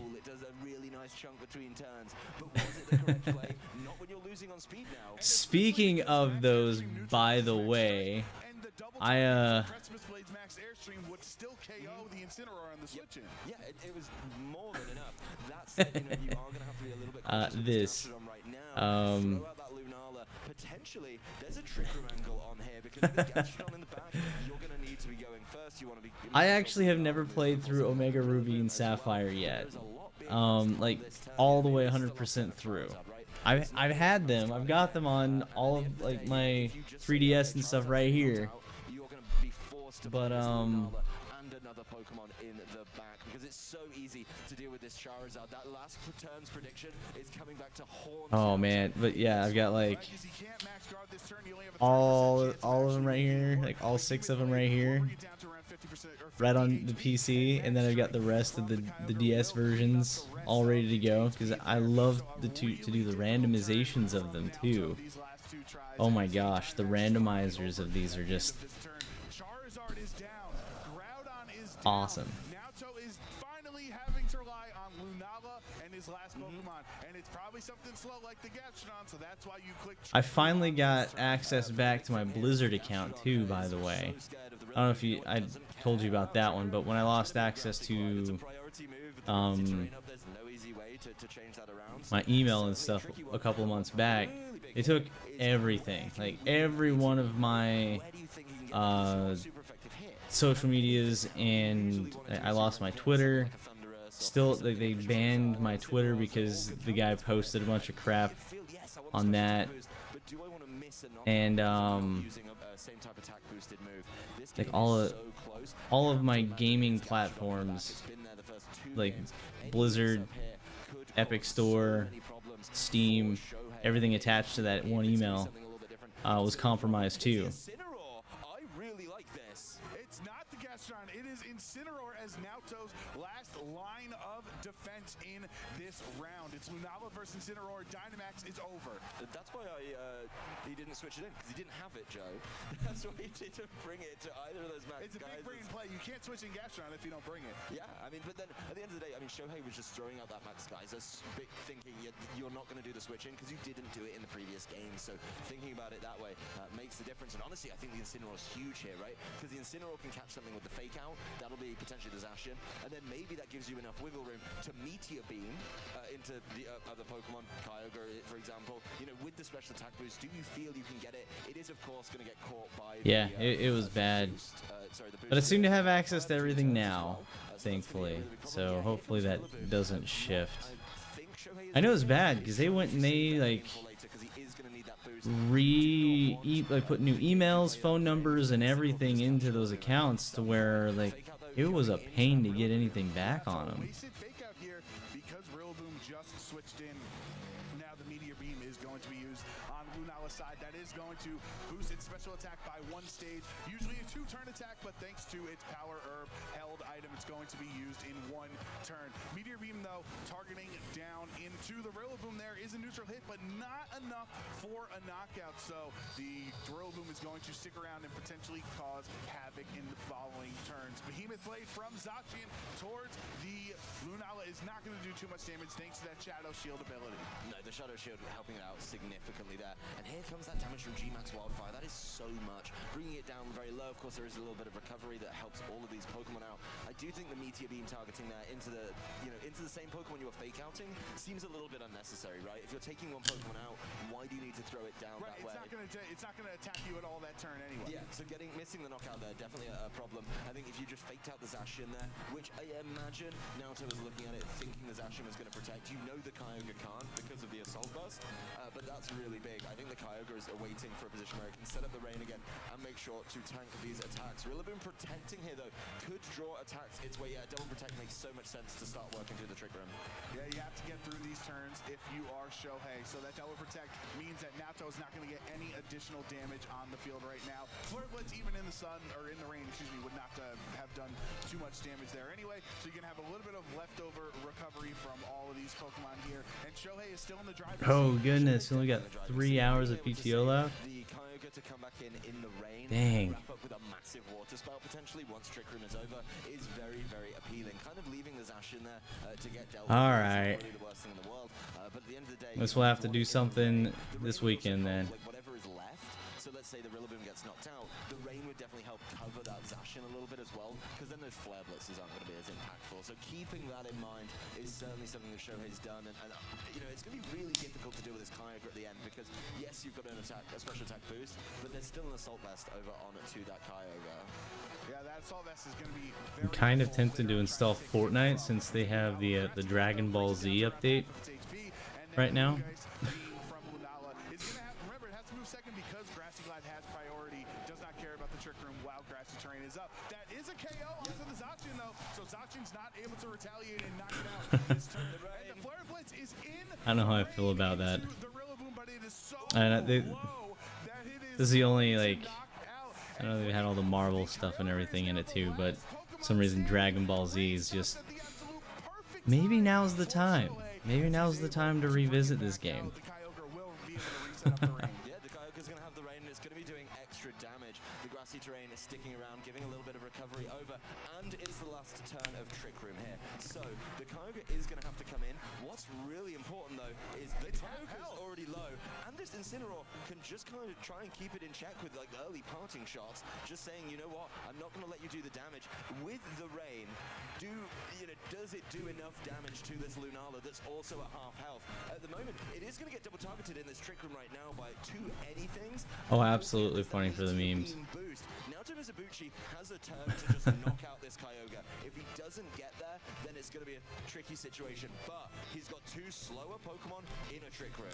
And Shohei does not have Protect because of the Assault Vest. So you can't even try to wait this last turn of Trick Room. It's going to come down to Naoto's Lunala clicking the Moongeist Beam onto Kyogre. If he's able to hang on, well then he's also got to hit the Origin Pulse too. I mean, hitting the moves is certainly the hardest thing. It's like 50-50, isn't it? The wide guard! Oh my goodness. Lunala, so spread attacks will not work this turn. Parting shot from the Incineroar is going to lower his special attack and attack by 1 stage. Oh my goodness. What are they doing here? Audacious. Lunala has said no. You're not going to be able to hit me with either of your water type attacks. Those are the biggest attacks in its kit, especially when the rain is set up. Not able to land a water spout or an Origin Pulse. It could just lock that in. The Trick Room has ended, but even when he gets to attack, no, I'm trying to figure out their specifications for how they're doing things with this, and they have a team of 6, but it's like they can only use 4 out of that total. So it's like they have it's like they can only activate 4 in the match.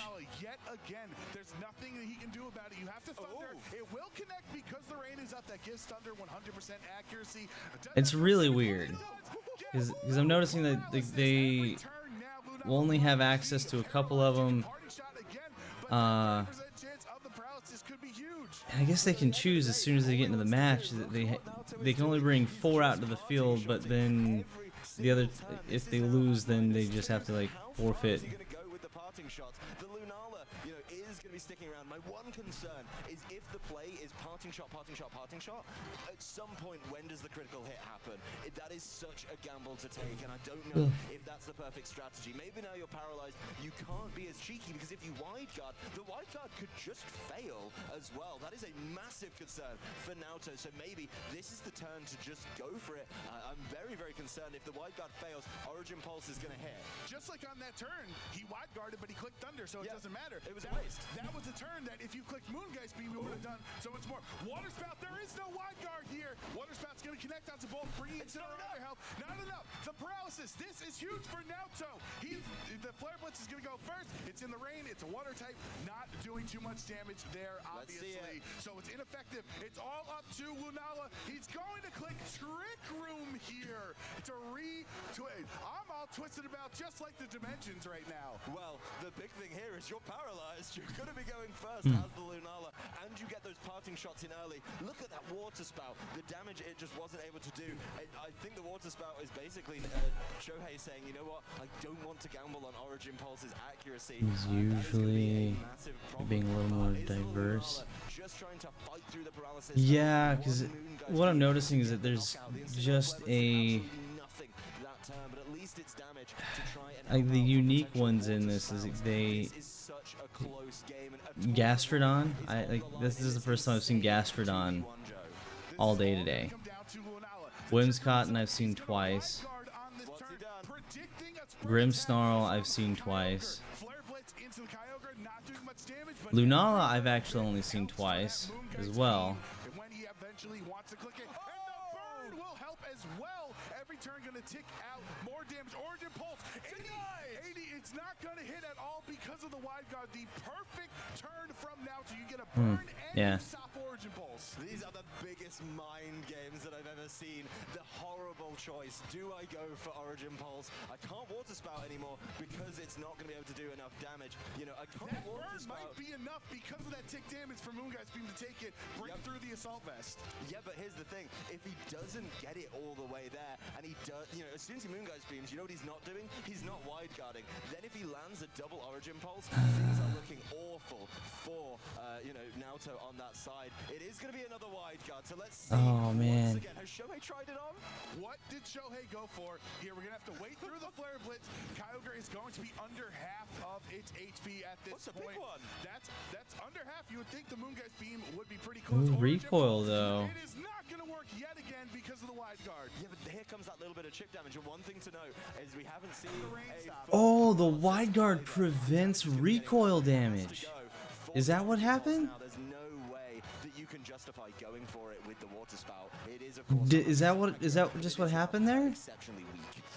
Yeah, it is open. It's Moongeist Beam. It's now under half HP. You have the +1 boost from earlier on in this match, and Naoto is going for it all through the assault. Oh. And Naoto Mizubuchi is going to win this set. He started the day 0-2. He's going to finish it, moving on to Top Cut. I think wide prevents splash damage. Okay. Is a nuts set to end our day with. Quite frankly, perfect play from Yeah, because it prevented something there that it looked like it was supposed to hit in Incineroar, but it didn't hit Incineroar for some reason. But just knowing that it's there at the last possible moment, absolutely huge in those last few turns, trying to weave in a little bit of Man, that was that was a match and a half there. over again with the wide guard, waiting for you to get worn down by a flare blitz. Is this? Oh, it did install. Nice. All right, so we can see all the news from the tweets, resources. Brackets. Brackets. Oh, everything. Okay, so they are doing like Unite and Go and the trading card game tournaments and Pokken tournament. I forgot that was a thing. Any of those important, like one of those wide cards doesn't get through because of the paralysis. That's game over. That's a massive problem that you just cannot fight back Because the rain was up that Let's whole see. time, you know, so that would have been that boosted damage that Kyogre would have needed. Maybe, you know, if Oh, you try to okay. learn something when you get fully paralyzed. 19. You know, let's say the term you go for the USB, you get fully paralyzed. That's not the way to do it. But of course, I don't know how that works. it was limited in options, right? It had to thunder that turn, and I think maybe waiting for the rain would certainly caused problems. It couldn't hyper beam. Oh, these are the brackets. Round 6. Masters in round 7. Senior in round 6. Okay. Here and just seeing how animated we are behind the desk, I can only imagine the elation Naoto feels right now, as it looked quite grim for him in the middle of Game 3. I mean, at the end of Game 2, he definitely didn't get a foothold in the game and caused a little bit of consternation over here, just saying, you know, is he going to be able to fight back? But he made, I think, what is the right call, right? And the focus and the time it took to knock out that Charizard, yes, it went up for absolutely free, but knowing about the Incineroar in the back, obviously he knows, he picked it. Oh, they're live on their own channel. Trick Room endgame just felt so good. I love that we dropped the Gastrodon. The Rillaboom would come all 3 games. So Their own audio has been copywritten on Twitch. Oh my god. Oh, that's fabulous. Hey, thank you so much for the follow over on TikTok. The best restricted pair is Lunala and Groudon. Now here we are, 3 years later. He's the reigning, potentially defending world champion, and he's saying yet again he thinks it's Lunala and Groudon are the play. I mean, I've definitely seen some good evidence about 3 minutes ago. I just saw some really good evidence that it might be the best team here. And a lot of trainers dabbled in it earlier in the year, right? A lot of trainers in some of the international All right, we want to championships, follow kind of like these other ones too. Oh. a tryout, pivoted away for it from this tournament, but Naoto sticking with it has been huge. So they've made separate channels for all of these. Got it. To the stage to hear words from your round 7 winner, the world champion Naoto Mizubuchi. Okay. Thank you. Congratulations. I'm kind of more interested in the actual like. Came down to the wire. Did you feel confident, or were you surprised by the win? おめでとうございます。最後の試合結構終盤までもつれたと思いますが、結構自信を TCG. いや、勝 Oh, look at all the Turtwig plushies.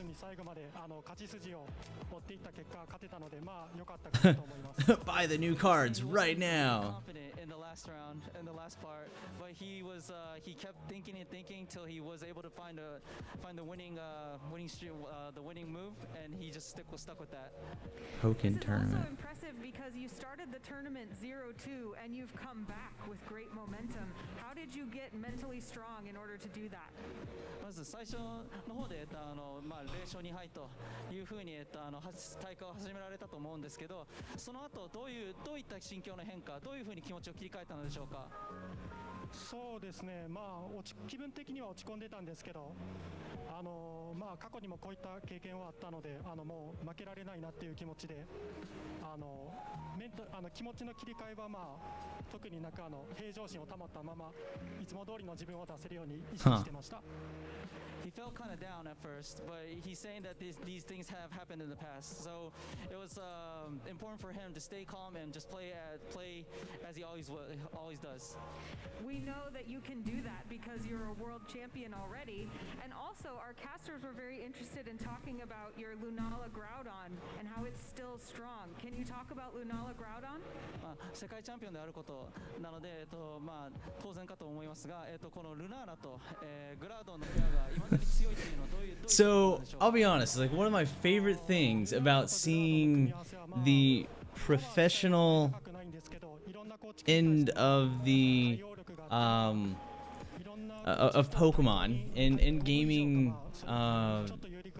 tournaments and like world championships of gaming, oh my goodness, this is such a cool thing that I would have never thought that like people like the interviews, the intricacies of a normal like sports, like basketball. I used to watch basketball or soccer all the time, the World Series and stuff like that with those different events. How they've literally just copied and pasted the template from those like normal sports into the esports meta, and it's just so fluid. Even Jake, your cousin, Rob, because I'm streaming this over onto Facebook as well, and he heard the live stream over on Facebook, and he was saying, this sounds exactly like a sports commentation or like a sports world championship playing in the background, and he's like, this is insane. And so it's being able to see like how they've indoctrinated this into like my kind of like industry, my type of content that I like to watch versus the normal sports. Like, I don't really like basketball, football, sports really anymore. And so like this is just super interesting to see how they've just took it over to this. And these guys are wearing stinking suits in a video game like conference of a world. Oh my goodness, this is so nuts. Like, this is really cool. I think we gotta talk a little bit about his accomplishments, right? I think Naoto's been quietly. I don't know. Just all sorts of like overstimulation with the circumstance. For some history for all of you, he got 9th at the World Championships in 2010, so he just missed out on top cutting. 2010, that's 12 years ago, Scott, and that was in a actually dual restricted format as well. He is a master of these dual restricted formats. In 2019, of course, he won with the Lunala Primal Groudon combination, and top 4 in the world in 2015, right? That's already 3 different top cuts, almost 4 top cuts in 3 different generations in this game. I think he already has cemented himself in my eyes as one of the best ever to play the game, and if he wins this weekend, he actually could be the greatest of all time just in terms of accomplishments. And I mean, once again, 0-2 to 5-2 2 years in a row. What? Yeah, I mean, with all due respect to our pal Ray, I mean, I think what he's kind of done over. That's the best way to seem professional, right? Yeah, absolutely. It's actually there's that much question. It's really pretty impressive. I think especially when you keep. And I say that, then there's like one guy on the interview earlier that was like dressed in like surf shorts and a pinstripe top shirt. and look totally just out of place compared to all these guys in their suits over here. And you can tell he was totally American. Is he the best Japanese player of all time if he makes top cut? And the more we thought, it was like, I think he's the best player of or Japanese player of all time, even if he doesn't make cut. I'm still, my mind is just blown away. Like, so we can break down that game a little bit. I think we could talk forever about every turn, but I think that end game, first of all, maybe in game 3, let's start with there. And so, it all started with the Incineroar bring. I think both you and I were talking about how, okay, Gastron in that second game, it didn't really do very much, right? And Shohei kept trying to play around it by max striking, and it was clear that once Gastron comes out, it's pinned in a very awkward position against the Rillaboom, right? And so in that end game, I'm sure Shohei was thinking, oh, if it's Gastron here, that's it. I win the game. I move on to top cut. But the Incineroar reveal is really clutch. Incineroar is so much better there because it gives you fake out pressure into the Kyogre, and as well pressures with the Flare Blitz into Zacian, and of course those parting shots as well. And so, this is really towards the very end of the game, but I think Incineroar coming out in itself was already so valuable here. Yeah, I mean, we were both really hoping for it. I was kind of hoping for it game 2 also, although I guess it made it all the more dramatic that he waited for the extra game, right? I mean, I wouldn't want to give up the game 3 that we got. Absolutely, and so yeah, like this is kind of midway through the end game, right? And so this is when Incineroar is critically revealed, and I think this is what makes him a world champion, right? You have to be able to make these gutsy calls, and I think VGC is often about, not only playing well, but bringing the right 4 Pokemon. Gastron was not the right 4 Pokemon in this matchup, and Naruto clearly recognized that, right? So Incineroar here makes it a much closer game, and I think we also have to just talk about the wide guard reveal. It takes a while until we actually get there. First of all, I think Fake Out Meteor Beam there, a really consistent play. The idea is, okay, I know Kyogre here can't really protect, so if it stays in, okay, that Kyogre's really the main threat in my eyes at this point, right? If Kyogre faints, you're not going to win the game with Rillaboom Zacian, especially with the Intimidate. And so Fake Out plus the Meteor Beam there is always safe, guarantees so much damage there. G-Max Wildfire still, once again, so valuable as well. And my brain is just racing, and we also have to talk about Charizard in this matchup, right? I think now to recognize, okay, Charizard won me game 1. In game 2, he tried to get a little bit gutsy, going for Blast Burn immediately. It's a respectable play because I think everyone expects the Charizard to always max there. And so if you're up a game and you see an opportunity to win immediately, you can go for it. Doesn't work out though, so he goes back to Charizard in this game and pivots back to the Incineroar. Yeah, I mean, I don't know how many times we have to watch Groudon Dynamax and fail before players stop doing it, but I don't respect it, or I respect him for trying, right? I don't hate it, especially up a game, you can afford to take some risks like that, but yeah, it seems like if you don't Dynamax the Charizard, you just lose so much offense, and yeah, it's so much easier to shut down these more defensively inclined and legendary Pokemon. Yeah, so at this point in the game, I think this turn was really critical. You've got an Incineroar and Lunala paired next to each other, and we actually just immediately see the double knockout here, and so suddenly it's Kyogre down to against both Lunala and the Incineroar, right? At this point, I was so curious what other attack Incineroar was running. It was going for Flare Blitz and Parting Shot, but never went for like a Dark type attack, and so makes me think that it just doesn't have a Dark type attack. Something like Taunt is decently common on Incineroars in the format. Surely you'd expect a Dark type attack, right? But maybe Naoto was just comfortable fishing for the burn. He actually got the burn pretty early on. Yeah, I love that. There's another one you called, by the way, where the caster curse power, even without the microphone, is strong. But yeah, I mean, I'm curious too. I think it's kind of a funny element of this game, right? He's going to top cut. He never revealed the 4th move. I don't know how you play a series like that with Incineroar on the field for so long and never show it, but yeah, it never happened. The wide guard reveal in itself here was absolutely huge, right? Like, Lunala is a Pokemon that you're almost always going to run Moongeist Beam, the Trick Room, and the Meteor Beam, right? But the 4th move is really flexible. You can run Wide Guard, you can run Protect. I'm a personal big fan of Moonlight. And the wide guard reveal here was so clutch, conserves it the entire time and gets a parting shot off. But what's really critical here, I think, as well, is that the rain was reset completely, right? I think if the rain was just over at this point, there's really just not too much that you can do. And because you're just doing so much less damage, Lunala can get a couple of hits off. And so the rain ends up, getting reset. Trick Room's about to expire, and then you have these constant mind games with wide guard, right? But I think good recognition to say, okay, well, I now know that you have the wide guard. A Thunder Para can drastically turn the tides into my favor, right? Because a single Para can really ruin things. So it takes a little bit for us to get there, right? As we see the wide guard come out, Trick Room expires. Now you're worried about wide guard once again. So wide guard does come out and correctly goes for Thunder here and gets the paralysis. And so I was like, when I saw the initial wide guard, I was like, okay, this game's probably over, right? But then the Para came out, great prediction there, and suddenly it felt like it was a ball game again. Yeah, I mean, I was a little smug. I was like, oh, what's he going to do? Thunder him? And then the paralysis came in. It's like, oh no, wait. That's a bad thing. Don't do that. We can talk about this, Lunala, seriously. So at this point, it's really interesting, right? Because you can keep parting shotting, but the grassy terrain is actually kind of annoying, and you have to remember that, like, Kyogre is pretty especially defensive, especially with the Assault Vest.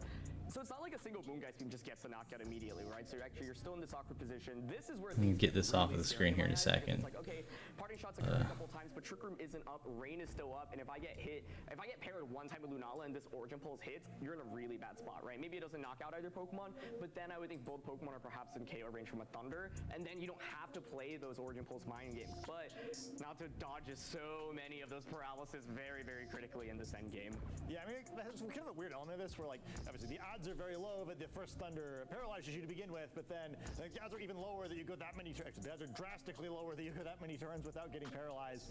It's like kind of a funny collection of things where there's like a lot of RNG sort of at the end of the game, but none of it really mattered that much. You're kind of like wound up at the same spot that we would have ended up at if there wasn't any RNG.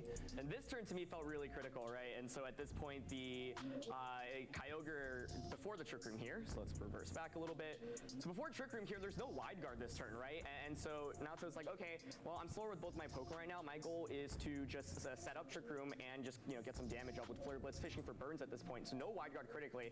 And in my eyes here, if Lunala gets paralyzed, you're in a really, really dicey situation, right? Where then it's like, Incineroar's never winning the game in terms of damage here. What Lunala needs to do is get one, maybe two Moongeist beams off, right? But by going for each Flare Blitz, you also fish for a burn, and a burn at any point puts Shohei in a really tough position. Yeah, I think the math on that's really tough too. Like, even when she puts the burn eventually comes in, right? It's trying to figure out, like, okay, well, I took this much damage from Water Spout while it was raining, so, like, is there some amount of parting shots that I can use while it's not raining so that my Pokemon can survive an attack again, and, like, trying to do that sort of the math on the fly while you're also navigating the game. I don't envy either of these players. I just think it's, like, of all of the games I have watched on stream, I think it's one of the most difficult to, like, just kind of, like, keep your head in it and make sure you're doing the optimal thing every time. I mean, this may be one of those matches, right, the kind of players look at later and, like, do all the math and realize, oh, they could have done this on this turn and this on this turn, but that's what makes it so fun to play in these tournaments, right, where you only get so much time. You don't get to make the optimal decision, just kind of map everything out. And I like the decision here, even though you're facing down wide guard, to keep clicking Origin Pulse, right? Like, basically it's saying, well, Rain is still up, so if I just get another single Origin Pulse left, yes, you've gotten these parting shots onto me, but if you just get a paralysis at any point with the Lunala, it gives me such a major advantage. But Lunala critically does not get paralyzed in any of those critical turns, manages to get Trick Room up, manages to get multiple wide guards up, right? And the Flare Blitz burn comes out. And so it's like what you were saying. I think maybe, if you take away all this luck, if the Lunala just doesn't get paralyzed in the first place, then this is a much less dicey of a game. But the paralysis suddenly makes things so much scarier. Then the burn adds up on top, and then no paras at all. And it was one of those where it really could have been anyone's game here in the end, right? If Lunala just gets paired once or twice, then I think you most likely lose the game from that position. Yeah, I want no one to ask him this. I just want to decide it's my own canon. That's the same Lunala that he bothered to get get transferred over to this generation. It really is the world champion difference. Truly, right? And I think that's one other thing that, of course, we have to highlight. When he won the world championships, of course, a very different format. He had a very different Lunala set. I believe it was the Culver Berry. Let's go down here. Yeah, let's go down at the bottom. And it was, not like kind of this meteor beam set, right? And so I gotta say, I mean, like, to top cut back-to-back world championships is already really difficult. The game has gotten, I think, exponentially harder in more recent years. This man has been playing competitive Pokemon for over 12 years. I asked you earlier, I was like, is there even anyone else who played 2010 that's in this world championship? There aren't really that many players, and let alone someone who almost top cut worlds all the way back then, got fourth all the way back in 2015, never gave up one, and here he is still going, and I think truly putting himself in contention for maybe the greatest of all time once again. It's because the style of teams and, like, the meta games are so different then, right? Where, like, you think about, like, this compared to his last team, they had the two same restricted Pokemon, like, crucially very, very different. And then in 2015 especially, it is such a different format, right? Where you're playing, like, near mirror matches almost every round versus this, where he's actually using one of the more unique teams, even though it's sort of a popular archetype. I just think it's the variety of what he's been able to do is really fascinating, where, it's like some of these players, we kind of mentioned when we were analyzing them, well, they have a type, right? Like, they like to do this sort of thing in this situation, like all of their teams kind of have these qualities, where he's been able to do everything. I think it's really impressive. Like, there just aren't many players like that out there. Yeah, and I obviously want to give his opponent some credit there as well. I think, like, he made some really nice adjustments, and I want to go back to the replay here and kind of take a look at one of the plays that I think were standout, especially in that third game, right? And so in this situation, it was Charizard against the Zacian and the Dynamax Kyogre, and he makes an incredible read, decides, okay, yeah, I've got Zacian in front of Charizard. Yeah, you can G-Max Wildfire me. Nah, I'm going to attack anyway. And I think you and I were actually discussing in the beginning of the game where at this point, Naoto had gone for the G-Max Wildfire rather than Max Airstream, right? right? And so I feel like that's been a constant debate on stream throughout this weekend. Like, when do you go for airstream? And I felt like by not going for airstream earlier punished him a little bit, thus putting him in this tricky position. And Shohei was able to capitalize off that and makes this beautiful double up into the Groudon here. Yeah, I loved Adam calling that in the commentary too, where I think it's just been this thing in so many matches where I don't know why it's become such a player tendency just to not click the airstream, but like keeping that speed advantage is so important. And like I think this game could have been a lot easier for Naoto, and maybe like I said, a reminder for the audience, right? Like even perhaps the best player of all time makes little errors, right? And the fact he was able to pull the game back anyway is like incredibly impressive. But this could have been a lot easier if we just kept the advantage to begin with. And I think that's one thing, right? I think when people look at Pokemon, they expect players to play perfectly the whole time, but this game is so hard, it is mentally draining, and the odds of you actually playing perfectly on stream, especially in a win and in to make the top cut of Worlds, is very slim, right? Like, and you're trying to cover for so many different options, and it's so easy to look in retrospect and be like, oh, so-and-so was the right play, right? But I think the mark of a world champion player is someone who's able to always find ways to come back in the battle no matter how far behind they are.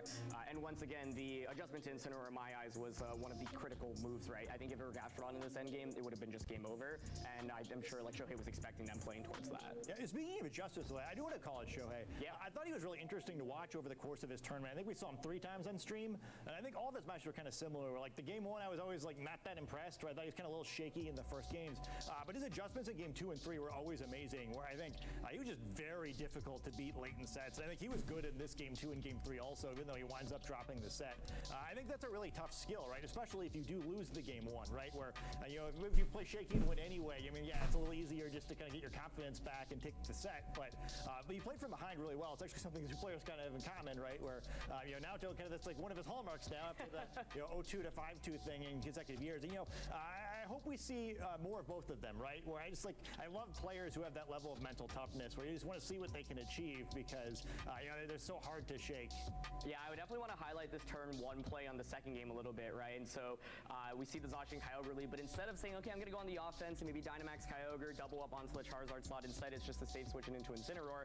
This punishes Naoto so heavily, right? I think he essentially was like, okay, maybe there's a world in which I win where you end up maybe splitting your damage, I Blast Burn to get the knockout on Zacian, Groudon Dynamax's Max Quakes, and then just boost his special defense, right? But as you and I have discussed, part of the issue with Groudon when it doesn't have like a White Herb or it has Swords Dance boost, for example, is that it really struggles to actually deal that much damage in Dynamax form, and it's the classic Groudon syndrome, I think, in this game, where to me already after this first turn and how it plays out, Naoto's already in a really tough position. Yeah, I mean, you can imagine, like, I'd love like one of those expected win percentage charts like baseball has, and I guess he's like, down to like 15% after turn 1, right? You just can't do these things, especially like Dynamaxing the Groudon. It's a cute play, and like there's a world where maybe he hits the prediction. We're just talking about how the man's a genius. It's such a big risk to take, and like you can do that sort of thing when you're up 1-0 in a set. Yeah. But again, even the best players of all time make some moves that maybe aren't the best. I think both Dynamaxing Groudon instead of Charizard here, and maybe playing that more conservatively, and also I think even having the Gastrodon instead of Incineroar in game 2, where I think even with the way game 1 concluded, it's reasonable to have made that jump to Incineroar, right? Like he made a lot of really good reads at the end of game 1 to get away with having Gastrodon on the field, where like Rillaboom had 2 different chances where I could have just dunked him and didn't because he correctly kind of won the read. And yeah, I mean, I think there's a lot of things he could have done just to win the second game, but again, I guess all the more power to both of them just for sticking to his set so long. Yeah, I definitely want to also just take a look back to the first game because I think we saw the power of weakness policy Charizard yet again on stream. That has been really, I feel like, the set of this tournament. So many top players bringing teams that have basically looked very similar to what we've seen since March, since April of this format. But the one adaptation is making Charizard very bulky, having the weakness policy, and we saw Charizard get a one-hit knockout onto an Incineroar in this game. I mean, come on. Yeah, I love it. I mean, like that's the second hilarious one-hit knockout we've seen with Incineroar. It's been knocked out by a Charizard and by a Ferrothorn over the course of this tournament. So a tough tournament for Incineroar enthusiasts everywhere.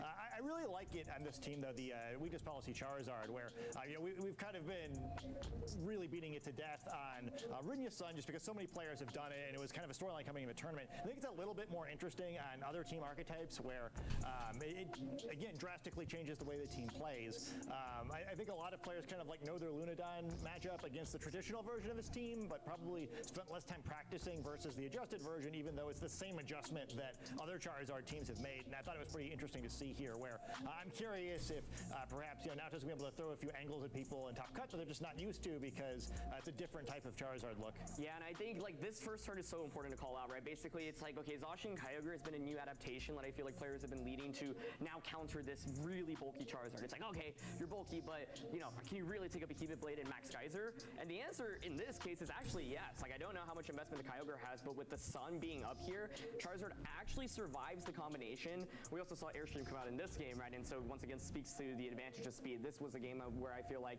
maybe it was honestly just over on turn one, right? You already get the knockout onto the opposing Zacian, and you've got a boosted Charizard out on the field, and you've gotten a speed boost. And Incineroar here really not exactly the best Pokemon to come out either, right? It just can't really pressure very much. And so this was a great play, right? You just switch out into Gastron. There's no way you can really counter Charizard in this position.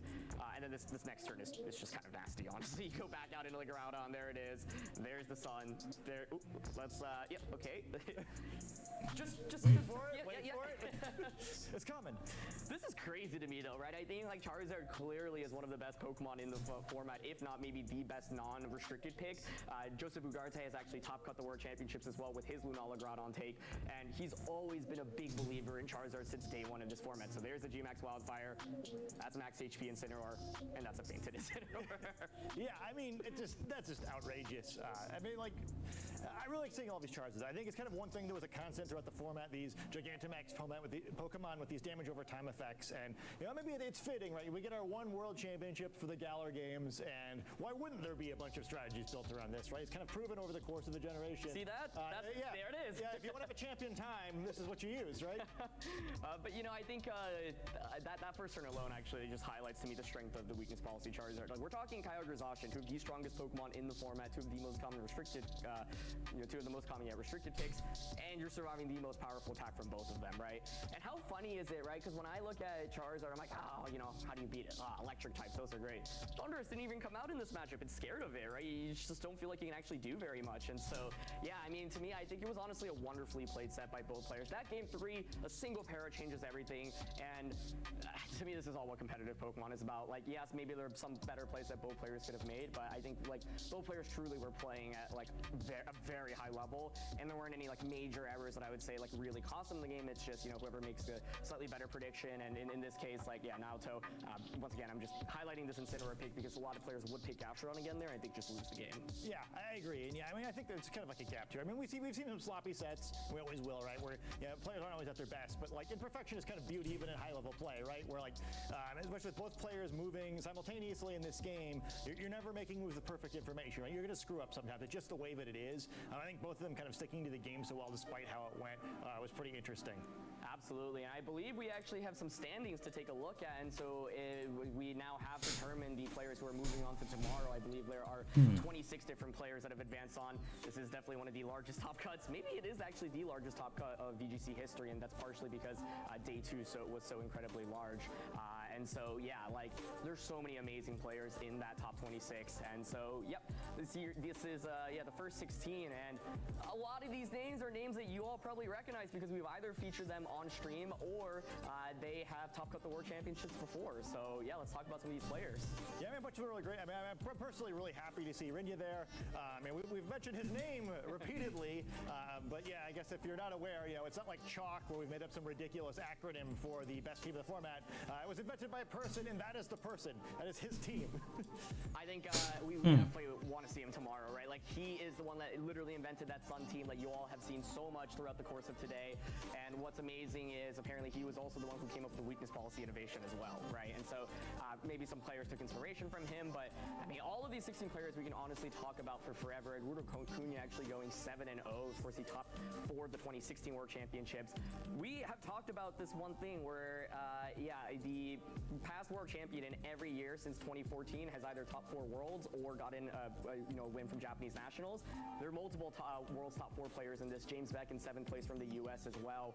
Of course, got top 4 at the last World Championships, and so another incredible player. But I think incredible European and Japanese representation here in particular. Yeah, there's a bunch of like really great players. I'm really excited to see a lot of these guys. We were just talking about Flavio during the previous set, but that's a great person to see here. His opponent from that game also making it in Joe Garte. I feel like we got we're never gonna get all of kind of like the most iconic players of the generation in a World's Top Cut, but there really are a ton of them where there's a bunch of players I think are just like such fantastic world champions to have. Yeah, and there's actually 10 more players outside of those 16 that we showed on screen. So in total, I believe 26 players have moved on to tomorrow. And this is the first time in World Championship history where there's actually a break between today and tomorrow. Before, you would play all of day 2 and all of the top cut matches. And as someone who played in a smaller Worlds in 2013, I was so burnt out by the time I got to the top 4 match. And in all the recent iterations of Worlds, you'd have an extra round of Swiss and more rounds of top cut to play. So I think this break is much needed for all the players, and we'll really see everyone in their A game tomorrow. And there's so many amazing players. I mean, Eric Rios and Joseph Ugarte, 2 of the best players in this format, proving that they continue to be super consistent. There's some awesome names there from some older VGC days as well. Paul Chu is a player that has been around since 2012, 2013, aged up from seniors to masters, top cut worlds both in seniors and masters, and hasn't, I think, top cut like the internats this year, right? But he has always been one of the greatest players, especially in the US, winning I think 6 different regional championships in masters alone, probably over 10 when you combine seniors and masters. I think he's always been a player that a lot of people think has the potential to win the tournament as well. Yeah, I think a lot of players have showed a lot of poise, right? Where it's not just that they were like good at this format or having a good tournament or whatever, but they have a lot of experience in top cut matches. They've proven they can get it done in spotlight on stream. So I'm really excited. I think there's a potential that we see a lot of really high-level Pokemon played this weekend. Like even for a world championship, you're expecting things to be good here. It's the last tournament of the year. It's the best players. Like of course they're playing well, but I think even with that in mind, this could really be at another level this year. Yeah, and I do want to call David Kotesh in particular. I believe this is his 4th time making day 2 at the World Championships. He's come so close to top cutting each year. He actually top cut Worlds in 2015 in seniors, but then aged up to masters, and maybe one of, if not like the most creative team builder in the world. He was using this really wild Evil Salt Dialga team yesterday, went 6-1 with it, I believe today. And so in my eyes, I think like this was a Worlds in which like a really creative team has the potential to take it all. A lot of the teams that we feature on stream today were pretty much teams you'd expect to see, especially compared to day 1 where we saw lots of wild things.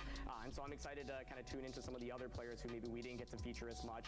Adrian Hurley is another player from the United States who I believe is using a very unorthodox team. And so I think this tournament to me is about the battle of the very unorthodox versus the standard teams that these top players have mastered. Yeah, I think it's a lot of fun. It's like we need to see like 2 off-the-wall crazy. I mean, we have a few teams that are pretty off-the-wall crazy, I guess. But like, I mean, I think it's interesting where everyone's kind of like somewhere on the spectrum where I don't think there's too many people in top cut are using like just like exactly like, oh, I've seen this team 40 times. Actually, I've written in my notebook right here. There's like some level of innovation for everybody, and just kind of like, all right, well, are you like a 2 or 3 on the innovation scale, or like a 7 or 8, or maybe a 9 or a 10? Yeah.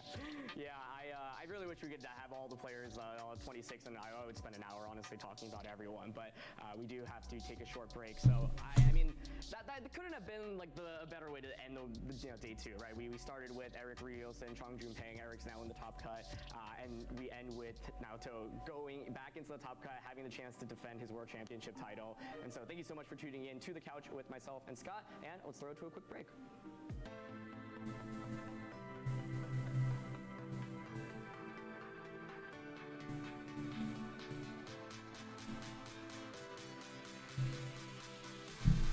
Alrighty, well,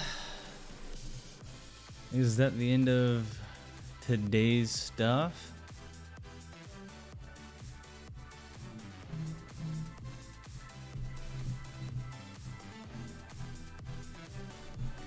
It's a giant leak. That's funny.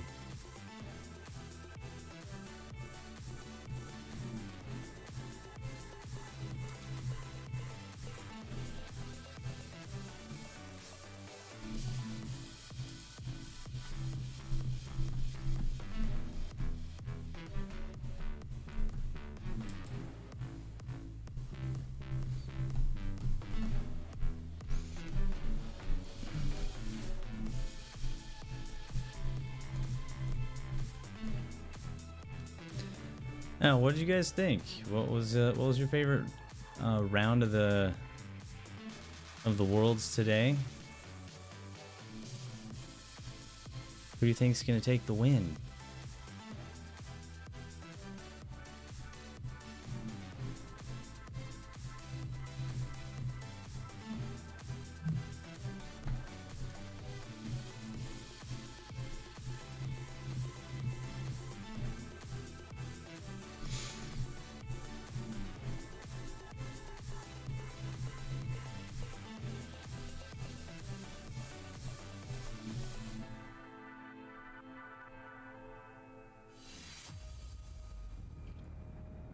Oh my goodness. Welcome back, Pokemon trainers. We are here to close out the day. Joe Brown and Adam Doricott after an incredible round 7, a winning-in situation that I think I'm going to remember for the rest of my life, Adam. That was incredible. I've only just got my breath back, stopped sweating a little bit from that end game because it was so close. Quite honestly, it was one of the best games I've seen in a long time. Obviously, it's been a while since the World Championships, but it already ranks very highly on top games, top players, top plays, and one of the best sets. So honestly, what could you ask for That's dope. of that to close out the day? Yeah, and a great job by Aaron and Scott breaking down and analyzing that match, and great job by them all weekend having the group on. It's really cool. Love to see how the analyst couch is working out this year at Worlds, but we started with hundreds of players making their way, thousands of fans and players all together making their way to London, and then there were 26 remaining in the Masters division. So if we want to take a look at here, considering the top 16 being shown on the spot here, the big one, Eduardo Cunha, is 7-0. He's the one undefeated player, but who else stands out to you? I think honestly the ones that stand out to me are the ones who didn't slide onto this graphic. That bottom 10, we got 26. I think when that graphic gets filled in, we see a bigger bracket coming together tomorrow. There's going to be some huge names in there. Obviously, you do have the defending world champion, Naoto Mizubuchi, who just got in that last round. I think that's going to be a really big one. I do think that Rinya Kobayashi being that high up is really important, and I think at some point we'd be remiss not to take a look at how the absolute master of the craft pilots that team. I was talking about it with Lee earlier, and the idea that a lot of 7-0. team along with them. This guy is just smashed everything. Holy crap. Audacious, but he's got to know how to beat it, right? It's like Frankenstein's monster. So basically, like 8th to 16th place are tied for 8th place at the moment. I agree with you on the players on that are going to have to play that, that second winning in, I guess, however you want to label it for tomorrow. So players like, if we look at 2019, Naoto was 0-2, went 5-2. Megan Rattle also went 0-2 to 5-2 in 2019 to make Top Cut, and she's done it again here in London. So congratulations to her as well. And the other player I'm going to focus on is James Beck, who we did not have on stream, but made top 4 of the World Championships back in 2019, and seemed to have a pretty clean ride to Top Cut here again. Very comfortable if you can get in with a round to spare and avoid that. I don't know what it's a winning in, it's a buy-in round, a balanced bracket round. Well, you're already into like win and continue. Isn't that every Top Cut game is a win and continue? All right, everybody, let us know. Let us know what we want to call this this in-betweener round. Yeah, there's multiple names for it depending on what tournament you're looking at, and that's a term we've got overnight to decide though. We've definitely got a few hours to rest, recover from that game, and then pick the term that we want. Yeah, let us know. Use that hashtag #PlayPokemon, but also make sure you follow along all of the action at home. All the streams we've had: Pokemon VGC, TCG Unite, Pokken. It's Pokemon Go. It's been pretty awesome as well. So make sure you follow with Pokemon.com/play. You can see all of the action we have to provide here in London. There is plenty to watch. I know Pokemon Go was having a really good day earlier. Pokken is still going. They're getting pretty hyper for one of their World Championship appearances. I saw one of my favorite decks from the TCG over on TCG earlier, obviously. The Regigigas deck, if you're familiar, Joe. Oh, I am. Yeah, I talked your ear off about it, but it's still very funny to me, and it put on a really good showing there. And further down, I can see just how excited Unite are to join us here at the World Championships. Yeah, Unite has been really hyped seeing that that esports audience and the esports setup that they've had on stage for Unite. That's pretty cool. But before we sign off, just quickly let's recap that last match and just day 2 as a whole. Where are you feeling? What really is your takeaway from how day 2 played out? Day 2's been a nuts day 2. We've had good games all day. We've had great games throughout the day as well. And I think every trainer who's advancing into the Top Cut is going to benefit from that night off. That's really, really big to me. Being able to go away, take a little bit of time, and figure out your bracket run a little bit may impact some of those decisions that you make. You do kind of get time to prep your first game tomorrow if you're in one of those lower seeds. I think that's really cool. But honestly, today, seeing some of these non-conventional teams, seeing the Lunadon make it, does say to me that there is a world where something creative can get in and maybe take down this World Championships. But honestly, it's been a phenomenal day. It's been so nice working with you and Rosemary and Lou as well, and getting to see us all, back here at Worlds, to be honest. Yep. Well, for everybody here on the casting team for VGC, that is going to do it for our coverage today. Make sure you tune in tomorrow morning. Set those notifications. Set your alarm early so you don't sleep past it, and make sure you are awake and live and ready for Top Cut tomorrow of the 2022 Pokemon World Championship. It's going to be exciting. We will see you then.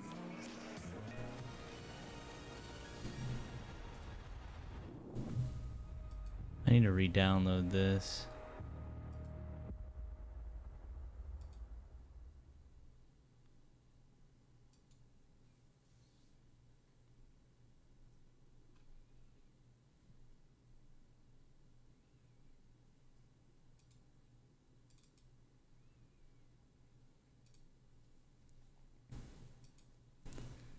Alrighty.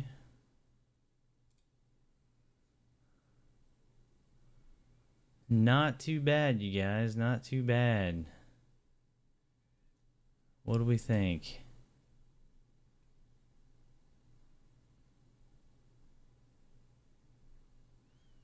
Alright, Rob. You have a good day at work, buddy. Oh, I'm having a little glitchy thing going on here. Why can't I see my chat?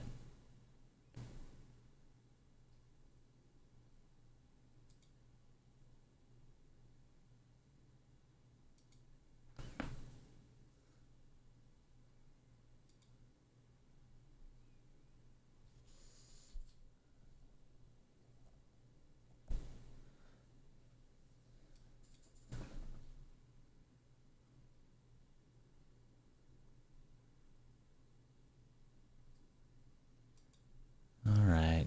Well, yeah, you drive safe to work, buddy.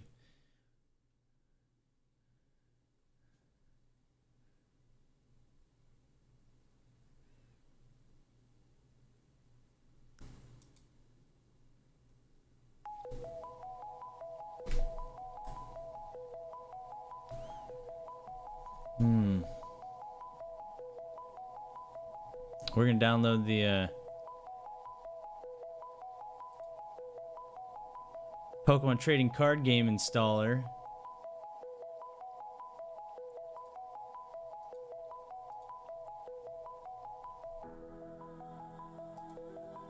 Definitely to do this.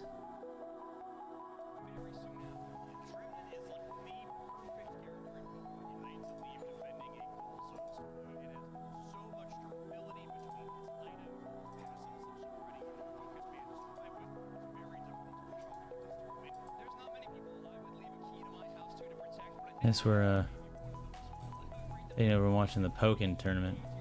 It's a three-person heavy slam. They don't use it to push any KOs. They do it to grab some Bs. Nudo gets even more damage onto Red Maw, convincing them that pushing into this camp there was an impossible task. Notable that we see two different Blissey movesets here between these two teams. Bruv for Nount Esports choosing to take that safeguard, giving themselves and a teammate unstoppable. IX Gaming's Blissey Retsu is looking to instead provide more sustained I don't remember. I don't remember. Kratos finds the hyper beam, last hit onto the Dreadnought, and now the push is on. Geese tries to escape the portal a little bit too late, and they cannot vacate. Yep, we see Kratos bouncing on in to clean up on Dragonite. Can they get this 40 cafe before they get disrupted? It looks like it. Let's see.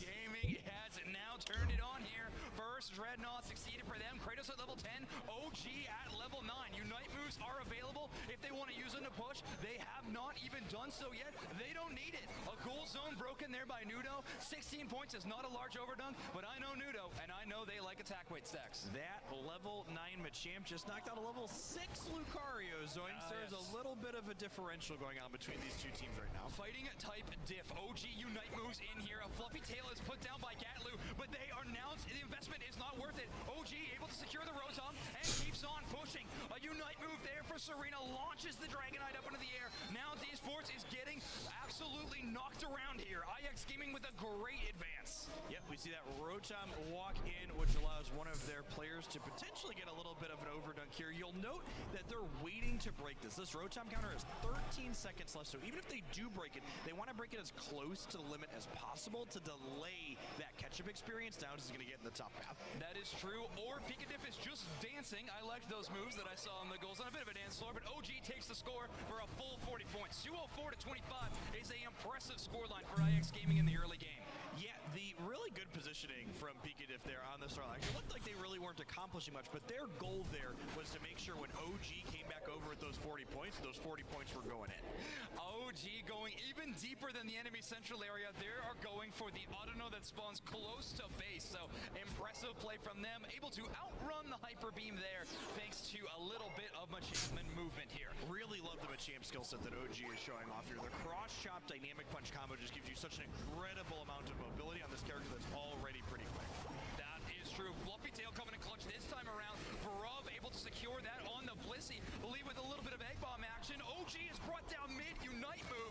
They're going to have that one against us. They didn't launch the actual fist in place. Gatlu able to kidnap the Blissey and they find the knockout as well. Snorlax getting the everybody off. They get a big citrus berry. Gluttony passive coming in absolutely clutch there, but it's only for so long as Nouns Esports gets yet another KO on the board. We're in London, but it's IX Gaming that was falling down inside of that engagement there as Nouns Esports secures not only the objective, but also a number of knockouts to push in that bottom point.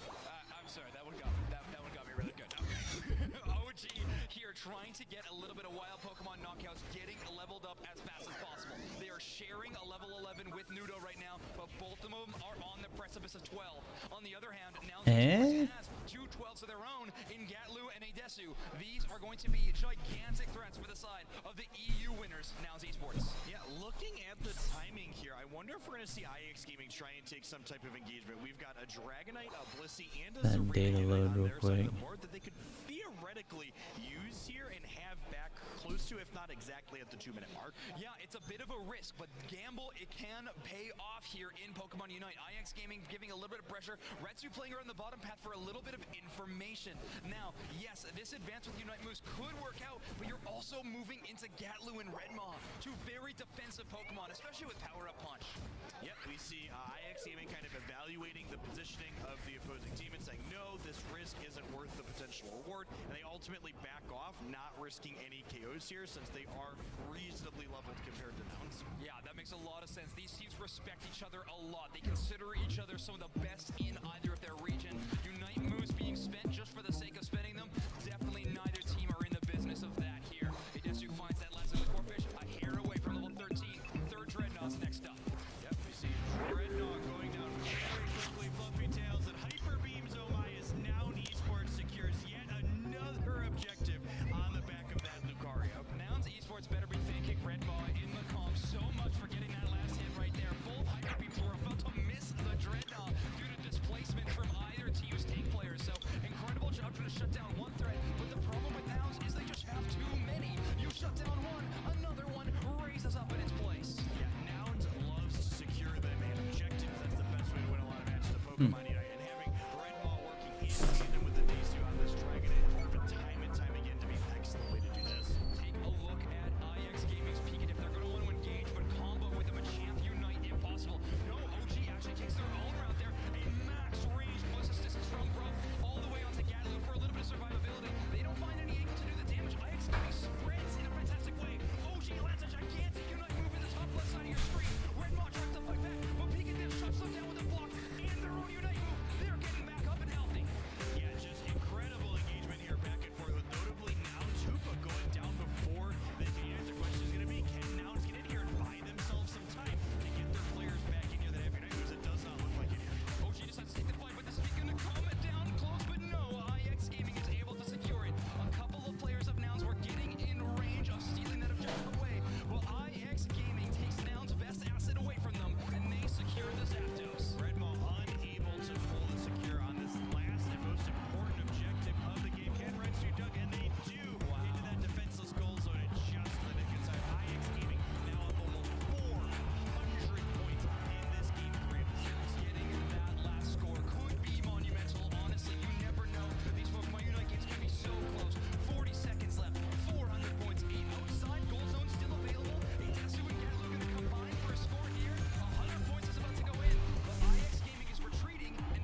All right, you guys, I think we're going to call it for this morning. I'm going to go take a breather for a little while. And we'll come back here in a little bit, hang out, and do some more Pokemon stuff, probably. So, stay healthy, my friends. Thank you so much for watching today. Make sure you guys go redeem your mystery gift in Sword Shield. Code WORLD22VICTORY to get your free Victini in Pokemon Sword Shield. And then, while you're over here, make sure you guys hit the follow button. Subscribe. If you're over on YouTube, that type of thing.